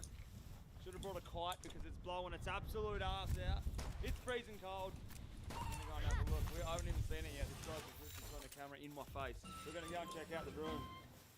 Let's have a look. True. This is alright, eh? Beer fridge. This is gonna do, eh? Couple of bunks, couple of boys, we're sleeping in here. Oh, let's get our shit sorted and drop the boat in, eh? It's a bit windy out there. And it's like, not shit, like 30 knots out there. Look at the views. 30 knots. We're going fishing anyway. We're going fishing, eh? Really. We're just going, I don't care. Let's go get a trout on the noodle rod. That's the deal. Time check. 3:27 in the afternoon, so we don't have much time. Sunset's around 6 o'clock. Yeah. Gonna get our shit sorted, put the boat in, bend the noodle rod, fishing 30 knot wind, fresh water banging.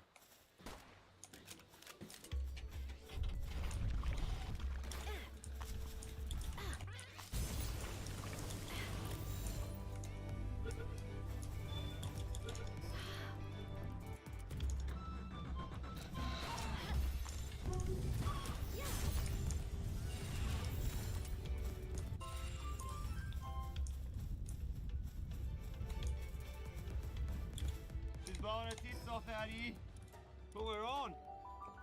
We didn't mess around, we've been here for about 3 minutes, we're already in the boat. We're going fishing.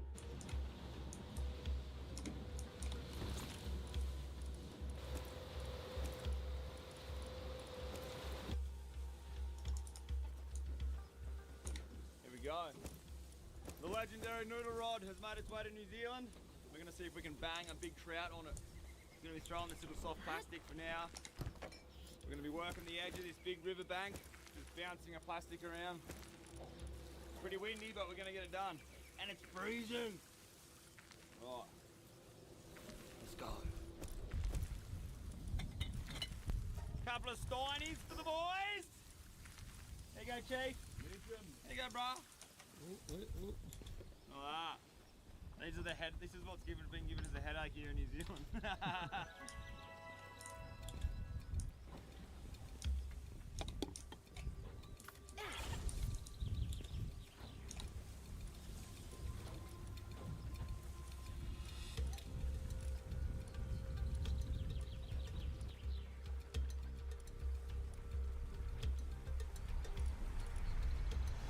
Right, the biggest brown. The giant brown trout just come and chase that. Oh, I'm peeking out. Right, that was a big brown. It's been here for like 5 minutes. She came right up to the back of the boat here, man. Dude, that would actually pull string. That was big. Yeah, dude, it was solid. Holy shit. Wow. That was gnarly.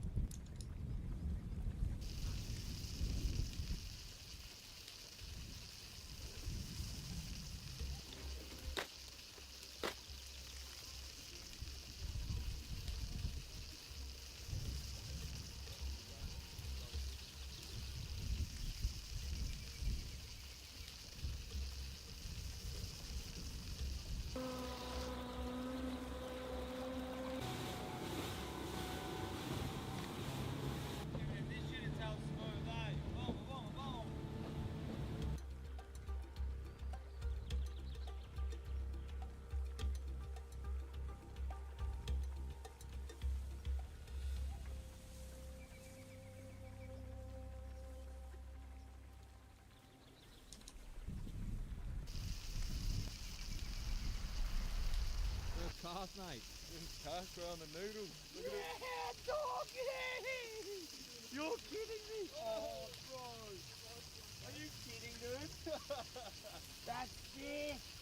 I've literally just pulled the boat up on a bank. I'm tying on new leader on my noodle rod. Angus has just put a first cast on his noodle and it's just banged a trout.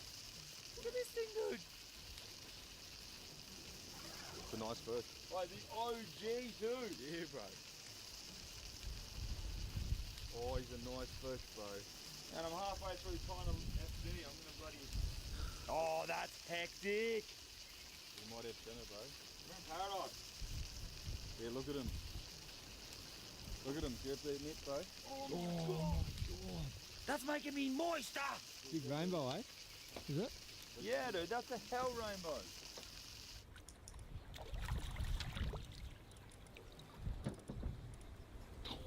Right. Oh my gosh. Look at this thing. Look how beauty that is, brother. Dude. That is a beautiful looking fish. That is a psycho fish. Oh, you've just pinned him in the top of the noggin. Look at that. He's hungry, bro. Look what he's doing. That is hectic. Bro. That is close. That's out the gate. That is mean. That's legit. Wow. Straight out the back, bro. Right. We literally just pulled up, engine roaring, turned the engine off, and he caught a fish right there. I thought he would have spooked. Oh, that's hectic. Hold it up, Brother. bro. It's a beauty.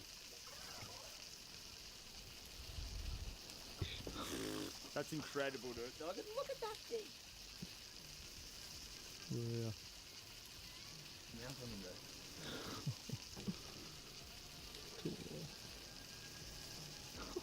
That's a solid mouth. They got hell teeth, eh? Yeah, and they've got see, feel its tongue? They've got little fucking hooks on their tongue. Oh, they do too, man. Yeah. It's a proper New Zealand wild trout, not released or anything. You can tell because none of the fins are cut. The released ones, they cut the fins. Really? Yeah. So that's a wild NZ trout. Wild NZ trout. That's off its head. We literally just got here. Doggy! Wait, we need to interrupt this video very quickly. We've just launched a whole heap of new merch over on the online shop. This is one of the ones I'm wearing here. This is one of my favourites. Look at this bad boy, the Yeah Doggy FDYST. We've got a whole heap of merch over on the online shop right now. We've got hoodies, we've got long sleeves, and we've got a couple of new t-shirts over there. Not only that, we've just restocked all of our coffee. So we've got the coffee back on there, the t-shirts, and look, if you guys want to grab it, fieldayshop.com, jump over there. I hope you guys are enjoying this New Zealand episode. I had a heap of fun filming this video. All right, let's get back in. Remember, Field Day Shop, fieldayshop.com if you guys want to check out your merch. All right, much love. Let's get back to New Zealand. So. All right, we're gonna park the boat up here. We're gonna walk along this bank. Angus literally just banged a trout like right on the back of the boat. We rocked up, we're yelling, screaming, engines running. Still bangs a trout on the head. We're gonna walk up this bank here slowly, quietly, and just see if we can't see any sight casting. That is incredible, bro. Big, natural rainbow from NZ. We've only been here for like, what, 15, 20 minutes now. We're keeping up here. It's gonna be sick. Right, before we go anywhere, just look at this thing of beauty. That looks delicious. Ooh.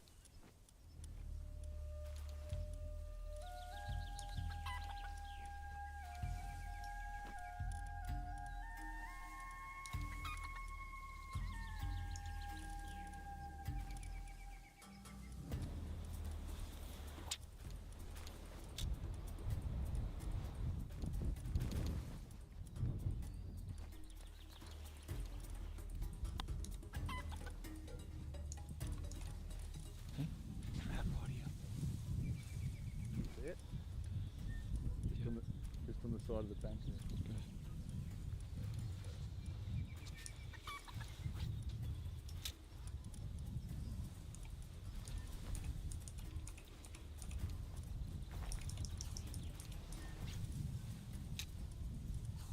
Oh, that's the one. Huh? Spooked him. Oh, his face is incredible, hey?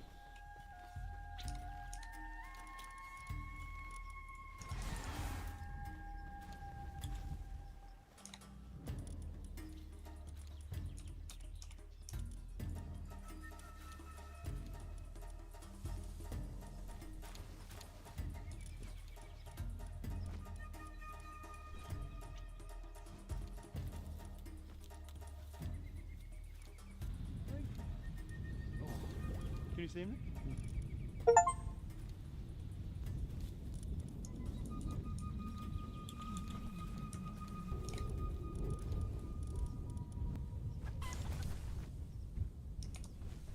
Right, we're just standing on the top of this cliff here. There's 3 trout. We're just swimming along the bank. They come into the deep water. I ran down to try to get in front of them, but we had no luck. It's blowing its absolute ass off here. It's like a wind tunnel coming through. we're gonna make our way back to the boat, and then from there we're gonna fish back along, and as that sun sets, we're gonna do something pretty epic. So, bro, this is amazing. It's the best.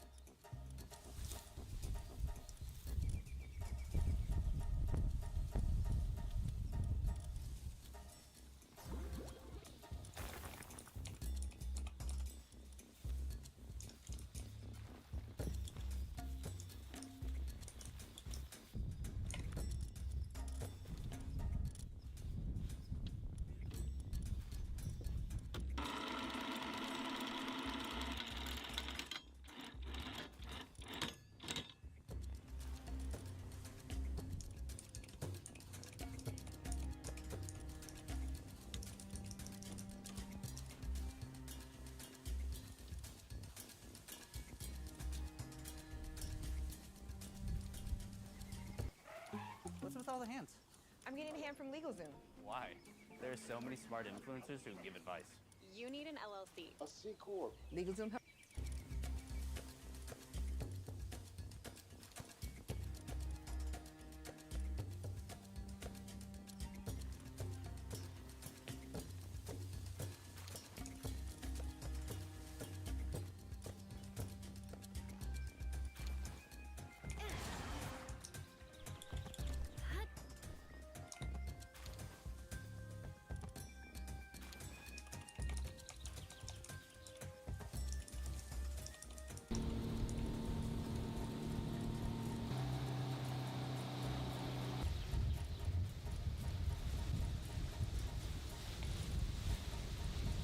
Deer up there. We have looked at the scope? Sun has just gone down. It's still twilight. It's still kind of bright out here, but we're scoping up along the edge of this big bank. There's a deer up there. That's why we bought the rifle. The rifle you've seen this morning with the suppressor that I was freaking out about. I was so excited. There's a big deer up here on the bank. Let's have a look to see if you can see it. You put that torch on him, but. Really? Yeah. There's two up there. See them? Yeah.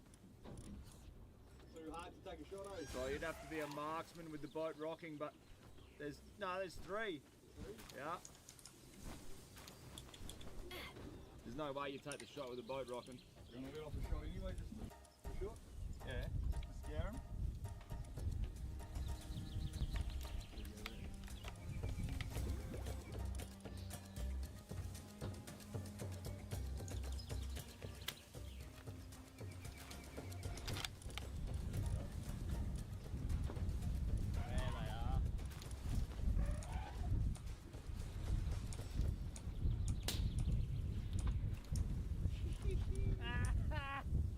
You'll never hit him in here! Bro, it's like 25 knots blowing my ass. I didn't even move, dude. Nah. That would be amazing. Blowing like 25 knots, the boat's doing this. We ain't hitting them deer up there. That's epic. Pretty quiet, eh? Yeah, that was proper.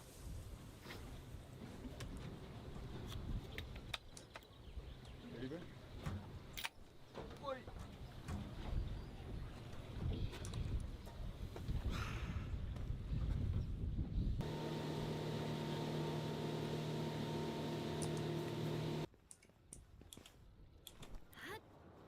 Alright, we just had a crack at a deer up on a mountain. There was no way I was going to hit it. We're rocking around like this. But what we're doing is we've got two noodle rods out the back. We're trolling. We're living the dream. We're here in NZ, actually living the dream. It's cold, but it's also killer.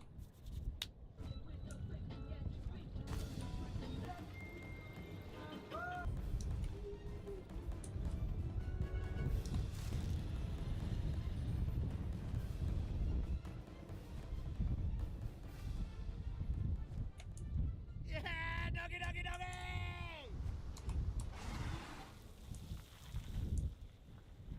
Oh my god. We've come back into on the dry land. It is blowing its absolute titties off out there. It's like not even jokes, like 30 knots. We trolled some lures back to the boat ramp, put the boat on the trailer. Now we're gonna cook a health feed. We're gonna cook that trout we caught tomorrow morning, but right now I'm gonna have a look at what the big dog's doing. What's on the menu, mate? Should tomatoes be that green on the inside? Yeah. But it looks awfully green and tastes like fish. It doesn't matter, it's just not ready yet. It's pretty green, eh? Which tomatoes don't go off, bro? It tastes fine. Anyway, we're having burgers. We're gonna cook up some burgers in this kitchen that they provide here. Have a couple of beers and then see where the night takes us. There you go. Even the mince over here is good. Look at the colour of that mince there. Making a couple of burger patties. I'm gonna save that trout for tomorrow. Cook him up later.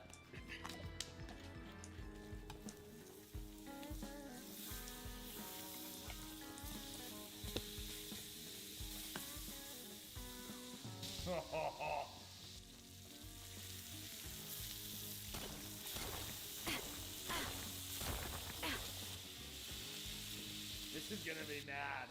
This is gonna be incredible.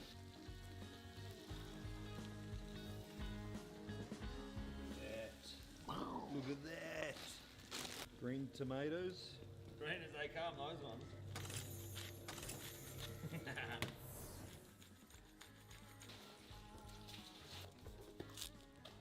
Look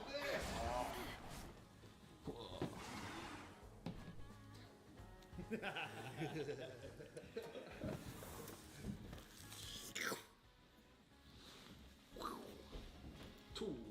Oh yeah, she's dripping, she's gushing. We got a gusher. Ready for this shit?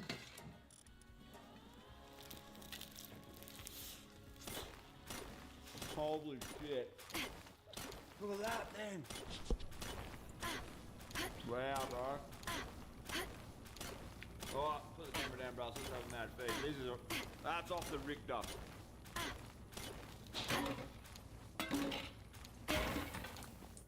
It's New Becca. Rhymes with Rebecca.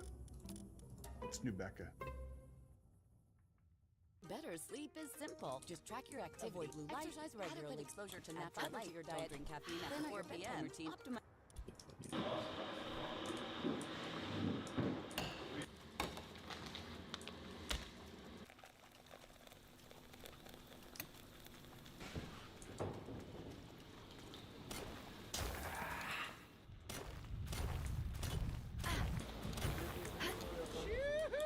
Good morning, my doggies.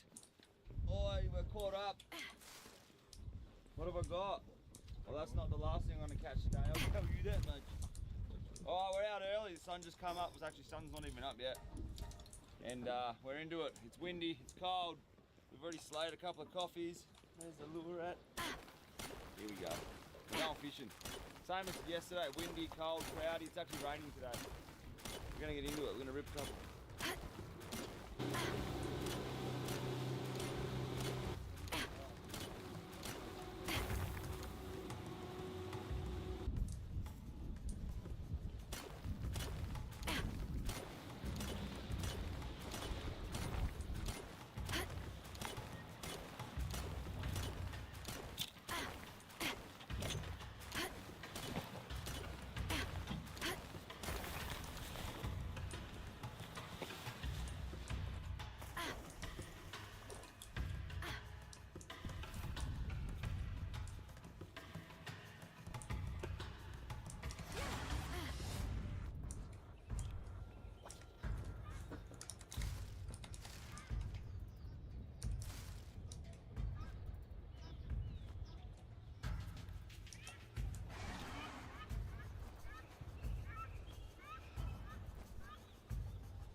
Look at that trout.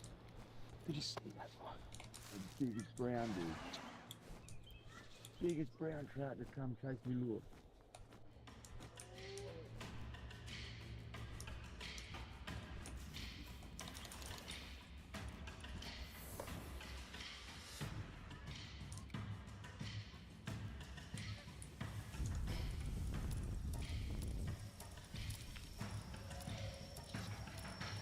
That was epic, dude. We just walked along this bank here, had a big brown trout come in. As soon as it came up behind my lure, I actually picked up weed and it spooked the fish, but we had a big brown come up behind it.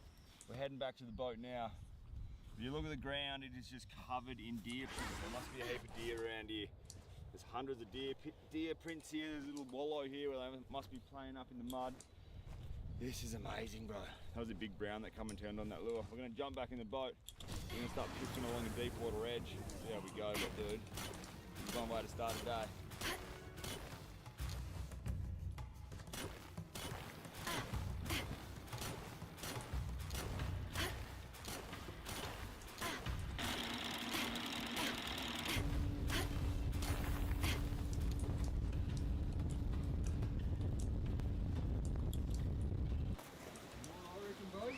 Hey?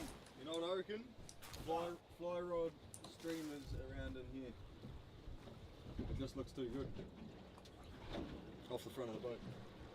Let's do it. I'm keen on a fly mission. I'll do it off the back here, dude. On the front. Oh my god, look at this. This is going to be naughty. This is actually going to be naughty.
Oh, you're right on his head.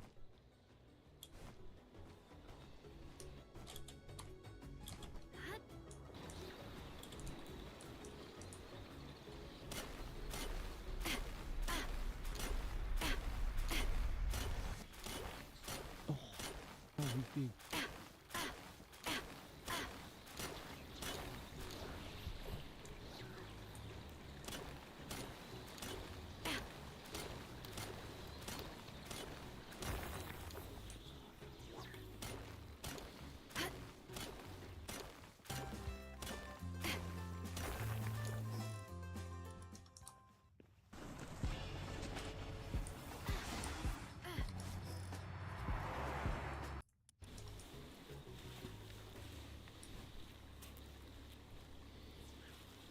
Bro, this is so gnarly. We're on this tiny, tiny little creek. There's a big rainbow trout sitting up here on the bank. We're trying to stalk him. He's super, super flightish. He came and had a crack at the fly, but he didn't actually eat it. He just came in and like stiffed it.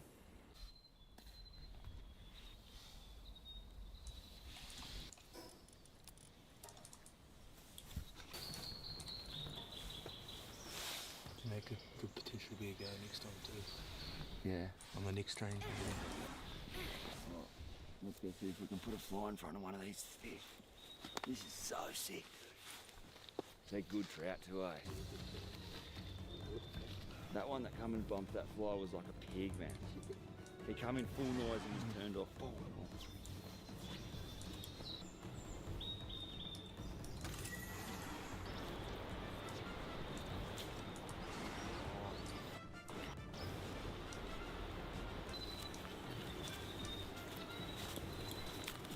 Not easy. That's why it's so rewarding when you bang a trout on a fly rod. We'll get him.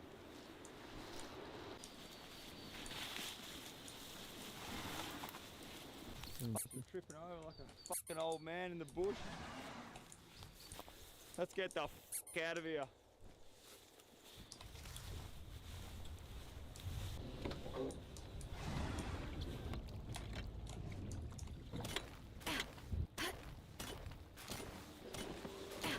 Big trout on the deck. Seen a couple. Oh, look at that one right there, dude. Right there. It's literally sitting right there. Look at it. Is it? Oh, yeah. Oh, pull up. He's still here, right?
It is windy! And we're cooking a feed. What we're doing right now, we've got a little bit of a windbreak going on. We've just built like a super basic little shelter for the wind. On the other side, we've got a fire cranking. It's just gone 10 o'clock in the morning. We're gonna cook some breakfast up here in the bank. Magic morning. We've seen some good fish today. I haven't hooked up, but dude, check out this fire. We're gonna go cook a health feed. Look at this windbreak.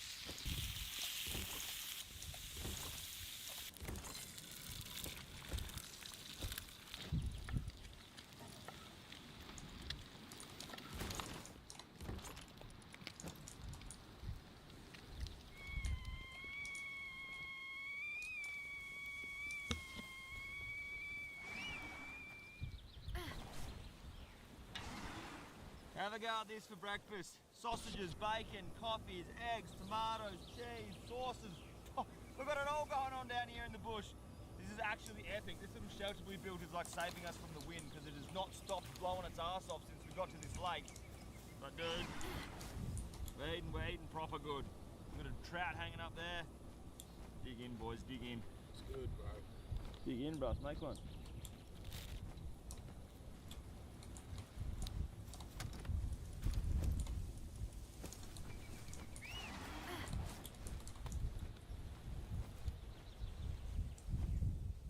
That's messed up, dude. Look at this thing.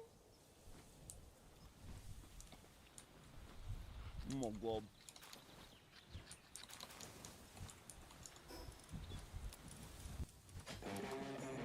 You fought against the odds in every inch of every race. Within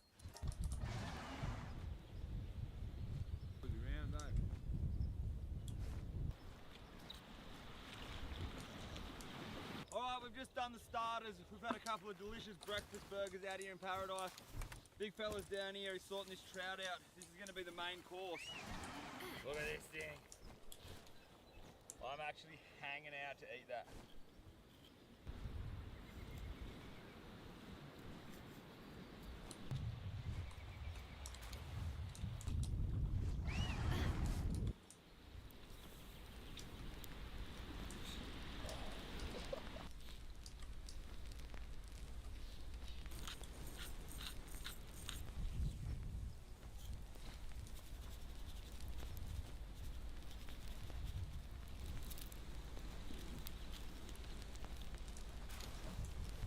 That's the stuff there.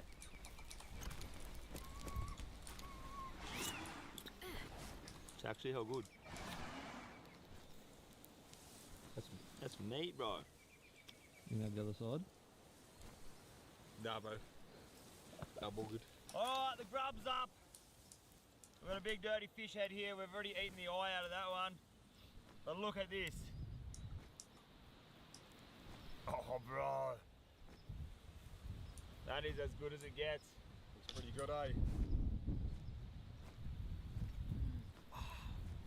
Dude. So hot. How good is that? That is actually next level. That's fresh trout. Straight out of the water. Straight out of the bloody cyclone. That's good, man.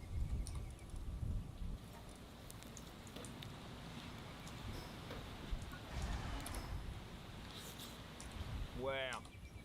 Not bad, eh? That's legit, dude. That puts that burger to shame. Oh, my doggies, that is going to be it for this episode. The wind has picked up like crazy. It's literally like white caps out there. We're going to pull a pin on this mission. We got one trout. We've seen a couple.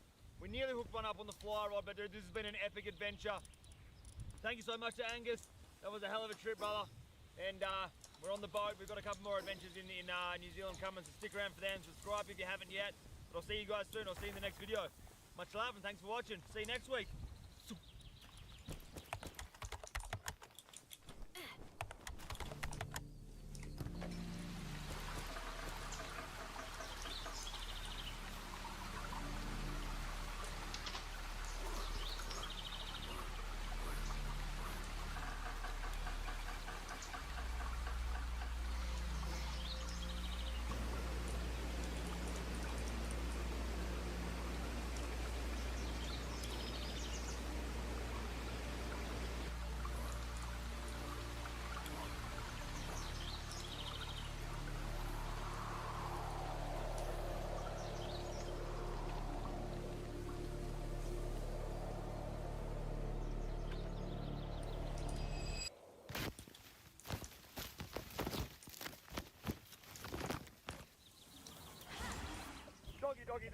Doggy. The activities never end around here on the Field Day YouTube channel. We've just done something amazing. We just ended the episode. We found this little creek with Tiff and the fly rod trying to find trout. And the drone, with all the footage that we have of this entire adventure, like some of probably the best drone footage I've ever caught on YouTube in my entire career of being a deadbeat YouTuber, is now up here in the forest somewhere. So we're on a mission trying to find the drone before the battery goes flat. Look how dense the forest is. Our drone's up here somewhere, and we're gonna go and find it.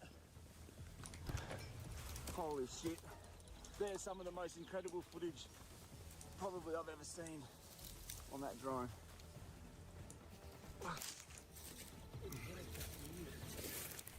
We gotta get it back, dude.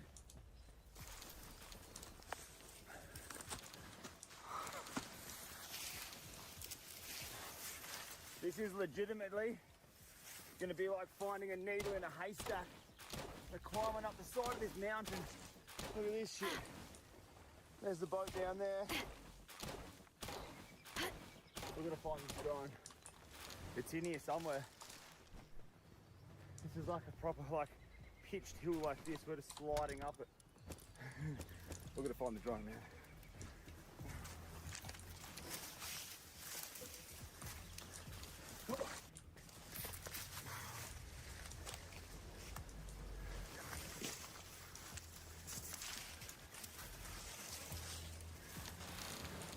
Bro, you've got to be kidding me. Look at this shit.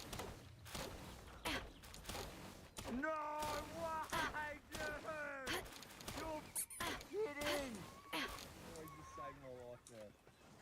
Oh my god. Bro, that is literally like the luckiest.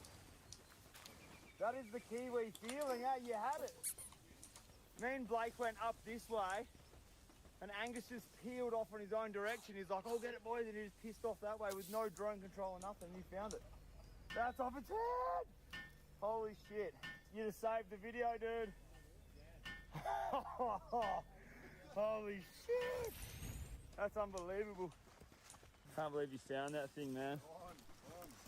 It's pretty sweet too. Just got a little bit of a broken motor and a month play.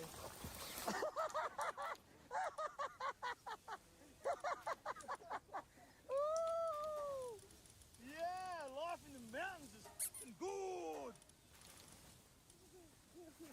Look at that thing, dude. It's pretty good, hey? Oh yeah, we've done that. Done a number on that. But the camera's mint. SD card? Yeah. Oh my god. We got it back. Back in action, done.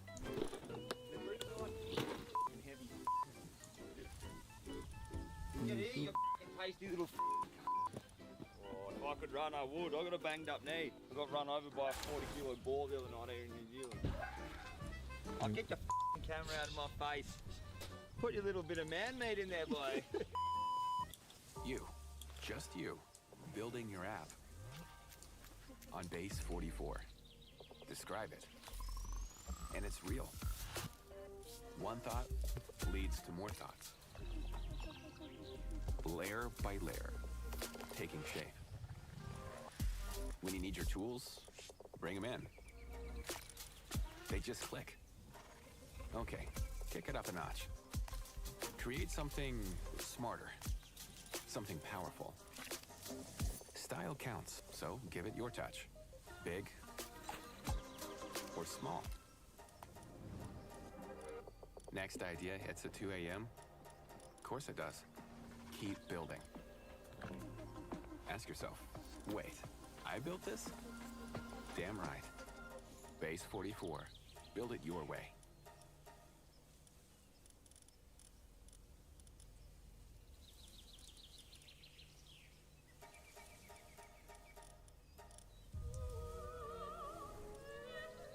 Wow, it's totally flavorless.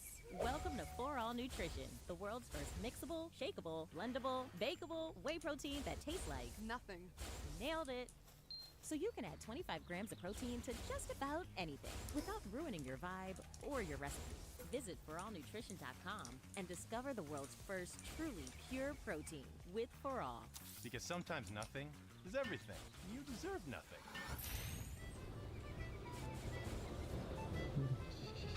Let's go, doggies! Imagine banging a trout at night. Steaming. That's all we need. That trout's gonna be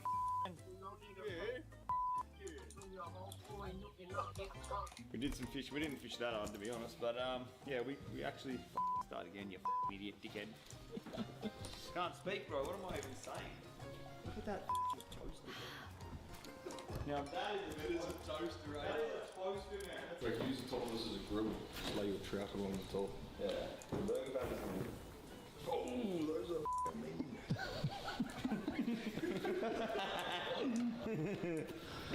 Why don't you just slide them in? Oh, I forgot about that.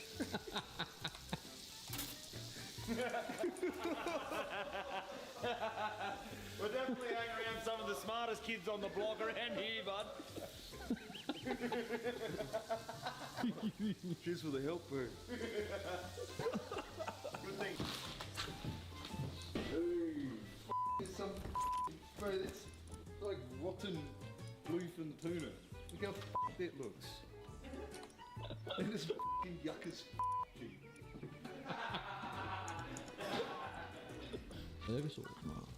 Finishing touches, man. Over there, hugging out. Just open.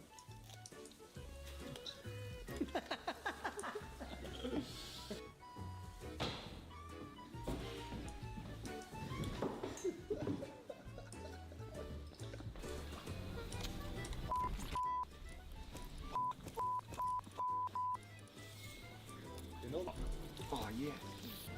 Can get it up, you cameraman. The tables have turned. Hey? Oh, How do you f***ing like it to have a camera in your f***ing face all the time, mate? completely missed me mouth there. There's no meat on that. I'll grow up. Hang on. Look at that. Not bad, eh? What do you reckon? Boy's done a good job.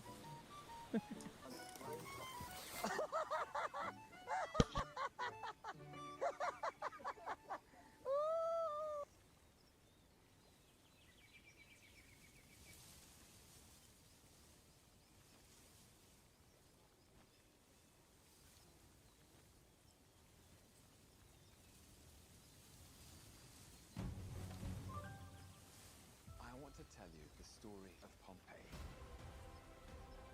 Not the one you think you know.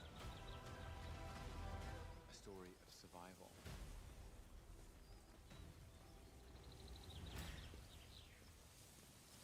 It's time for the $10.99 Great Haircut Sale at Great Clips. Your chance to get a great haircut at a limited time price. Save time when you check in on our app, but hurry, the sale ends soon. The Great Haircut Sale at Great Clips. It's gonna be great.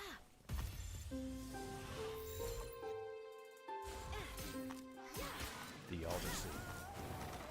With an age of at least 2,700 years, it's not only one of the oldest stories we have, but one of the greatest, having become a term for an epic adventure in itself.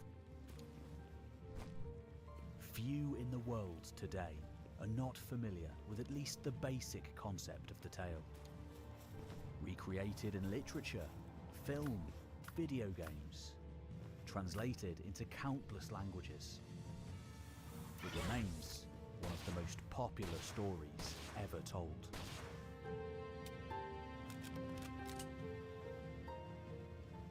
When introducing the popular Penguin translation, classicist Peter Jones describes the tale as the first expression of the Western mind in literary form. Though we might say Gilgamesh today, this is by no means an exaggeration. The Odyssey is still one of the great foundational texts of human civilization. Part tragedy, part novel. If we look past the one-eyed giants, the witches, the wind gods, and man-eating monsters, we're faced with a remarkable window upon the ancient past.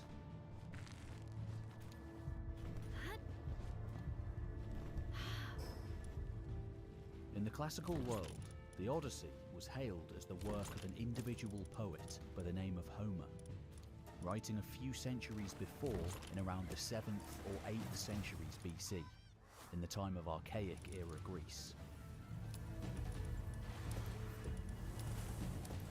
At the beginning of the 20th century, however, scholars Milman Parry and Albert Lord made a compelling case for an oral composition over a far longer period of time. Repeated phrases like rosy-fingered dawn, wine-dark sea, and godlike Achilles, suggesting the formulaic remembering devices used by bardic poets, chanting their stories to a lyre. Specific techniques that must be learned and passed down for tales to be preserved over centuries.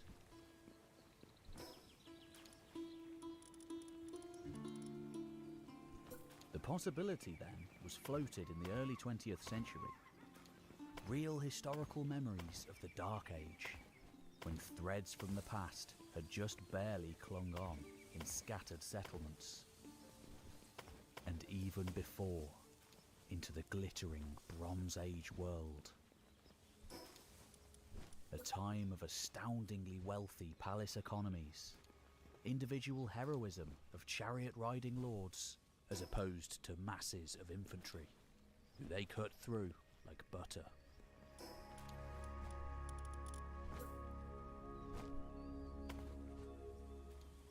And bronze weaponry, alongside the iron weapons of that later age.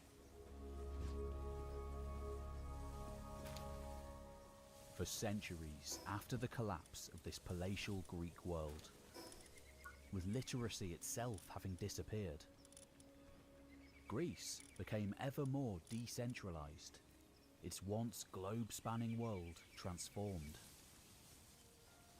In this world of oral poets, travelling professional singers called Aiodioi emerged, composing, recomposing, and creating new works to perform on special occasions for pay. While keeping the tales of the ancients alive, the best of all the bards would improvise too, combining new elements together from the great ocean of encircling stories.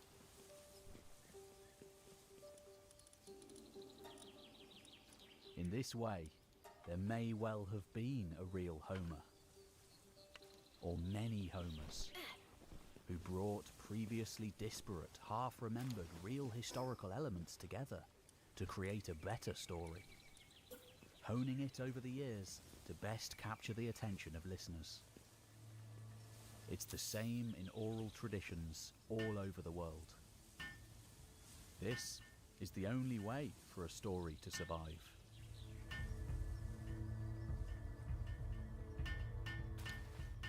Therefore, in the surviving versions of the Odyssey that come down to us today, copied and recopied several times over the millennia, a real world can be found. Speaking of the contemporary Iron Age, when small-scale conflict raged and a glorious past was remembered. But most of all, harking back to that time of bronze which came before.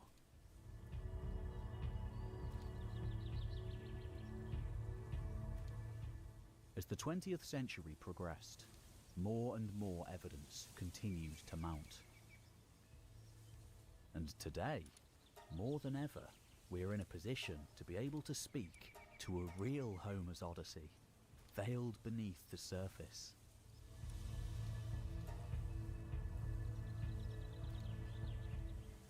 The oldest levels in the entire Greek epic tradition.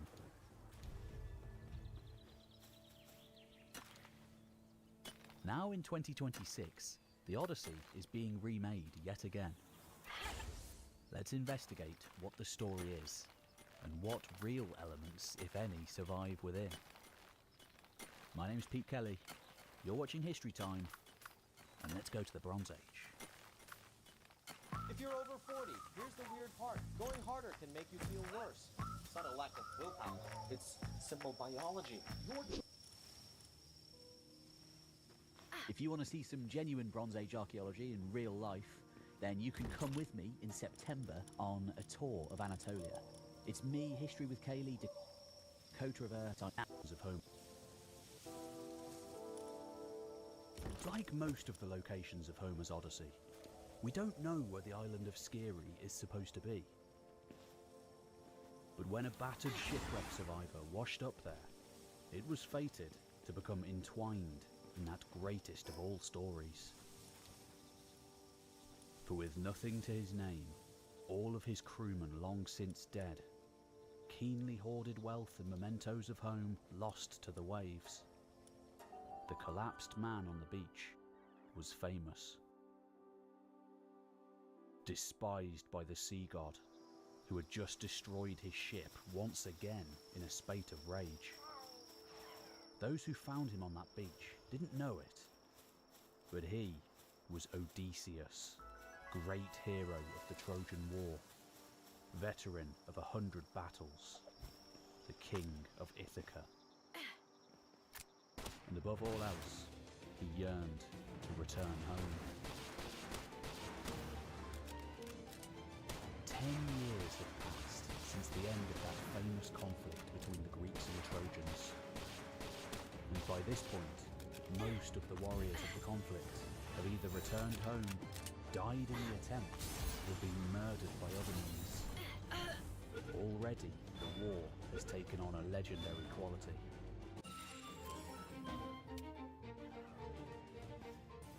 Though he doesn't know it yet, in his palace back home on distant Ithaca, more than 100 swaggering suitors from all across Greece are throwing their weight around.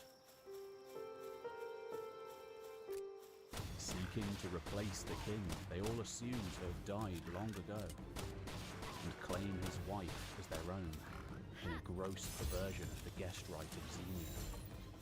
The obligation to entertain outsiders practiced widely in the Hellenistic world. The suitors are kept back only by the strong will of Odysseus' wife Penelope and their son Telemachus, who constantly seek out news of their beloved king.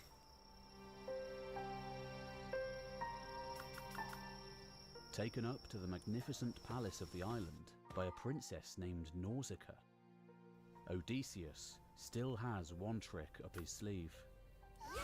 For though the king of the gods, Zeus, has shown complete neutrality toward the king of Ithaca, he still has the favour of the goddess Athena, and she encourages him to be bold in his action, distinguishing himself as a man of intellect as well as athletic skill, even slightly enhancing his appearance to make him seem more impressive.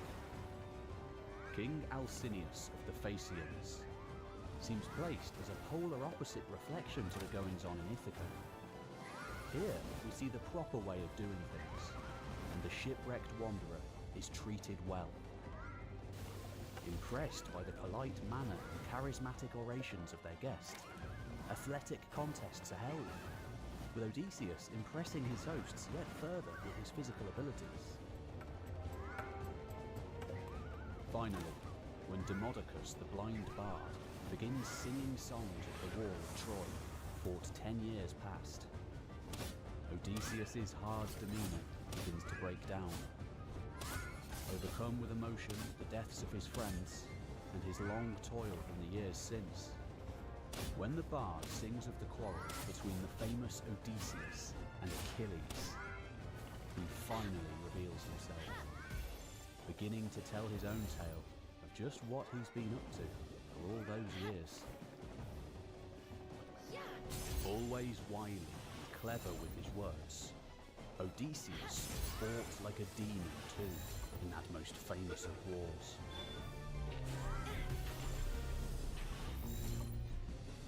Regularly featuring in the Iliad is a powerful warrior, thundering through Trojan ranks as a killing machine.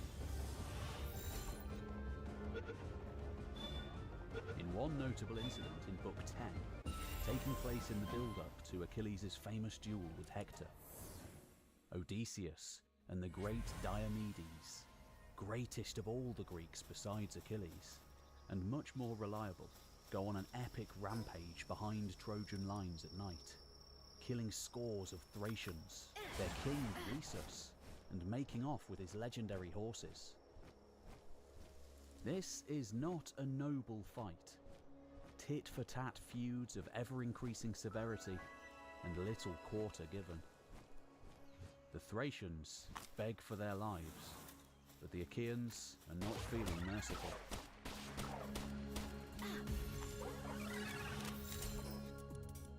King Agamemnon, the overlord of the Achaean army, moves around the battlefield too, always killing, slicing off innumerable heads of heroes and common soldiers alike, personally killing vast numbers of enemies.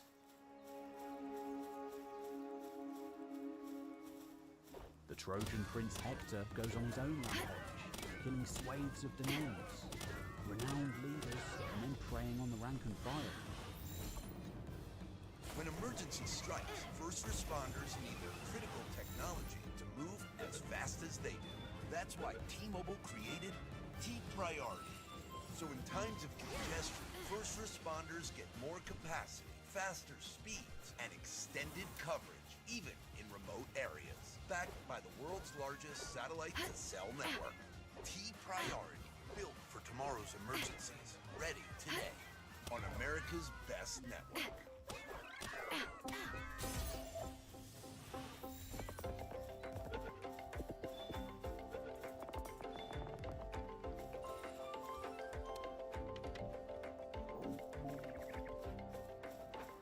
Help me build a go-to-market deck for a new product line covering materials, financial projections, and marketing.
Odysseus does his fair share of slaughter, heading into the fray with Diomedes to kill swathes of soldiers, or protecting their black ships against the Trojan onslaught. On both sides, men killed each other, the gods making sure it was an even fight. Finally, Diomedes is shot in the foot by Prince Pallas. Odysseus, loved by Zeus at this point in the Iliad, makes a stand with him. Protected by Athene too, she makes sure no vital organs are pierced. And eventually, Menelaus and Ajax wade out into the Trojan lines to pull the two heroes back. Achilles' companion Patroclus then kills Sarpedon, king of Lycia, a powerful Trojan ally, who is in turn killed by Hector, sparking the most famous duel of the world. With the greatest hero of the Trojans, Hector, finally dead, Odysseus has the clever idea of making a massive wooden horse, the symbol of Troy, to give to the city as a parting gift, before all the Achaeans apparently leave with their fleet. When the Trojans pulled the great wooden horse inside their city, however, Odysseus and his men inside were lucky they weren't thrown off a cliff, a potentiality they heard the Trojans around them discussing. Instead, the horse is left as a trophy for the time being, allowing the men to crawl out at night and open the city gates, ready for the returning Achaeans to finally get inside. Total chaos and slaughter ensues as one of the great cities of the ancient world is destroyed.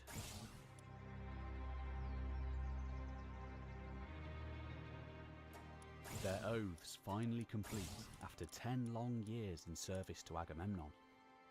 The Danaan warlords go their separate ways. In their first attempt to get home, Odysseus' men are blown off course by winds to the land of the Ciconians in Thrace. Here, in the land of Trojan allies, they do more destroying and pillaging. Odysseus attempts to convince his men to leave with their plunder, but is disobeyed.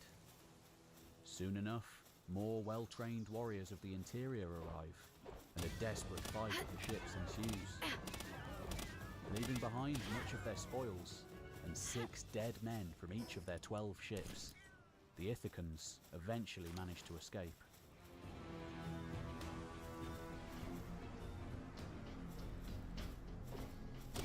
From here on out, events quickly begin to go sideways as the fleet goes on their first foray into the fantastical.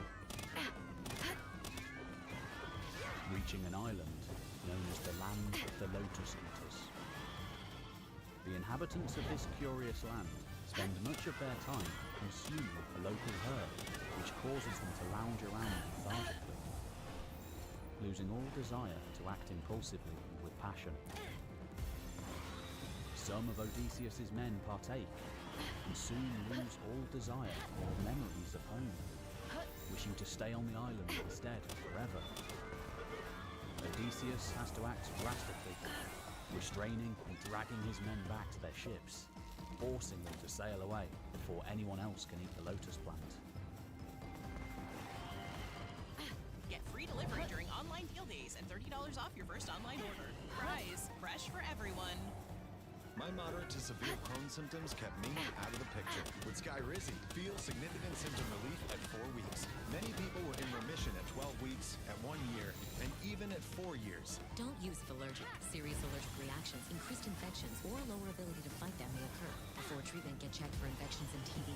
Tell your doctor about any flu-like symptoms or vaccines. Liver problems leading to hospitalization may occur when treated for Crohn's. Ask your doctor about Skyrizi. Next, things only get worse when they arrive in the land of the Cyclops. In legend, the same grotesque monsters who built the colossal masonry of the Mycenaean world. Here, in one of the most iconic episodes of the tale, there is no adherence to the sacred custom of hospitality. Flagrant disrespecting of it, in fact. Trapped in a cave, being eaten one by one over several days, Odysseus and his men finally managed to blind the Cyclops Polyphemus by lulling him to sleep with strong wine and then thrusting a heated stake into his one eye. Asked who blinded him, Odysseus initially replies, "No one." But in his arrogance, he turns at the last minute to shout out who he really is. Just as he sails out into the land of the creature's father, for the Cyclopses are Poseidon's children, and from then onwards, the sea god holds a belligerent hatred against Odysseus, which he will act on time and time again. Next, the fleet sails into the territory of the Laestrygonians, a fearsome tribe led by a giant king, Antiphates. Odysseus sends a group of scouts to visit Antiphates above his port harbour at Telepylos.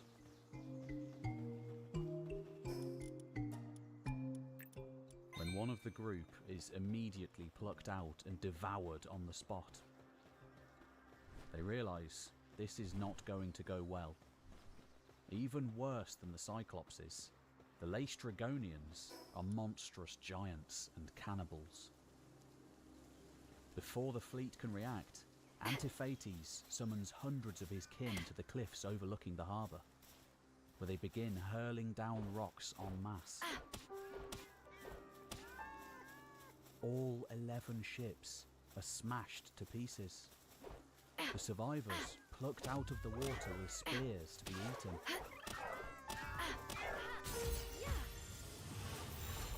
Only Odysseus' ship survives the carnage, moored outside the harbour on a gut instinct.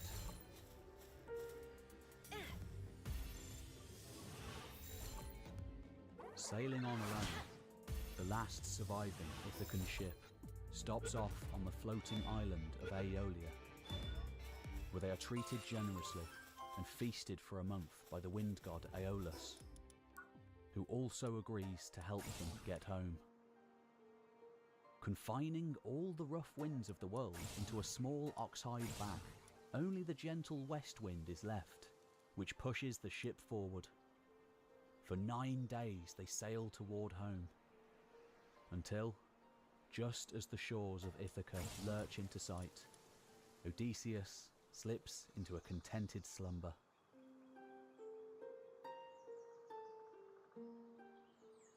great cacophony soon awakens him, however, and he realizes to his horror that his men have opened the bag, thinking there to be some treasure or gold inside.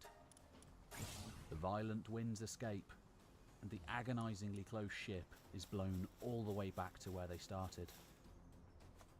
Realizing the Ithacans are likely cursed, the wind god sends them on their way with no further help.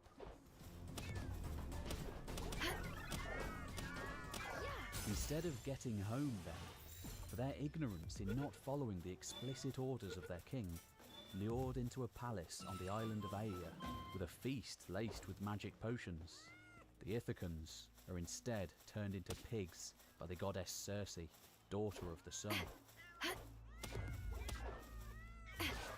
Odysseus is only saved by the messenger god Hermes, who steps in to give him his own magical gift, which negates Circe's magic. Odysseus is nonetheless enchanted and becomes Circe's lover for a year, though his men are free to live in comfort. Finally, after a year, Circe allows the Ithacans to leave. But not before Odysseus is to travel to the underworld to seek advice and find the correct path home. The ship sails onwards, all the way to the very edge of the outer ocean, Oceanus, where the veil thins between our world and the next. Here, he consults the seer, Tiresias, who sends him down to consult the spirits of the dead.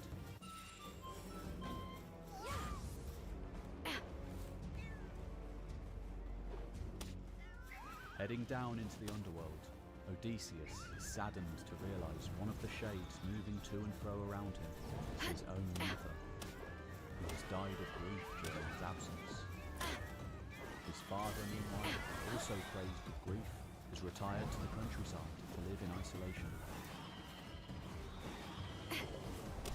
Odysseus' spirits are raised, however, by the news that his wife Penelope has remained faithful, despite scores of suitors attempting to claim her and the kingdom. His son, too, Telemachus, is growing into a fine young man.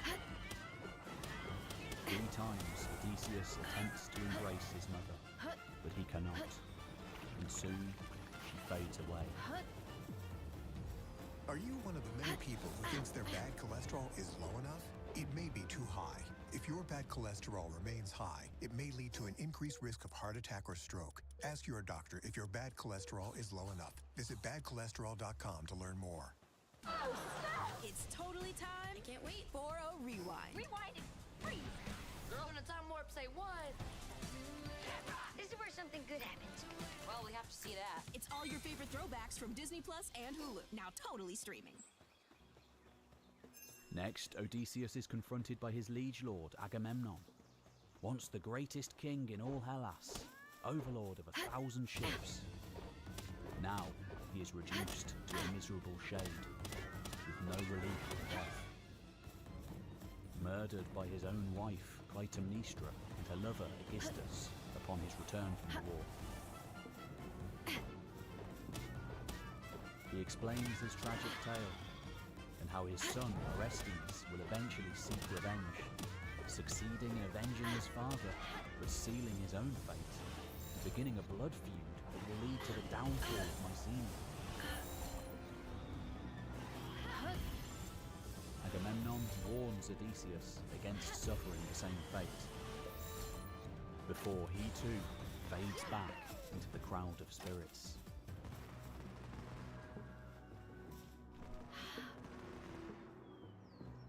The final spirit Odysseus is confronted by is his friend Achilles, who now regrets his quest for glory in life, having traded a long, undistinguished life with a quick but glorious one. Even though he will be remembered as one of the greatest warriors the world has ever seen due to his exploits in the Trojan War that led to his death, Achilles tells Odysseus he would rather live again as a poor servant of no renown rather than be king of the dead. Any life is better than death. Nevertheless, before fading back among the shades, Achilles is comforted by the news that his own son, Neoptolemus, fought bravely and won himself great honour in the events following his father's death.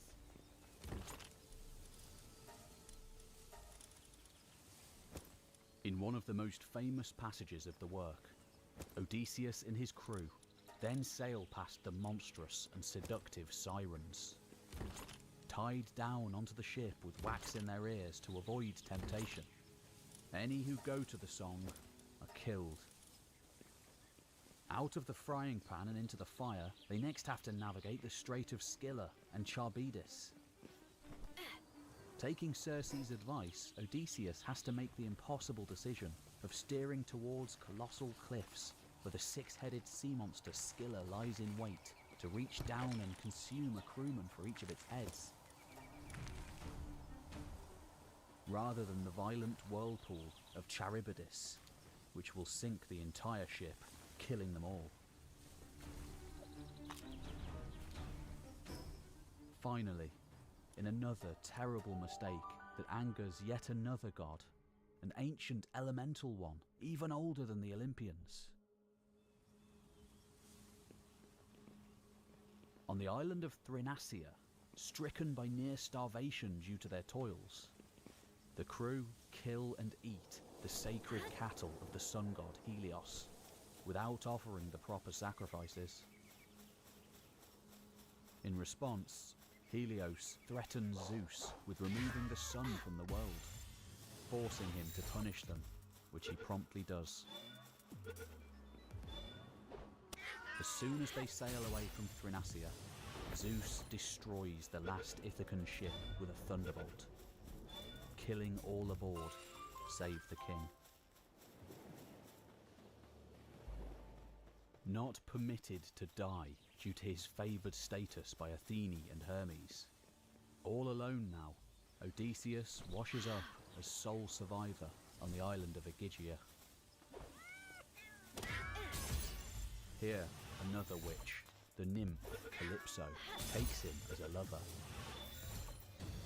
Though he is treated relatively well, he has no means of escape, so is held against his will for 7 long years.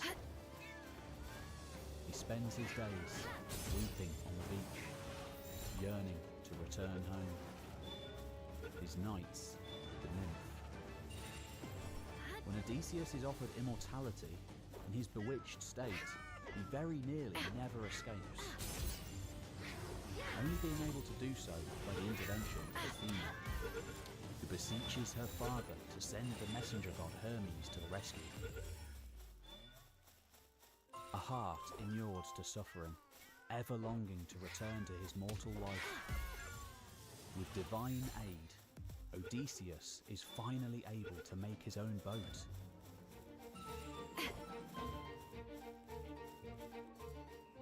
Poseidon destroys this too, of course. He despises Odysseus. But the Ithacan king is able to swim on to the island of the Phaeacians.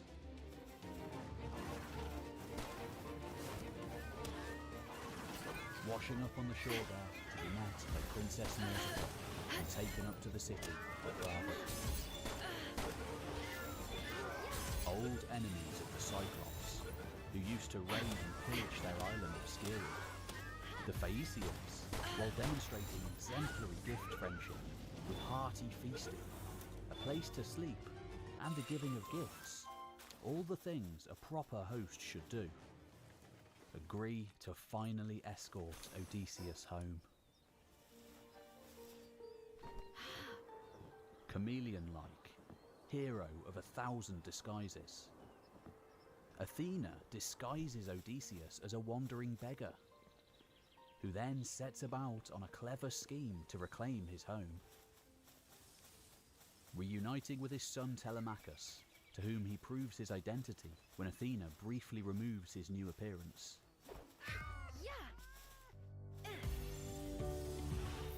We use propane on our farm for irrigation, We chose propane when I had a diesel motor go down in the middle of plant season, and the cost effectiveness is the main thing for me.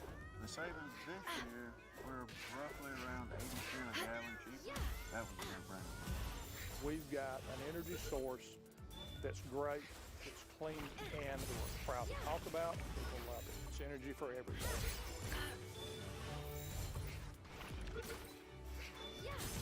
An archery contest is arranged by Penelope, whereby the suitors have to string the great bow of the Ithacan royal house and then shoot an arrow through 12 aligned axe heads. While the suitors all fail, our hero, Odysseus, with help from his faithful wife, isn't just successful, but shoots the lead suitor, Antinous, dead, before massacring the other unarmed suitors, reclaiming his house and his honor.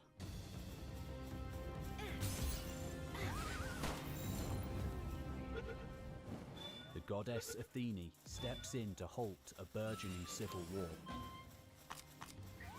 and peace in the land is restored.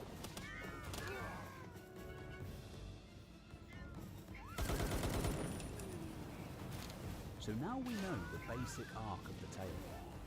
We can ask the question, is any of it true?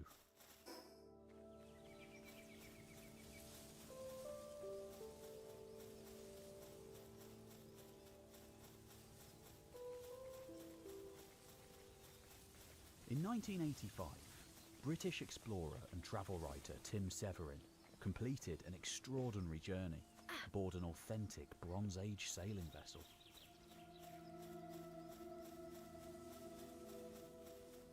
In the previous year, he and a crew of 25 volunteer rowers had travelled all the way from mainland Greece to the shores of what was then the Soviet Union, 1,500 miles away on the far side of the Black Sea. To prove Jason and the Argonauts' legendary voyage to find the Golden Fleece may have had more truth in it than anyone then dared to realise. Locating various sites along the way that could have been the basis for the story.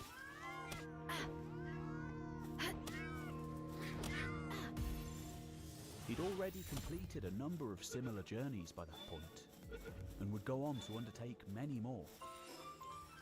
But this foray into Bronze Age experimental archaeology was arguably his most successful.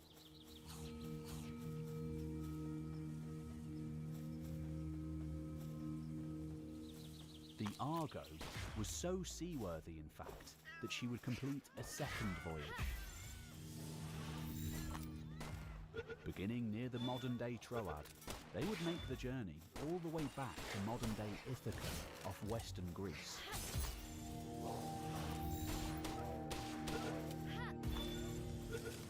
Gaining insights into the real geography that would have been encountered by actual Mycenaean Greeks on similar voyages. In addition to musing on real sites that provided a basis for the events of the Odyssey, the island of the Lotus Eaters being off the coast of Libya, for example, and Polyphemus's cave on the southern coast of Crete, Severin was struck above all by the relative ease of such a journey. Mostly hugging the land, it wasn't even that dangerous. It could have been a fairly perfunctory journey. Just a few years before, in 1982, a shipwreck was located off Cape Bon in southwestern Turkey near Bodrum. Loaded up with some 18,000 items from no less than at least 7 different regions, including Egypt, Syria, Assyria, Greece and the West. The Uluburun shipwreck. Though we don't know where it had originated, perhaps somewhere on the Levantine coast, seems to have had Mycenaeans on board, based on the loose swords found, and may well have been returning from a journey through Greece when it sank in the late 14th century BC.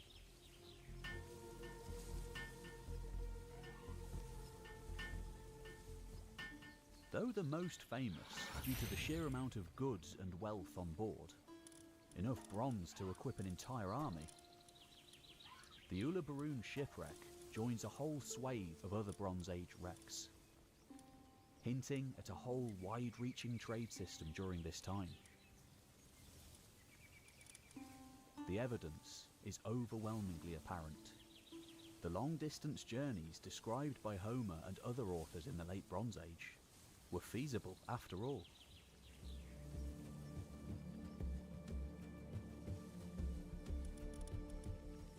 There were real Odysseus's and real Odysseys. If nothing else, real sailing lore may well be embedded in the story, as well as real geographical knowledge.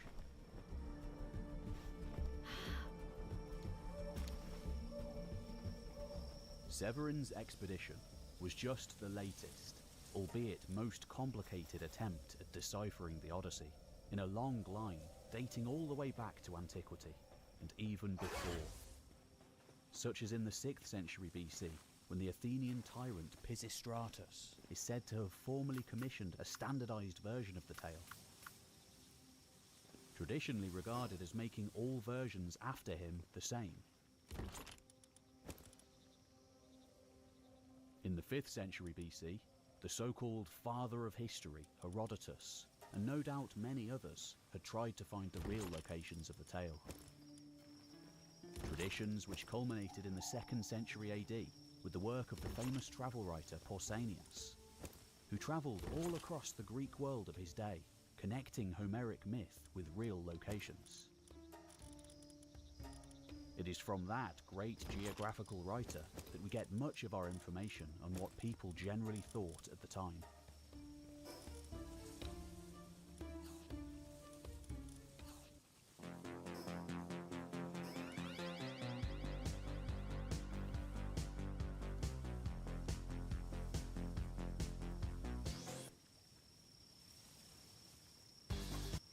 Just before Pausanias' time, living during the transition from Roman Republic to Empire, was Strabo.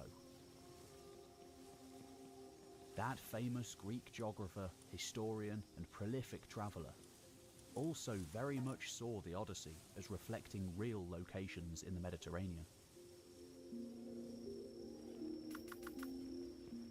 Specifically, the Western Mediterranean, arguing for real geography to be found within the myth. Likewise, in the 1st century AD, the Roman geographer Pliny the Elder collected many traditions about Homeric locations around what is now Italy and Sicily. This became the dominant theory, all the way down to us today. Traditions that by the 1800s, when conditions were right for rigorous classical scholarship to be somewhat resumed, would culminate in the work of writers like Victor Berard, a French diplomat and Homeric scholar.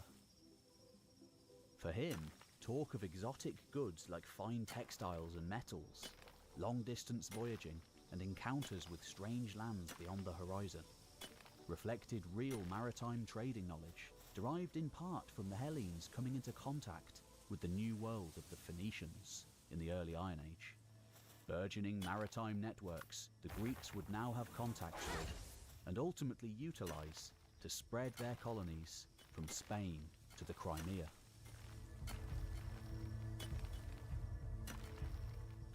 In perhaps the most influential work in trying to map out a real Odyssey that anyone has ever attempted, The Navigations of Odysseus, released between 1927 and 1929, placed the island of the Lotus Eaters in North Africa, the encounter with the Cyclopses in eastern Sicily, Aeolus in the Aeolian Islands, Circe in Mount Circeo in Italy, the Sirens in Campania, and Scylla and Charybdis at the Strait of Messina. We can't know for sure whether any of these assertions are correct, but many have continued to crop up in the century since. As early as the time of Polybius, the island of the Lotus Eaters in particular has been placed at Djerba, off the coast of modern-day Tunisia, where curious similarities are found, such as a narcotic fruit named jujube. Likewise, Gozo off Malta is often suggested as Calypso's island of Ogygia. Corfu is placed as the realm of the Phaeacians, and the Straits of Messina as the place of Scylla and Charybdis.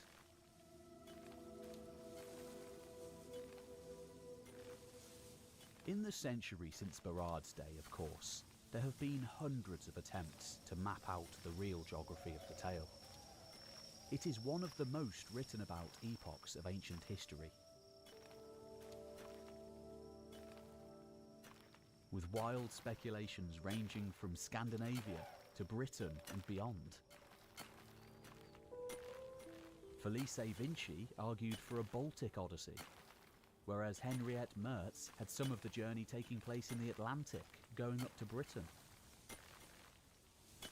On the basis of archaeology, linguistics, and history, the vast majority of such works are rejected by classical scholars and archaeologists alike.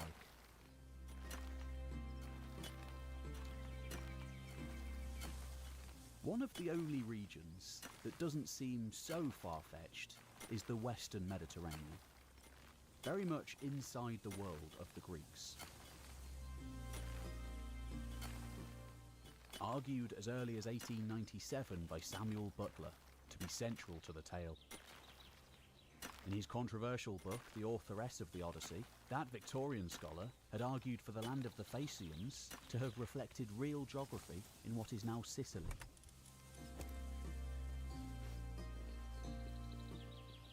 In his 1968 book, The Way of Odysseus, German historian Armin Wolf theorized the island of the Phaeacians to be located in Calabria, while pinpointing Malta and Tunisia as key parts of the 10-year voyage.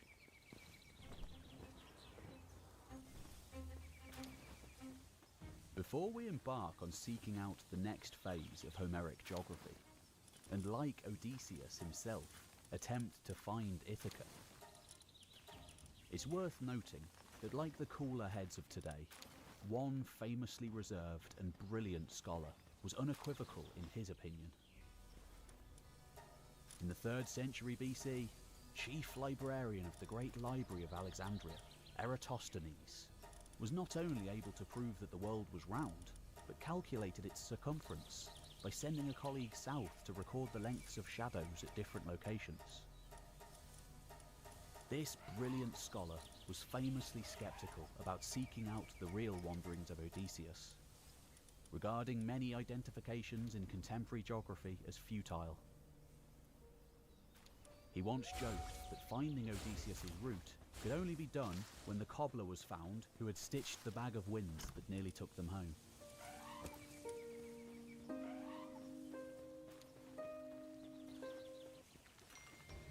Life comes at you fast. Make sure you organize your finances in one convenient place. Pair your U.S. Bank Smartly checking and savings to grow and help meet your goals. With all your accounts working together, you have instant perks, like savings rate bumps and fee waivers, so your money grows with you. It's easy to save up in the way that works best for you. Apply for Bank Smartly checking and savings today, and get your money working for you. That's saving smarter. Take the next step in treating your moderate to severe ulcerative colitis with Entyvio, the only gut-focused treatment for UC that helps block inflammation in the gut and works right where you need it. Now is the time to talk with your doctor about the results you want, rapid response, and for many people, visible improvement of the gut lining. Infusion and serious allergic reactions can happen during or after treatment. Entyvio may increase risk of liver problems and serious infection. Although unlikely, PML, a rare brain infection that can result in death, cannot be ruled out. Your doctor may test for TB. Tell your doctor if you are prone to or have an infection, sores, or flu-like symptoms. Learn more about the only treatment for UC that works right where you need it. And ask your doctor about gut-focused Entyvio, including the Entyvio pen. Gut-focused Entyvio. And yet, though many share the convictions of Eratosthenes today, seeing it as irrelevant to try and link reality to the myth, some Homeric geography was indeed relocated in the 20th century. Beginning with Heinrich Schliemann in the 1870s, his successor Wilhelm Dörpfeld, and then the likes of American archaeologist Carl Blagan in the 1930s, and more. First Troy and then Mycenae were located and investigated. Then other locations like sandy Pylos, home of the wise king Nestor, revealing an astonishing real Bronze Age city, more or less exactly where Homer said it would be, as well as untold others in the years since.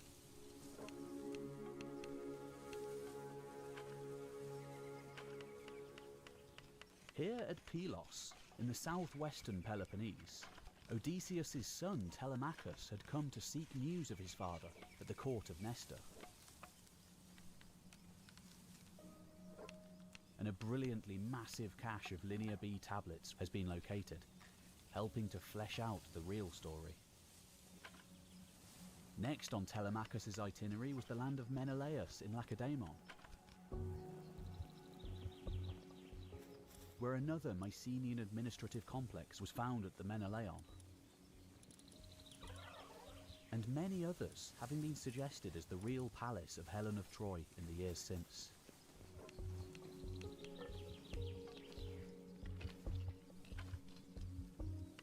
So, innumerable authors have argued, why can't we look for Ithaca? All the way out from the wacky fringe to the scholarly centre.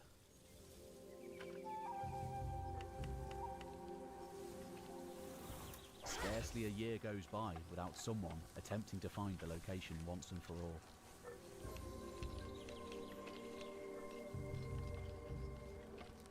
Interestingly, there is a real Ithaca still today. A quiet, rugged place just off the coast of Kefalonia in western Greece. Largely untouched by mass tourism. From this side of Greece, there was burgeoning late Bronze Age trade with the West. The nearby city of Patras, for example, is still a major ferry hub to Italy, just as it likely was in the distant past.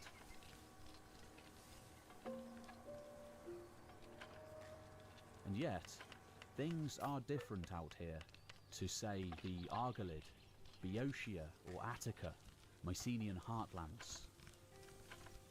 Not for want of trying, Homeric Ithaca has never been conclusively located. Almost every other region of Greece having produced Bronze Age palatial complexes, citadels, and dizzying arrays of spectacular elite artifacts. Sometimes, like the Palace of Iclaina in Messenia, being beyond the wildest dreams of archaeologists. In comparison, the region of Ithaca was a backwater.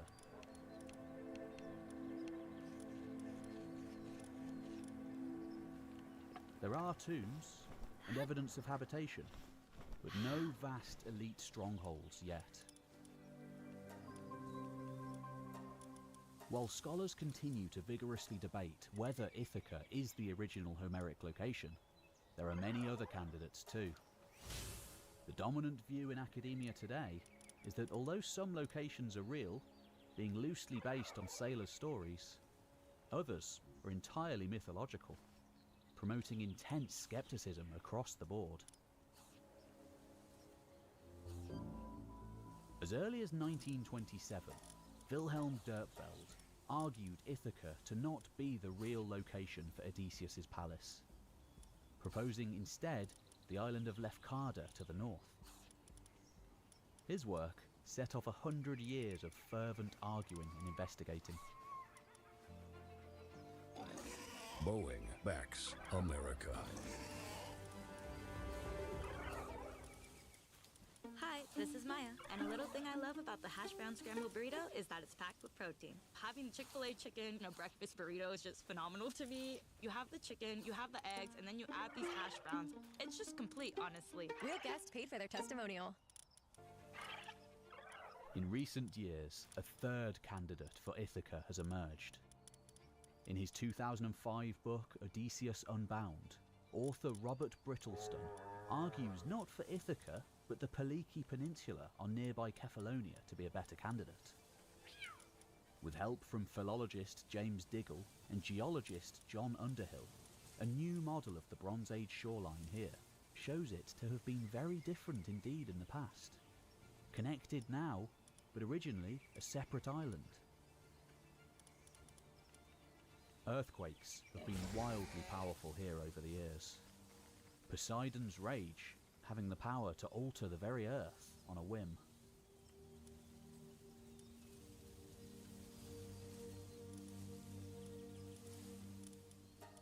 Though no theory has yet been conclusively proven, the true locations remaining highly debated, the Peliki hypothesis has seen a good deal of scholarly support. Classicists like Mary Beard arguing that it may well be true. But what of the rest of the tale, and of the sea-spanning events it recounts? Can we speak of a real Odyssey?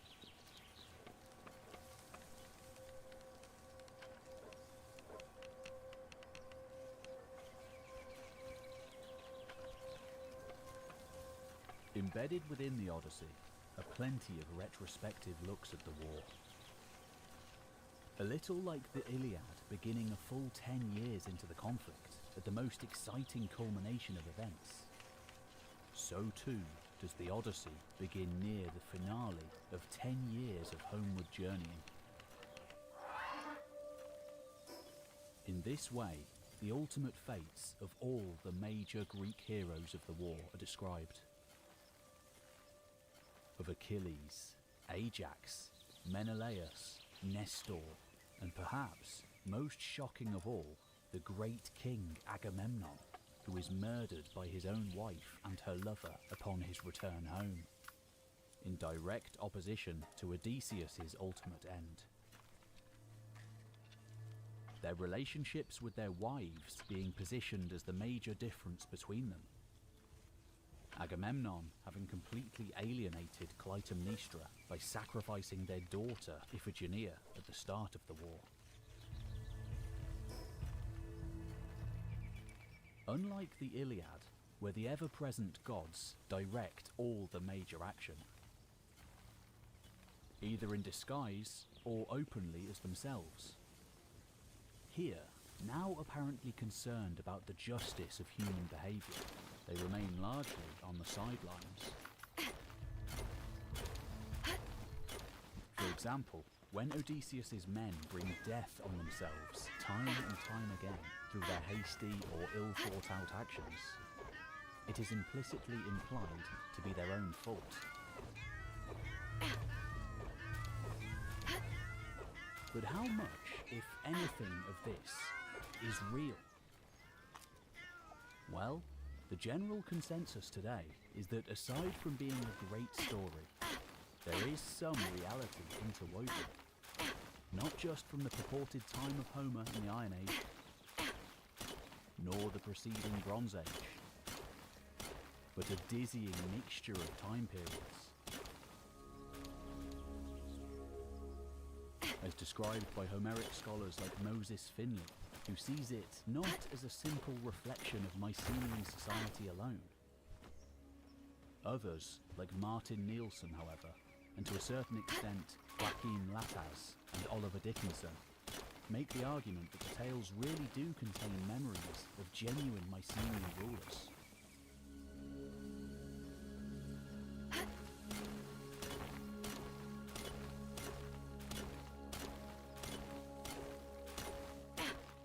At the heart of the legend, then, however altered and changed over the eons, Odysseus could have been a real person.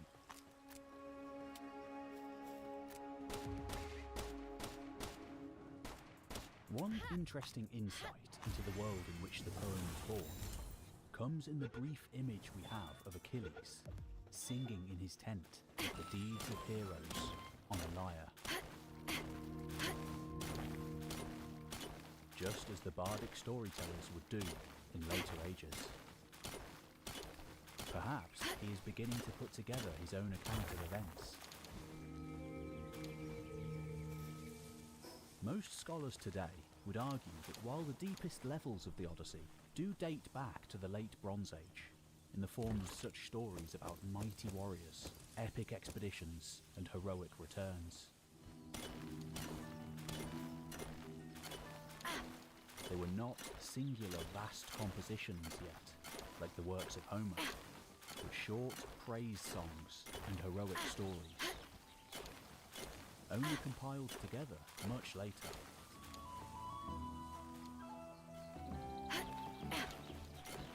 Stories of individual heroes already likely existing in some form in the Mycenaean world, as seen in the Linear B tablets of the likes of Pylos, and only later brought together by around 800 BC, when early Iron Age Greece was again becoming unified, with shared myths and standardization. And then again by around 650 BC, when oral composition techniques reached the peak of their sophistication, internal coherence, and the innovation of performing it in segments, but tying it all together as one overarching narrative. Try Aleve for longer-lasting body pain relief. Aleve. Wow! Charmin Ultra Soft Smooth Tear is so much softer. Thus, many elements from later eras than the Bronze Age made it into the work. To such an extent that scholars like Anthony Snodgrass see the work as reflecting a huge amount of information about the Dark Age, rather than just the Age of Bronze which preceded it. The Society of the Cyclopses, for example, perhaps in part derived from Indo-European one-eyed giant motifs, or Near Eastern chaos monsters, may represent something more mundane too. That Society of Cyclopses, one of the earliest confrontations of the tale if told in strictly chronological order, is briefly described as one which has no assemblies for making laws, and no legal codes. Cyclopean politics playing out purely with the strongest taking the lead, and caring about no one but themselves. Apparently in direct opposition to the way Odysseus goes about things.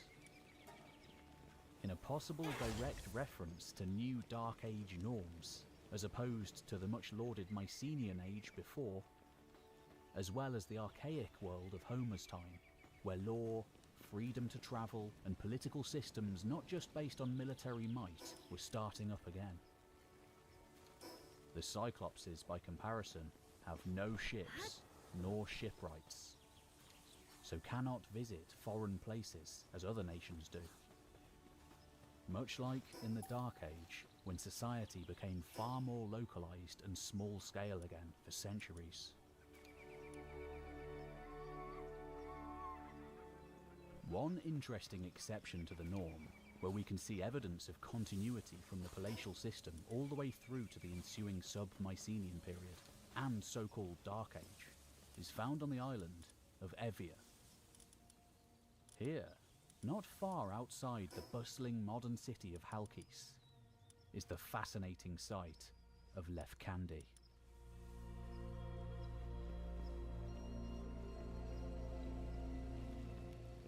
A flourishing settlement throughout the entirety of the Bronze Age. And unlike the larger palatial centres, this place was never fully abandoned. Most interesting of all, just outside the main tell, with its layers of habitation stretching over the millennia, a smaller mound was excavated in the 1980s, revealing a colossal archaic temple known as a Haroon, dating to around 1000 BC. A precursor to the architecture of the classical era. Excavated graves at the Haroon of Lefkandi were filled with goods of hundreds of years before, as well as exotic ones from the Near Eastern world, suggesting that not only some here may have had links to their Mycenaean ancestors, but also potentially links still with the wider world. An extraordinarily rare sight, the shrine at Lefkandi harks back to the time of 2 centuries and more before, when far-roaming expeditions had been the norm. This subsistence-level economy, mixed with elite nostalgia, and a much smaller world than before, with smaller economies and smaller settlements, seems to have been a key period of formation for the Odyssey. A world where wealthy aristocrats controlled small territories with administrations based on individual household wealth, cattle, and land. Like at Lefkandi and other post-Mycenaean sites like Egeria, looking more like the Iron Age than the Bronze Age.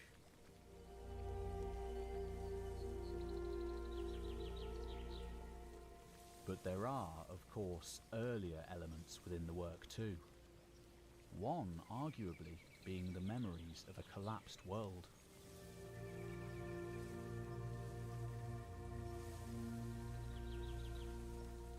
The time when Helladic society had crumbled in the 12th century BC.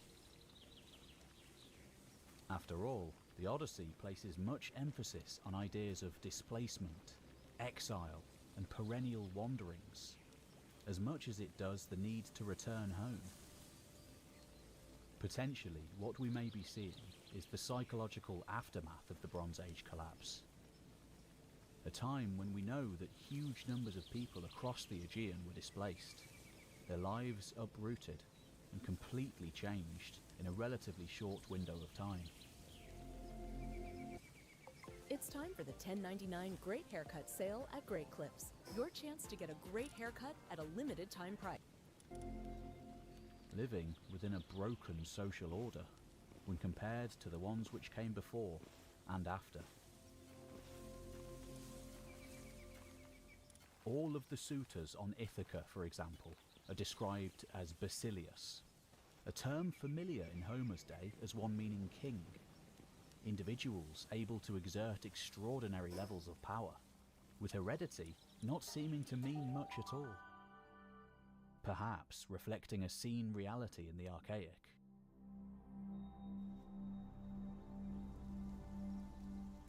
The 2 leading suitors in particular are also held up as examples of what men should not be. The vicious and uncompromising Antinous, and the duplicitous and hypocritical Eurymachus, always saying differently to what he thinks, in direct opposition to the hero Odysseus, who says and does exactly what he thinks. There are much older elements in the work too, of course. The motif of the returning hero heading home to a chaotic reality is seen in many Indo-European traditions around the world, likely being a familiar one to listeners, reflecting at least in part an extremely ancient way to structure a story, rather than necessarily a specific event. The monsters in the work, like the Sirens, Scylla, and Charybdis, seem to come from far older mythic tales, where danger is externalized onto landscape features.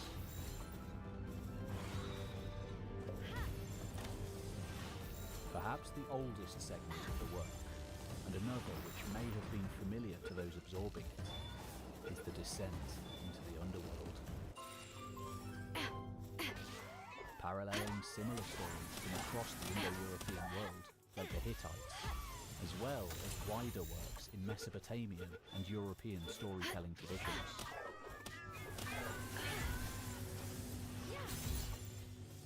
Not an initial memory of Odysseus at all from the Bronze Age, perhaps, but a shared ancient concept placed into the structure of the journey by some individual, and deemed to be so good that it had to stay.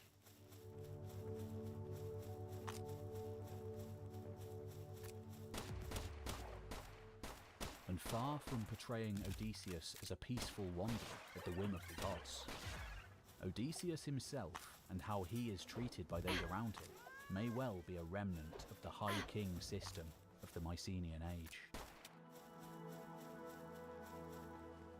Odysseus is not a citizen, nor a bureaucrat. He is a godlike hereditary monarch among peers, seeming to fit into the Bronze Age peer kingship rather than the later, more experimental polis system. The time of political fragmentation after the collapse of the palace system.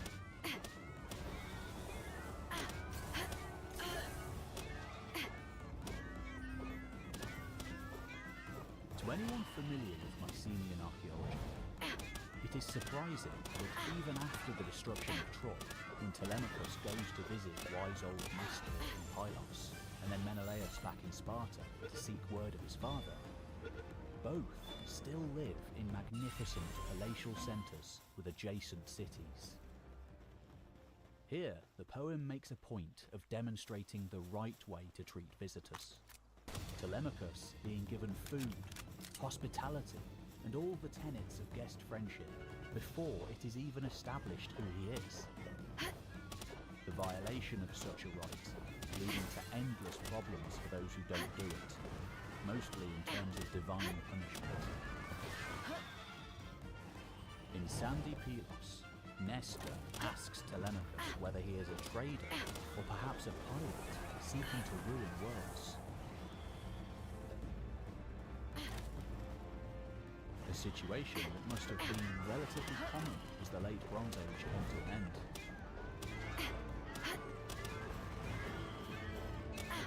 The genuine archaeological site here having been destroyed around 1200 BC.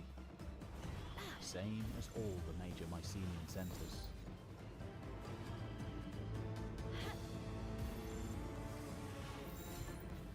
We shouldn't forget that far from a peaceful rover, as he is sometimes now portrayed, just like all the other major heroes of the Achaeans, even after the fall of Troy, in which he and his men are integral in putting that great city to the torch, they are blown by winds to the land of the Cicones in Thrace, allies to the Trojans, and thus fair game for slaughter. In an orgy of bloodshed and violence, which is not to be shied away from, there clearly being a time and place for it in this tale.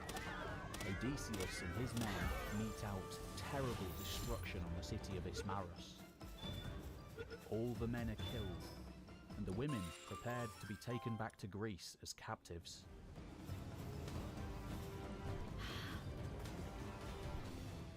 Eventually, more Cicones arrive from the hinterlands once the raiders don't act quick enough to leave, and a great fight ensues down by the black ships of Ithaca.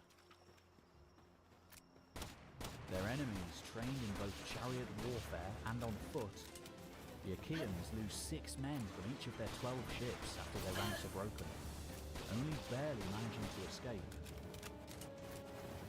The mistake is clear.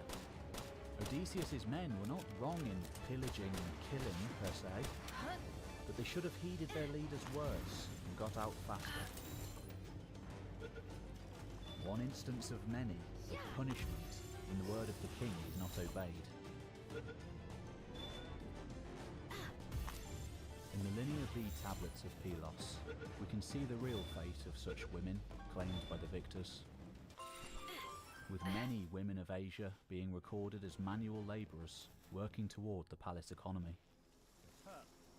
Whether these were real women of the Cicones, or of other Trojan allies, or even Trojans themselves, isn't a completely ridiculous assertion.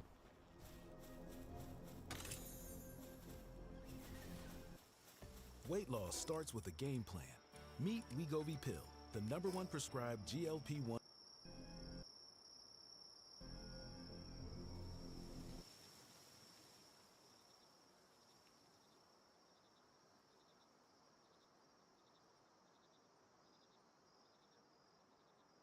Today's guest is a stand-up comedian. His origins are mysterious. Yes. But you'll know him from his wildly popular Kill Tony appearances. He's on the road now. You can see him live. There's no one like him. There's no one like him. I had a great time with today's guest, the Sultan of Riff, Mr. Casey Rocket.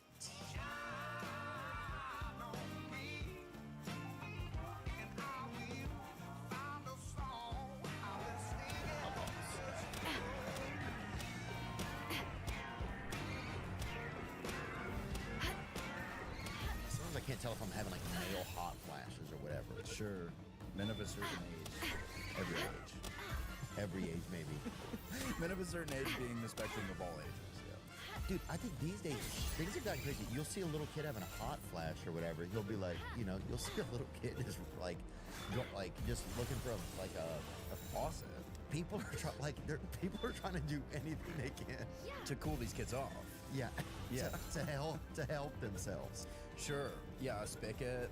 You'll see people doing like the level we've gotten to in a society of trying to help ourselves is crazy. It's like people are playing like a lot of like certain hertz of sounds that is supposed to like, you know, help you pass old trauma or help you, win the lottery. Like there's a lot of megahertz that's variable for different options, you know? Yeah. There's all kinds of sounds that can help you win the lottery. I'm the first to admit that. Yeah, so certain like tonal, certain like tonal shifts. So if you go like low, like you'll win. What is it, like 10 to 20 grand? Yes. So, but the higher ones, they get dangerous for your like, what do they call it? Like terminal mental velocity. Yeah, well, when people win too much money, it induces, I think it's called high dollar trauma or something, HDT, and you will see people with that, like rich people or whatever, and they're suddenly eating like rare cheeses made from, you know, obviously cultivated or pasteurized in the tears of the poor and young. Yes. Well, what did they say? It's like old money at the poverty line. So it's like LA by way of New York. So the lower the cheese is on like a vibrational frequency, the higher the dollar amount you don't have to pay. It's like a tax write-off. Yeah. Oh, definitely. If you get, because there's somebody running around with a 425 megahertz queso dip right now. I know there's a truck that just stalled out on the way to the Hamptons that was full of it. And the engine just could not function like that. Yeah, I think when you're pushing that much high dollar dairy and you're pulling it behind you, and you have a fucking probably a 7th or 8th grade reading level driver, Sure. you know? The polarity there is just not healthy. And it's like, where does the buck stop? The buck stops. The buck stops when the truck stops, as they say. Yeah, dude. So God. If queso made us freaking smarter, God, can you even imagine? Can you imagine the mental bandwidth I would have right now? Because I had all queso breakfast. Yeah. So frozen, solid, liquid, yeah. Oh, wow. So you get like, what is it, like a fudge pop of like frozen queso fresco. And then you go like, okay, you go chili con carne, pure liquids, you leave that on the dashboard. And then you go with the gas, which is just like a handful of like ribs. And those are so good. And what I've also heard is that they have those new queso whippets or whatever. Like a whippet, like pimento cheese whippets. And you fucking... Galaxy gas, yeah. Yeah, you hit a couple of those, brother. Ooh, I got stomach ache. Oh, you'll get sick. Yeah, you'll have to shit. You'll have to poop, yeah, it's bad for your appendix, yeah. Oh, these days your appendix will burst, or a rich person will hire you to burst your appendix so they don't have to. Sure. Yeah, they'll tether you up. That's what happened to Duff McKagan from Guns N' Roses. he accidentally tethered to himself. Yeah. We've been dancing with Mr. Brownstone. God, dude. Too much of a good thing. Too much dashboard queso. Yum. That's our band name. Like the string cheese incident. Oh, God, dude. I used to follow Widespread some. Did you? Really? Yeah. I think I know, well, not Widespread, but I know someone in the Tuskegee Trucks band. Do you? Dwayne Johnson? Allman. Dwayne The Rock Johnson. Dwayne Allman. Yeah. I've always wanted a last name that was a nut. Bring him up, Dwayne Allman. Peter Pistachio? Or a pea, or like Ronnie Garbanzo or whatever, like a bean maybe. Yeah. Wait, is Dwayne Allman dead? Oh no, he died in 1971. Who have I been talking to? Oh, dude, it's probably one of those Nigerian scammers. He's like, hey, I want to teach you steel guitar. And I'm like, great. That sounds great. Melissa. He's Melissa. just playing that, dude. What's the catch? I'm going to teach you how to play Southbound. All right. Casey Rocket, good to see you, man. Good to see you. Thank you for Happy to making be it. here. Thanks for talking to us. Oh, yeah, dude. It's almost, well, I misread your name earlier, and that's what even had me thinking about it. I thought it was Queso Rocket. Sure. Yeah. Queso Object Permanence Rocket. There should be like a Latino version of you that comes out named Queso Rocket. And I go, this person's an imposter. And he's like, no, I'm not. Huh? He's all liquid. So sick. Oh, God, I hope we're okay. Me too. Dude. A riff like that will make you start questioning like your purpose in the world. Yeah, things get rough, dude. Well, it reminded me, it took me to a place when I went to see, I went and we watched, it was at a music festival one weekend. It was in New Orleans. It's called Jazz and Heritage Festival. It's every year. And it's, they had, who was playing? The guy, some guy that was gonna die soon. And was that so? Was that the general consensus, or that you like retroactively you were like he was about to die? I mean, he would have like he was out there, but his kid was singing with him, kind of. You know, like when they get the kids out there. Yeah. And he's sitting over there, and somebody just kind of spraying water on him, almost like he's like one of those Indian plants or whatever that like help. That really, David Allen Coe. That happened with Ozzy too. They like hooked him up to a life support machine. I was there. I was in Birmingham. I saw Ozzy's last concert. were you really? Yeah. And did they like? Was he on an IV and stuff while he was up there? Yeah, he was in like a UV light. So- Really? Yeah, they had him in like it was like a makeshift like Final Destination tanning machine. So it was like, but it was like pointed outward, so he didn't have to be laying down. But see, so that is a tanning bed. You can see, Is it see the blue.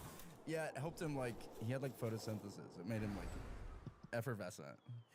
I mean, that's the darkest tanning bed you can get. They're like, how dark do you want to go? It's like we offer like, Pensacola, Alabama, Tri-Delta, Pensacola Beach, or we also can go all the way. We can do Ozzy's last show dark. You know? We could do South Padre Island or You in a Casket. So that they're actually pointing an EMP at him. That's a sound weapon. So he has Havana syndrome. Yeah. Oh yeah. Oh yeah, dude. And he's just singing that song, San Juan. Mijo. Have you seen those freaking TikToks, dude? It's like, it's a bunch of people that can't read and they're going to Puerto Rico or whatever. And so they made a song about it. Have you seen that, Trevor? It's like, it's a lot of people that are having trouble reading and writing who refuse to teach their kids how to read and write because they can't, right? Well, that's a good reason we're not doing that. Yeah. I agree, but for years people have been pretending they can, and then they show the kid. And that's like trickle down ignoramics, right? Sure. It's Reagan started it. And that's the kind of shit that we don't need in the community. So a lot of them are going to San Juan and they're doing this song on the way there to gain points with their Lord. Okay, and then when they land, hopefully they have enough like spiritual savings account to not go bankrupt. Yeah. To get a Carlos and Charlie shirt on the way home. Can you bring it up? You haven't seen this thing, dude? No. I don't even know if we can play this or not. Hopefully it's not copyrighted. I think it was, AI made the song. That was the craziest thing about it. This is it. Oh, okay, so I am into stuff like this, yeah. It's basically for the learning disabled, okay? Which is where we are. There's a whole new genre of music for the learning disabled. Sure, it helps with like shapes and colors. Well, we thought for years they were listening to what we were listening to, right? And finally people were like, no, they need their own music. Play a little more, play a little, just keep going. Good scooting burger. Yeah, so it's like spiritual dyslexia. Yes. Yeah. Well, that's exactly what it is. And I think I want to say it's Baptist based. I'm not sure. But it is, there's some. Well, you can see kind of like the proving ground of like the Pentecostal religion as well. You can see some of that seeping into the groundwater. Oh, it's, you know, sometimes you wake up and your legs are all soggy and you're like, you know. How do I dry these puppies out? Who did this? Who did this and why? Who did this and why? Because I used to always know someone would pee in my bed every night, and it wasn't me. How could it be? It couldn't have been that many times. No, once or twice you go, all right, I've been making some mistakes. 4, 5, 10 times. You get up to double digits, you go like, I'm being persecuted. Yeah. I'm being gang stalked by a bunch of pissers. Yeah, dude, it's obvious that they're sneaking in through our broken window downstairs near the kitchen. Yeah. They're coming up, they're pissing on your boy, okay? I've talked to the landlord, he won't answer. It goes to Milord Damon. Yeah, dude, every time I call the landlord, it goes to a front desk of Christian Dior somewhere. So they have no clue what we're talking about. No, they go, first of all, how can you smell through the phone? Yeah. I don't know, you tell me who's pissing my bed and I'll answer your little inquiry. They're like, we could replace the sheets. That'll be $1,100. And you're like, God damn. I'll just sit here in poverty and piss. I'll sit here in the potty bed I made. A waterbed full of piss. Oh, dude, that is what we need is. This is what we're going to get to, because the society's getting weird. Can we agree? Sure. I'm the first. I'm the second to admit that. You were the first, yeah. Okay. And I'm glad we're here. And society is getting weird. People are not wearing gloves anymore when they drive. Yeah. Okay? I saw an animal the other day, no hoofs on his feet. Okay. Yeah. What happened to the nuclear family? It's a big question, dude. I saw 2 gay men. They were wearing dog collars. Dog sitting there smoking in the car by himself. Okay? Windows up. Yeah. Ruins the resale value. It's just nobody. I don't know if people don't care or if they've taken our ability to care away. Yeah. If it is endemic of a greater social, socio-political problem, or if it's engendered upon the human race in general. Yeah. Because that's a big question, because the first thing you would take away from somebody is their ability to care. Yes. Yeah. Because it leaves you in a spot, you know? Yeah. Well, the one true export of all of the maleficence of consciousness is hope without faith. God, that gives me the shivers.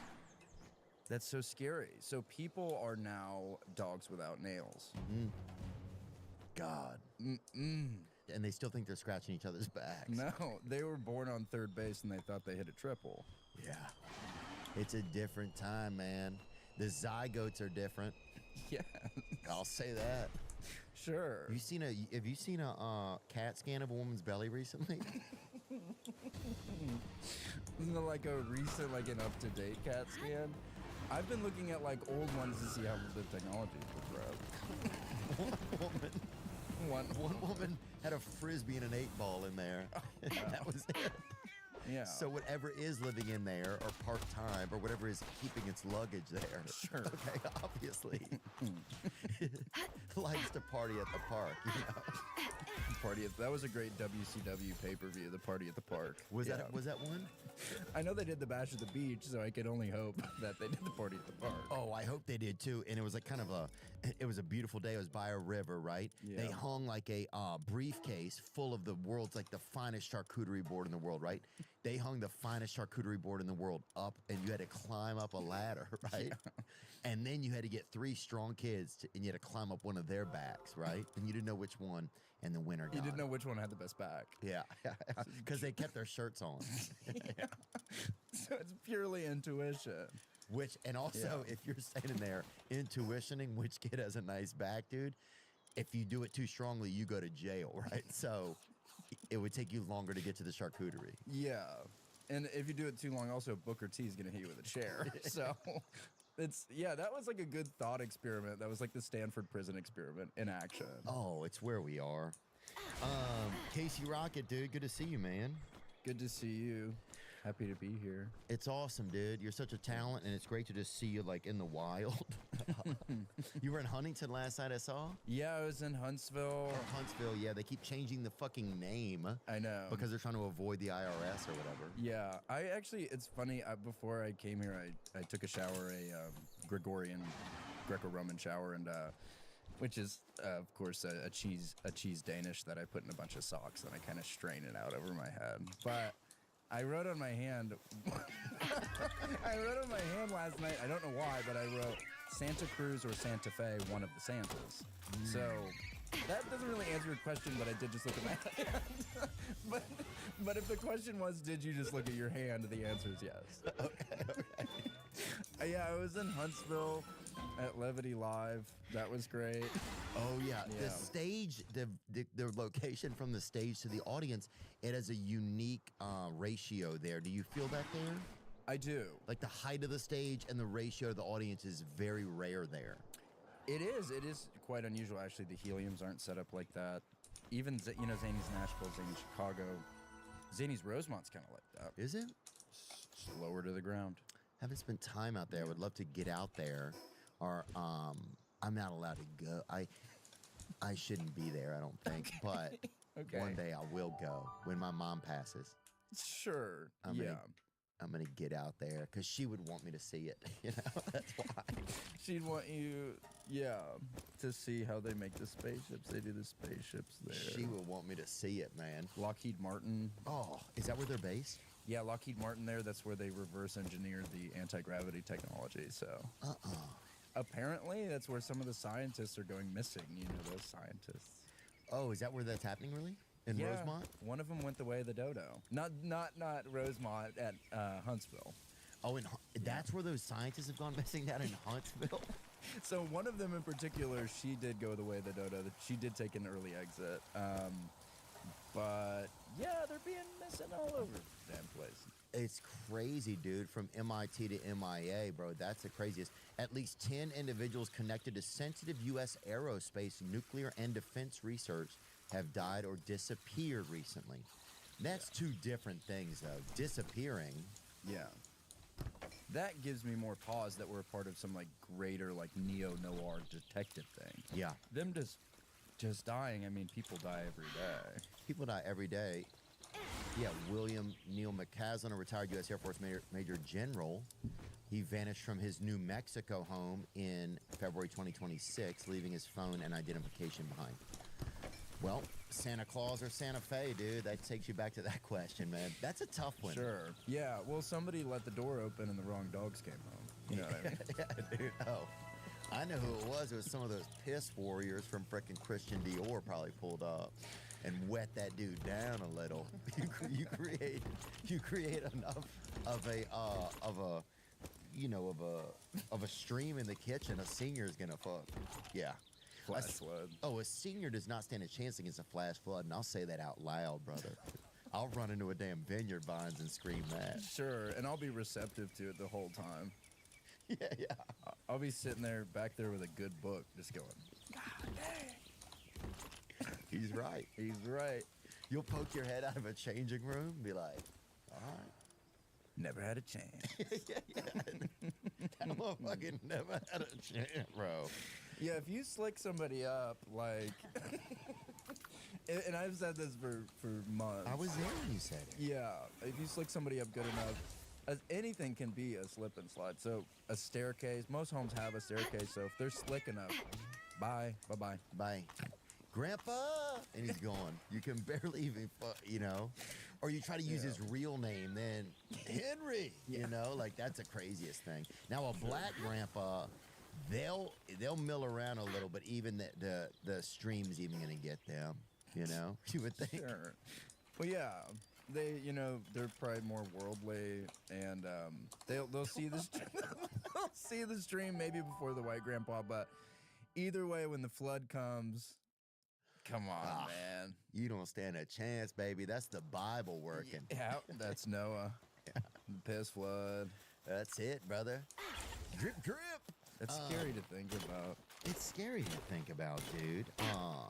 You're living, anyway, you're living in Chicago now, huh? Yeah, I moved from Austin in December, and I lived in St. Louis for 6 months, and now I've been settling in Chicago, yeah. How's it been there? It's been good. They have a hot dog culture that is out of this world. Relish, mustard, the works. Oh, yeah. And the people have been treating me with grace and kindness. Mm-hmm.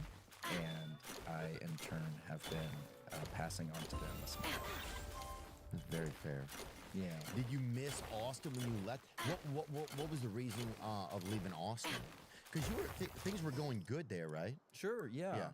Yeah, I worked at a mothership for a year, and I won the equivalent. I won the Austin's, not the funniest person, but the Austin comedy competition. So yeah, I was really ingrained in the scene there. And that was 2021, was it, or no? When I won that, I moved there in 2021. I think I won that in 2023, maybe. Okay. But yeah, I have a lot of really great friends there. I felt like maybe it was time for me to do something else. I'm going to grad school, so you wrote me a letter of recommendation for that. And I'm going to DePaul to do screenwriting. So I just wanted to make some changes in my life, yeah. That's wild, dude. Congratulations, man. Thanks. On getting in over there. Are you excited about it? I am. It starts in September, and then I'm going to write my Great American Novel. Dude. Is there a novel you kind of were inspired by? Like, was there a novel you kind of read that led you to even kind of spark that in your head? Or a book that you read that kind of sparked that in your head? Because I think, like, I like to write, so I think there's things there was one book I read, and I was like, huh. Yeah, there's some good, like, memoir-type books that I really liked. One of them is a book called Permanent Midnight by a guy named Jerry Stahl that they made into a movie with Ben Stiller. Another great one is Sing Backwards and Weep by Mark Lanigan, who used to be the lead singer of The Screaming Trees. So, yeah, some memoirs, and then a lot of, like, screenplays. Like, obviously, I'm a big fan, as most people are, of Paul Thomas Anderson, who did Magnolia and One Battle After Another. PTA, yeah. So, yeah, I love movies, and I like movies, and I'm just as happy with a good book. I can't stress that enough. But, yeah, I want to learn how to, like, write screenplays and stuff like that, and I want to be a multi-hyphenate. I want to be a bad boy, and I want to be a sweetie. How do you do that, I wonder? I'm trying to think of, like, a candy that really presents itself like that. Oh, Sour Patch Kids. You think? Oh, because they're kids. And there's nothing more rotten than a kid. Right, but they're but they're also very cherubian. Kids are very cherubescent. Sure. They're very much like the angels. They're God's little wiggers or whatever, right? And so when you add that sourness to them, you're saying this is another thing about them. And you might not like it, white boy. You might not like it, little piglet. Yeah, so I think there's a lot of that goes on. Sure. When you combine stuff like that, there's also some candies that some people can't even get through. Like, we had kids that couldn't handle gobstoppers or whatever, and they had to move to another school.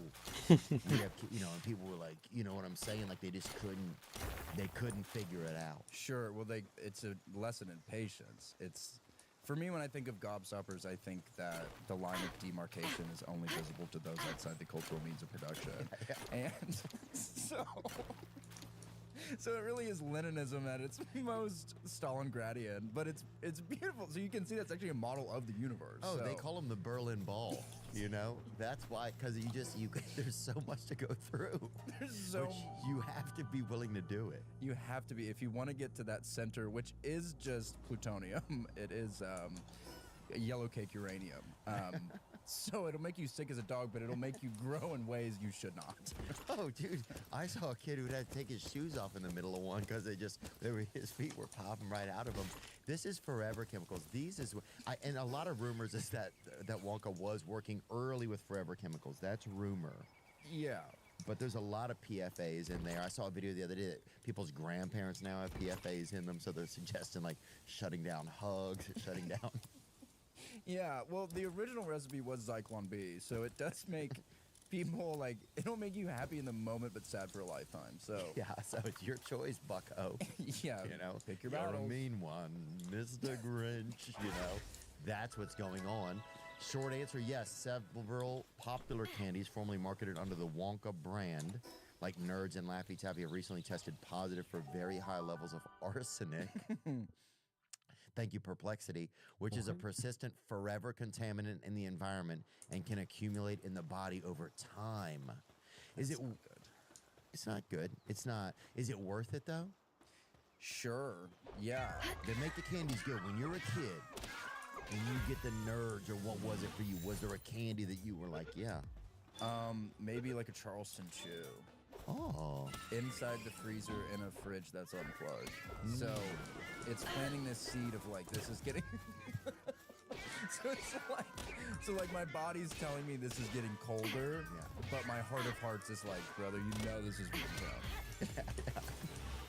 Here was an old trick we would use if we were driving around and doing coke, right? Sure. We'd fill the glove box with Charles and juice, right? So when the cop pulled you over, you open that, he sees them all fall out. And he goes, "Uh-oh, sorry, fellas. Be on your way. Sorry, boys." Yeah, it was just like, it changed the level of anger and curiosity of the cop. Sure. It put it a little bit more of a joy. Yeah. It was a little bit more, oh, wow, there's pinatas in here. Yeah, these are just a couple of candy guys out for a midnight stroll. Well, the original tagline for Sour Patch Kids was "There is no greater sin than the sin of being born." So that is powerful. Well, it's something. I remember Sugar Honkies Unite had that. Who had that slogan? Okay. Because that was a big one. Isn't there a candy called Sugar Daddy?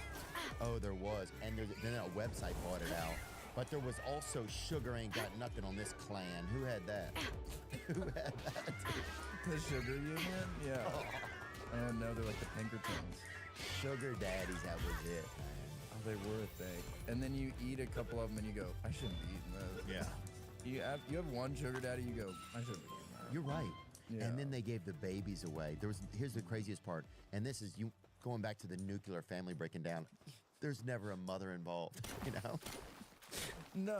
It was Sugar Daddy, Sugar Babies. Sure. It was like, the pursuit of happiness. It was like gorgeous, but tragic. Oh, yeah. It was like I Am Legend or whatever. It was. It's like iRobot. Yeah. It was very similar to some of that, dude. It was kind of like Her with Joaquin Phoenix. It was just a challenged man dancing around in a mall. Willing to dry hump the air to get a little sugar in his system. You know? The old reboot. Yeah, they called that the old Milwaukee handshake. Oh. Yum. Oh, God. There's nothing that'll make you leave your family faster than a good bit of sugar. Okay. I thought, and I hate to default to riff, I thought surely you were talking about Wonka being a progenitor of forever chemicals. I was like, oh, surely this is just a Christmas riff.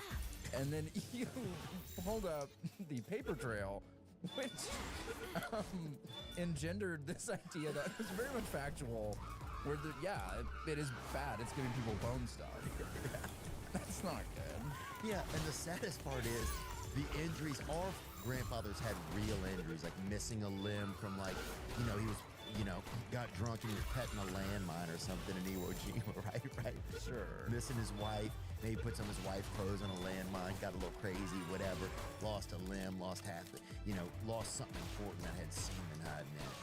But now it's just some guy, you see some guy in a wheelchair and you're like, what happened? He's like, I had too many nerd ropes, or something like just the turnover, the embarrassment of our injuries is going to start to get real, and it's going to start to get real fast. Oh, yeah. It's already, they call it's at the event horizon. So, we can't stop what's coming. We can only hope to, build a fallout shelter. But I've met some older guys who thought that, nerds clusters were, basically like a tasty hydrogen bomb. So it looks like the atom, the base molecules of human life. But they eat them and they shit their pants and scream at their family or whatever. What they're saying. But then the crazy part is they start to choose that. Yes. They choose that behavior. Yeah. They don't know any better. But it's going to get weird when what happened to you, And you're like, yeah, I hurt my, I was after years of plowing or working or whatever, doing trade work or whatever. And now it's just going to be after years of hiding from my wife in the other room eating whatchamacallits or whatever. Now, I have a fucking, I have a pH balance of a fucking fluorescent light bulb at a mall. I have cellular mitosis. Yeah. If you eat, there's a limit on the package. If you eat more than 5, you get osmosis germs. Oh, really? Yeah, so you get a little guy fighting slime crime. Oh, I love that. And I'm guessing that's happening at Ozzy concerts. Yeah, it's Youngblood doing Ozzy covers, and then the whole crowd. It's like Astroworld. They just start dropping like flies. That's hilarious, dude. But that's a world we live in. I guess if we're really here. Yeah, if we're not just an interference pattern on a different plane of consciousness. Let's take a call. Okay. Let's take a call from ourselves, man. You were a big shot golfer. I still am a big shot golfer. You're delusional. Did you miss me, everybody? Son, we just played together. LeBron and Bronny. Stop saying LeBron and Bronny. Shopify. You heard me. Shopify. It's hands down the best place to start and grow a business these days. If you're trying to start your own thing, you need to show them. You got to show them. Shopify is the platform where you really own everything. Your store, your community. Plus, Shopify gets your products in front of shoppers where they are. Google, YouTube, TikTok, Shop, the Shop app, even ChatGPT. We use them for our merch store. They help. Shopify, they do it. Shopify made me realize, oh, I can actually do this. And once I got that feeling, I can focus my efforts on other things. Thought about starting a business? This is your sign. Get started at shopify.com/Theo. That's shopify.com/THEO. Y'all ever think about how something got its start? Like Mountain Dew, for example. I always thought it just sort of appeared one day, you know? Just sitting in a cooler, just a little newborn can of beverage glory. But nope, it's right out of Tennessee. Yes, it is. Real place, real people. Two brothers working tirelessly to nail that citrus kick that we all love today. Appalachian roots, baby. It's bold, it's loud. It's got that I'll figure it out myself attitude. That attitude is still in it today. Still bold, still unmistakable, still do. It's an American original that's been tasting great since '48. Which feels right, man. It does, because this ain't just a drink. This is a hometown story in a can. Yes, sir, right? Yeah. Next time you grab a Dew, just know it's more than just a drink. It's an American original. Mountain Dew, tasting great since '48. You've taken a break from comedy when you moved out? I did. Yeah, I took I did some gigs. I did some shows with Fiona Cawley, our friend Fiona. Oh, she's so funny. And Matt is her husband. Yes. I don't know if I've met him, but I guess I'll meet him tonight, probably. That's Amy's. And then Dylan Carlino. Do you know Dylan Carlino? Yes, I do know him. Yeah. He's in Austin. Yeah. He's so funny. So, yeah, I kind of stopped headlining for a bit and then got back to doing, some local stuff. I got involved in the St. Louis scene, and I, featured again. And, yeah, just kind of started over a little bit. I'm running a new hour, and it's been good to enjoy doing it. You know, when it feels like a job, you get kind of jaded. And it's all I ever wanted was to riff. So things got complicated. Yeah. Were you happy with because Kill Tony was and is kind of like the Tonight Show in a way, right? People would call it that. Sure. Kind of like the Tonight Show, but, a different, amalgamation of it, right? Or a semi-present day. Yeah. There's also dark sorcerers that are involved with it, but it's exactly where we are in the world. Yeah. And it's great. It's a great show. Did you feel like being attached to that became too much? Or how did you handle the popularity and celebrity? Because I would say you were one of the most popular guys that kind of came through that system. Did it feel like that? Because even in my own life and recently, I've, in the past year, I've thought a lot about ego and what is popularity or mean and the value of it and stuff like that, Yeah. Well, I think I started to assign some of my self-worth in the opinions of others. Not that I would never look at stuff online, but I guess I got too wrapped up in my sense of self, the poltergeist of self, what all of this meant. Because all I ever did was stand up with it for years and years and years. All I did, 7 days a week. And then if it wasn't going well, then I didn't know who I was, Oh. So, yeah, more so than the Kill Tony thing, that, it gave me a platform and it allowed me to do all this stuff. I just tried to take the good and not think about anything else. But, I was just really wrapped up in all this pressure that I was either misinterpreting or putting on myself, and I didn't like it. I didn't enjoy doing it anymore. Yeah, and as you say, like when it wasn't going well, I didn't like myself, kind of. Yeah. Yeah, dude, I can relate to some of that, man. Yeah, I felt like, I try to improvise so much riff, some have said, many have said, and if I wasn't able to catch my thoughts perfectly, and that opens the door for so much pressure on myself, where I was thinking of myself, maybe rightfully so, maybe not, duality, yes, laws of polarity, that I had so much potential. So every night I would go out and I would try to use 100% of my potential on stage. And when I set myself up for that, there's no way I can possibly reach that, which makes it fun to keep going, makes it always exciting, but I will never be satisfied with it. Right, it always sets you up for a little bit of failure in a way. Yeah, which a little bit of that is good. It's good to strive, and comedy is it's a lifelong thing, if that's what you choose to do with your life. But I came to realize, and probably in December, that there has to be more to life than this. There has to be more than a performative affect.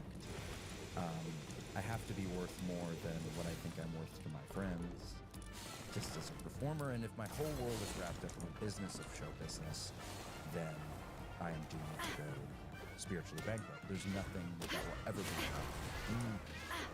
So, yeah, it was really nice. I made a lot of friends that weren't comedians for the first time in a long time. Wow. And it was just great, people who didn't know who I was, to know that I have worth to people, like, not being funny. Like, I can just go to the movies and I can talk about movies, or we could kick a soccer ball around, which I never did, but I could have. Yeah. And if we had found a soccer ball at any point at the beginning of the year, I could have kicked it around. and that kept me going. So I would wake up every day and I would make myself a promise, and it was firm. And it was, if I run into an unattended soccer ball today, or when I could borrow, just for the time being, I will kick it back and forth with whoever's around. Oh, yeah. I know exactly who you'll kick it back and forth with. Some victim of who had too many of those little crackle bars or whatever, and is now in a wheelchair. And the last time he can move is just soccering back and forth with a stranger passing through. He has to do one of those muscle tests where he has to hit his knee at the exact right time to kick it. And he does it himself now, because that's his insurance provider. They mail you the little hammer with the little triangle, and you do it yourself at home. Oh, yeah, that's Moderna. Yeah, that's Moderna or Pfizer, I think. I mean, I just got a kit the other day to take a couple cysts off my own body. They'll mail you the scalpel now, and all of the stuff. They'll mail you a picture of a nurse. You put that up in the corner, and you do it, man. It's pretty cool. And in the picture, not to cut you off, but I think that it's one of those pictures where you look at it one way and she's beautiful, and then you look at it the other way and it's a wedge. Yeah, dude. Yeah, her name's Ramona Lisa is her name. It's an Italian nurse. And you can pick what ethnicity you want the nurse to be. Oh, good. And it comes with a chocolate, which is ironic because... That's what got us into this position. Exactly, dude. You're like, okay, I feel like this is cyclical. Yeah. Great. This is what happens when there's no free healthcare. Exactly. But that's where we are right there. Two different women. And both of those were drawn by Christina Mariani as well. I want to let everybody know that. On an Etch-a-Sketch, which is unbelievable. I've seen Christina do freehand, which is, if you've never seen someone freehand draw, I highly recommend it. But well, she's in that new musical. It's a one-person musical. Yeah, it's a one-woman show. She's doing it at Edinburgh. I've seen it. Yeah, it's by Statesboro. Yeah, it's in the Delta. Yeah. It's the male version of Statesboro. Sure, yeah, it's Statesboro by way of Valdosta. Yeah. I get. That's where I went to college. I went to college at Georgia Southern. Did you go over there? Yes, by Savannah. Oh wow! Were you jealous that you weren't at Savannah because like you're just being like I think you're a creative and artistic guy. I think you're one of the most unique guys in comedy. Or I don't know if that's the best thing to say to somebody. I think it's true, but I think you just have a unique way of being alive. Sure. Which I think is pretty cool because it's hard to figure that out in the world. But did you ever want to be over there at Savannah, SCAD, I think it was? Yeah. You'd always hear about that place in the South. I went to college at Charleston for a little bit, and you'd always hear about SCAD, like the people at SCAD, you know? Yeah, it was like ground zero for guys in scarves. Yeah. Yes. Summer scarves, too, which is a rare. Oh, my God. You know what they say, summer scarves bring winter tears.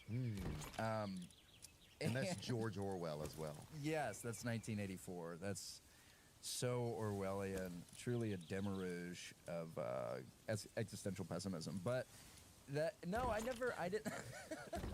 And I'm happy that we are bringing up the tenets of the Hermetic Order of the Golden Dawn, but it's been a crazy summer. No, I wish I went to SCAD. I didn't have artistic inclinations until I was probably 20. That's when I started doing stand-up, but no, I didn't know. I was more into boozing, so it was the only school I applied to, and they call it States Vegas. And it had some great bars out there. Good bar scene. Good bar scene. A lot of field parties in the woods, mudding. Oh, yeah, a lot of that. So you got into that culture. Yeah, my mom's a horse trainer, so I grew up in North Georgia, sort of by the foothills of Appalachia, I think. Is that like near LaGrange? No, it starts with an L or a different letter. It's Toccoa. That's what I'm thinking of with a T. Beautiful little area. It's by like Gainesville, by like Forsyth County, so like up there on 400. I want to get up there one day. What's one of the major outputs up there, or like exports? I don't even know what they do up there. The commerce isn't exactly bustling. Oh, it's not a busy area? Well, now it has become like nicer, like sort of towards like Alpharetta, where they have that helium there in Alpharetta. Oh, they got free helium up there? Yeah. Yeah, so nitrous will cost you, but helium's a handshake. And that's, and I do sell stickers that say that, and we're printing them right now. But no, I don't know, when I lived there, it was really rural, so anyways, we got into mudding at an early age, as most kids of my generation Oh, did. that's a good way to be it. And did you feel like, because you kind of have like, I don't know, you created such like a unique you, right? And do you ever think like, is this the real me, or is this a me that I created? Does that ever come to your mind yet? Oh, sure, yeah. I mean, it's no judgment against you. I've just had that happen in my own life recently. I quit, like, I took a break from touring, and so much of my life I didn't realize had been like attached to, well, I always have somewhere to go. Oh, I gotta get going. There's somewhere to be. There's somewhere I need to be. There's somewhere I'm gonna be seen that's coming up. And then now it's not really like that, and it's okay. But it's just been interesting to be like, okay, well, say if that were gone forever, then what? You know, how would I? Yeah. What's going on with me? You know? Yeah. How would I? Because it's a degree of show business past a certain point is almost not even like seeking. It's like running. It's like you're running. You think you're running towards something, but you're running like away again from this idea that I have just coined, the poltergeist of self, about the visage of like, who is Casey Rock, who is this interference pattern of like where I grew up, what my friends were like, what I like to do, and then also this person I try to present on stage, which is, you know, it more or less is me. I'm just letting myself be a goofy guy. Yeah. But yeah, I mean, I have had instances of like ego death, either chemically induced or just being in a really low period of depression where, yeah, I look around and I go, what is all this for? You know? But if I did have any answer, it would be that the macro mirrors the micro, so that in the little victories of my life, I figure out my greater purpose. Like, so it's easier for me now because I've gotten used to it. The first 6 months of this year of not running around so much, I've been so much happier. Where I'm just a really stressed out guy. You know, I wear the world really heavily. So if I have to do anything, like even just like go to a local showcase, it used to drive me nuts. It ruined my whole day. Just the stress and knowing that it's coming. It's hard to operate. Yeah, some people seem to be able to operate kind of freely, even if there's something looming, you know? Yeah. Like me, I'm already like, fuck, man, my marriage, what will my wedding day be like? That shit's gonna fucking be it's gonna be hectic, and if my wife's there, she's gonna be pissed or whatever, you know what I'm saying? Like, but that shit'll weigh me down. It's like on a regular Thursday afternoon, dude. Not to mention whatever else I have to do, or sometimes like, yeah, that's such a cool way to say it, that, yeah, sometimes I just feel like I wear the world heavy. And some people, it just seems to be like this, like, summer shawl that, you know, that it's nothing. Like, it seems to be like just like a little baby kite landed on their shoulder and they just brush it off, you know? Yeah. Yeah. But Like sometimes I wouldn't want to go to sleep at night because I'd be like, shit, this is just leading to tomorrow, and it already feels like so much. I know. You know? Yeah. Not to complain. I'm also okay. It's just like, yeah, you just think about this. Sometimes that shit gets heavy, you know? Yeah. Well, I think that professionally and just part of our gumption, and I am not using the correct word when I say that, but we just want, we have lives that are based on creation, right? So we're engendered to create. And I know if I have any down period where I'm not creating or I don't have to, I feel like I'm not doing enough. So, yeah, it would drive me batty. I'd be running in circles chasing my own tail. But it's nice to do just like regular stuff. Like I'll read for a bit and then, because I'll get so stressed out about like nothing. Yeah, I'll be like, man, I gotta like knock up some barista. Like I gotta have a child with like a barista soon. And then I'll be like, who's a barista? Yeah. What am I gonna name the kid? That's beautiful. And I think it's beautiful though. Yeah. Oh, I feel like anytime I go in a coffee shop, I hope maybe I fall in love or something like that. Yeah. I am the kind of guy who I do think anytime I walk into a place, could be gas station, coffee shop, tire center, not tire center, but somewhere, a place they're gonna have women. Sure, like a Firestone. Yeah. Like a Firestone, but that's been in business and then has a little bit of extra loot to keep a decent looking broad at the front. You know? A hostess? Yes. Yes. Is there anything more divine than a greeter at a Firestone Tires? And she's standing there and there's 3 tires right by her. And I'm like, hey, baby, let's hit the road. Like I got one in the trunk. Yeah. I got one in the chamber, honey. My car is on cinder blocks right now. You got 3, I got 1. Let's start a life. Hey, honey, I put the sin in cinder. You feel me? Let's get out there. I got a pair of cedar tires out back. A pair of cedar Sinai's. Oh, dude, those had to have been the worst tires. Back in, like, the wagon wheel days. Back when Little House on the Prairie was just starting out or whatever. Yeah. Which is a new season out now. Go watch it. My friend Crosby Fitzgerald is in it, and I've been watching it. Someone caught me watching it yesterday on my phone at the gym. So, gonna go to a different gym now. Yeah, but, they'll pull the lunk alarm on your ass. Like at a Planet Fitness, they'll lunk alarm you to high hell. Bring up the lunk alarm, because I gotta make sure they're still using it, That is one of the better. I wish all places of business had something comparable to a lunk alarm. They used to just yell fatty or whatever, or they would yell something like that, Bad bones, bone structure. Yeah, they used to yell steroid boy or whatever, but now, there we go. They still have it? Dude, he gets it within 20 feet of a Planet Fitness. They're hitting the lunk alarm. Just outside Chicago, Friday night. Just got done training some chest, but you know what? Jay Cutler from the Chicago Bears. Oh, my dear God. Wow. They hit him with it. And it's just for somebody that's being, I guess, overtly, what? Strong and in good shape? Yeah. They hit that like the doomsday clock was at 1 minute to midnight. Yeah, dude. This is some people's Y2K, dude. Yeah. That caused a splinter of effect that has effectively ruined Reaganomics. Yeah. Well, here's the crazy part is, dude, that guy, like, now we don't even realize it. They're getting us to think that being in shape is bad, right? It's all this slow, let me tune the dial a little different, right? Let me just mess with the opportunities here a little. That's how they're doing it, man. Yeah, it's planting bad seeds. But cedar cyanide, dude, those, if you got cedar cyanide wheels on a wagon, that was the worst, dude. It was terminal. It was like having fleas like within your like roost. Yeah. Yeah.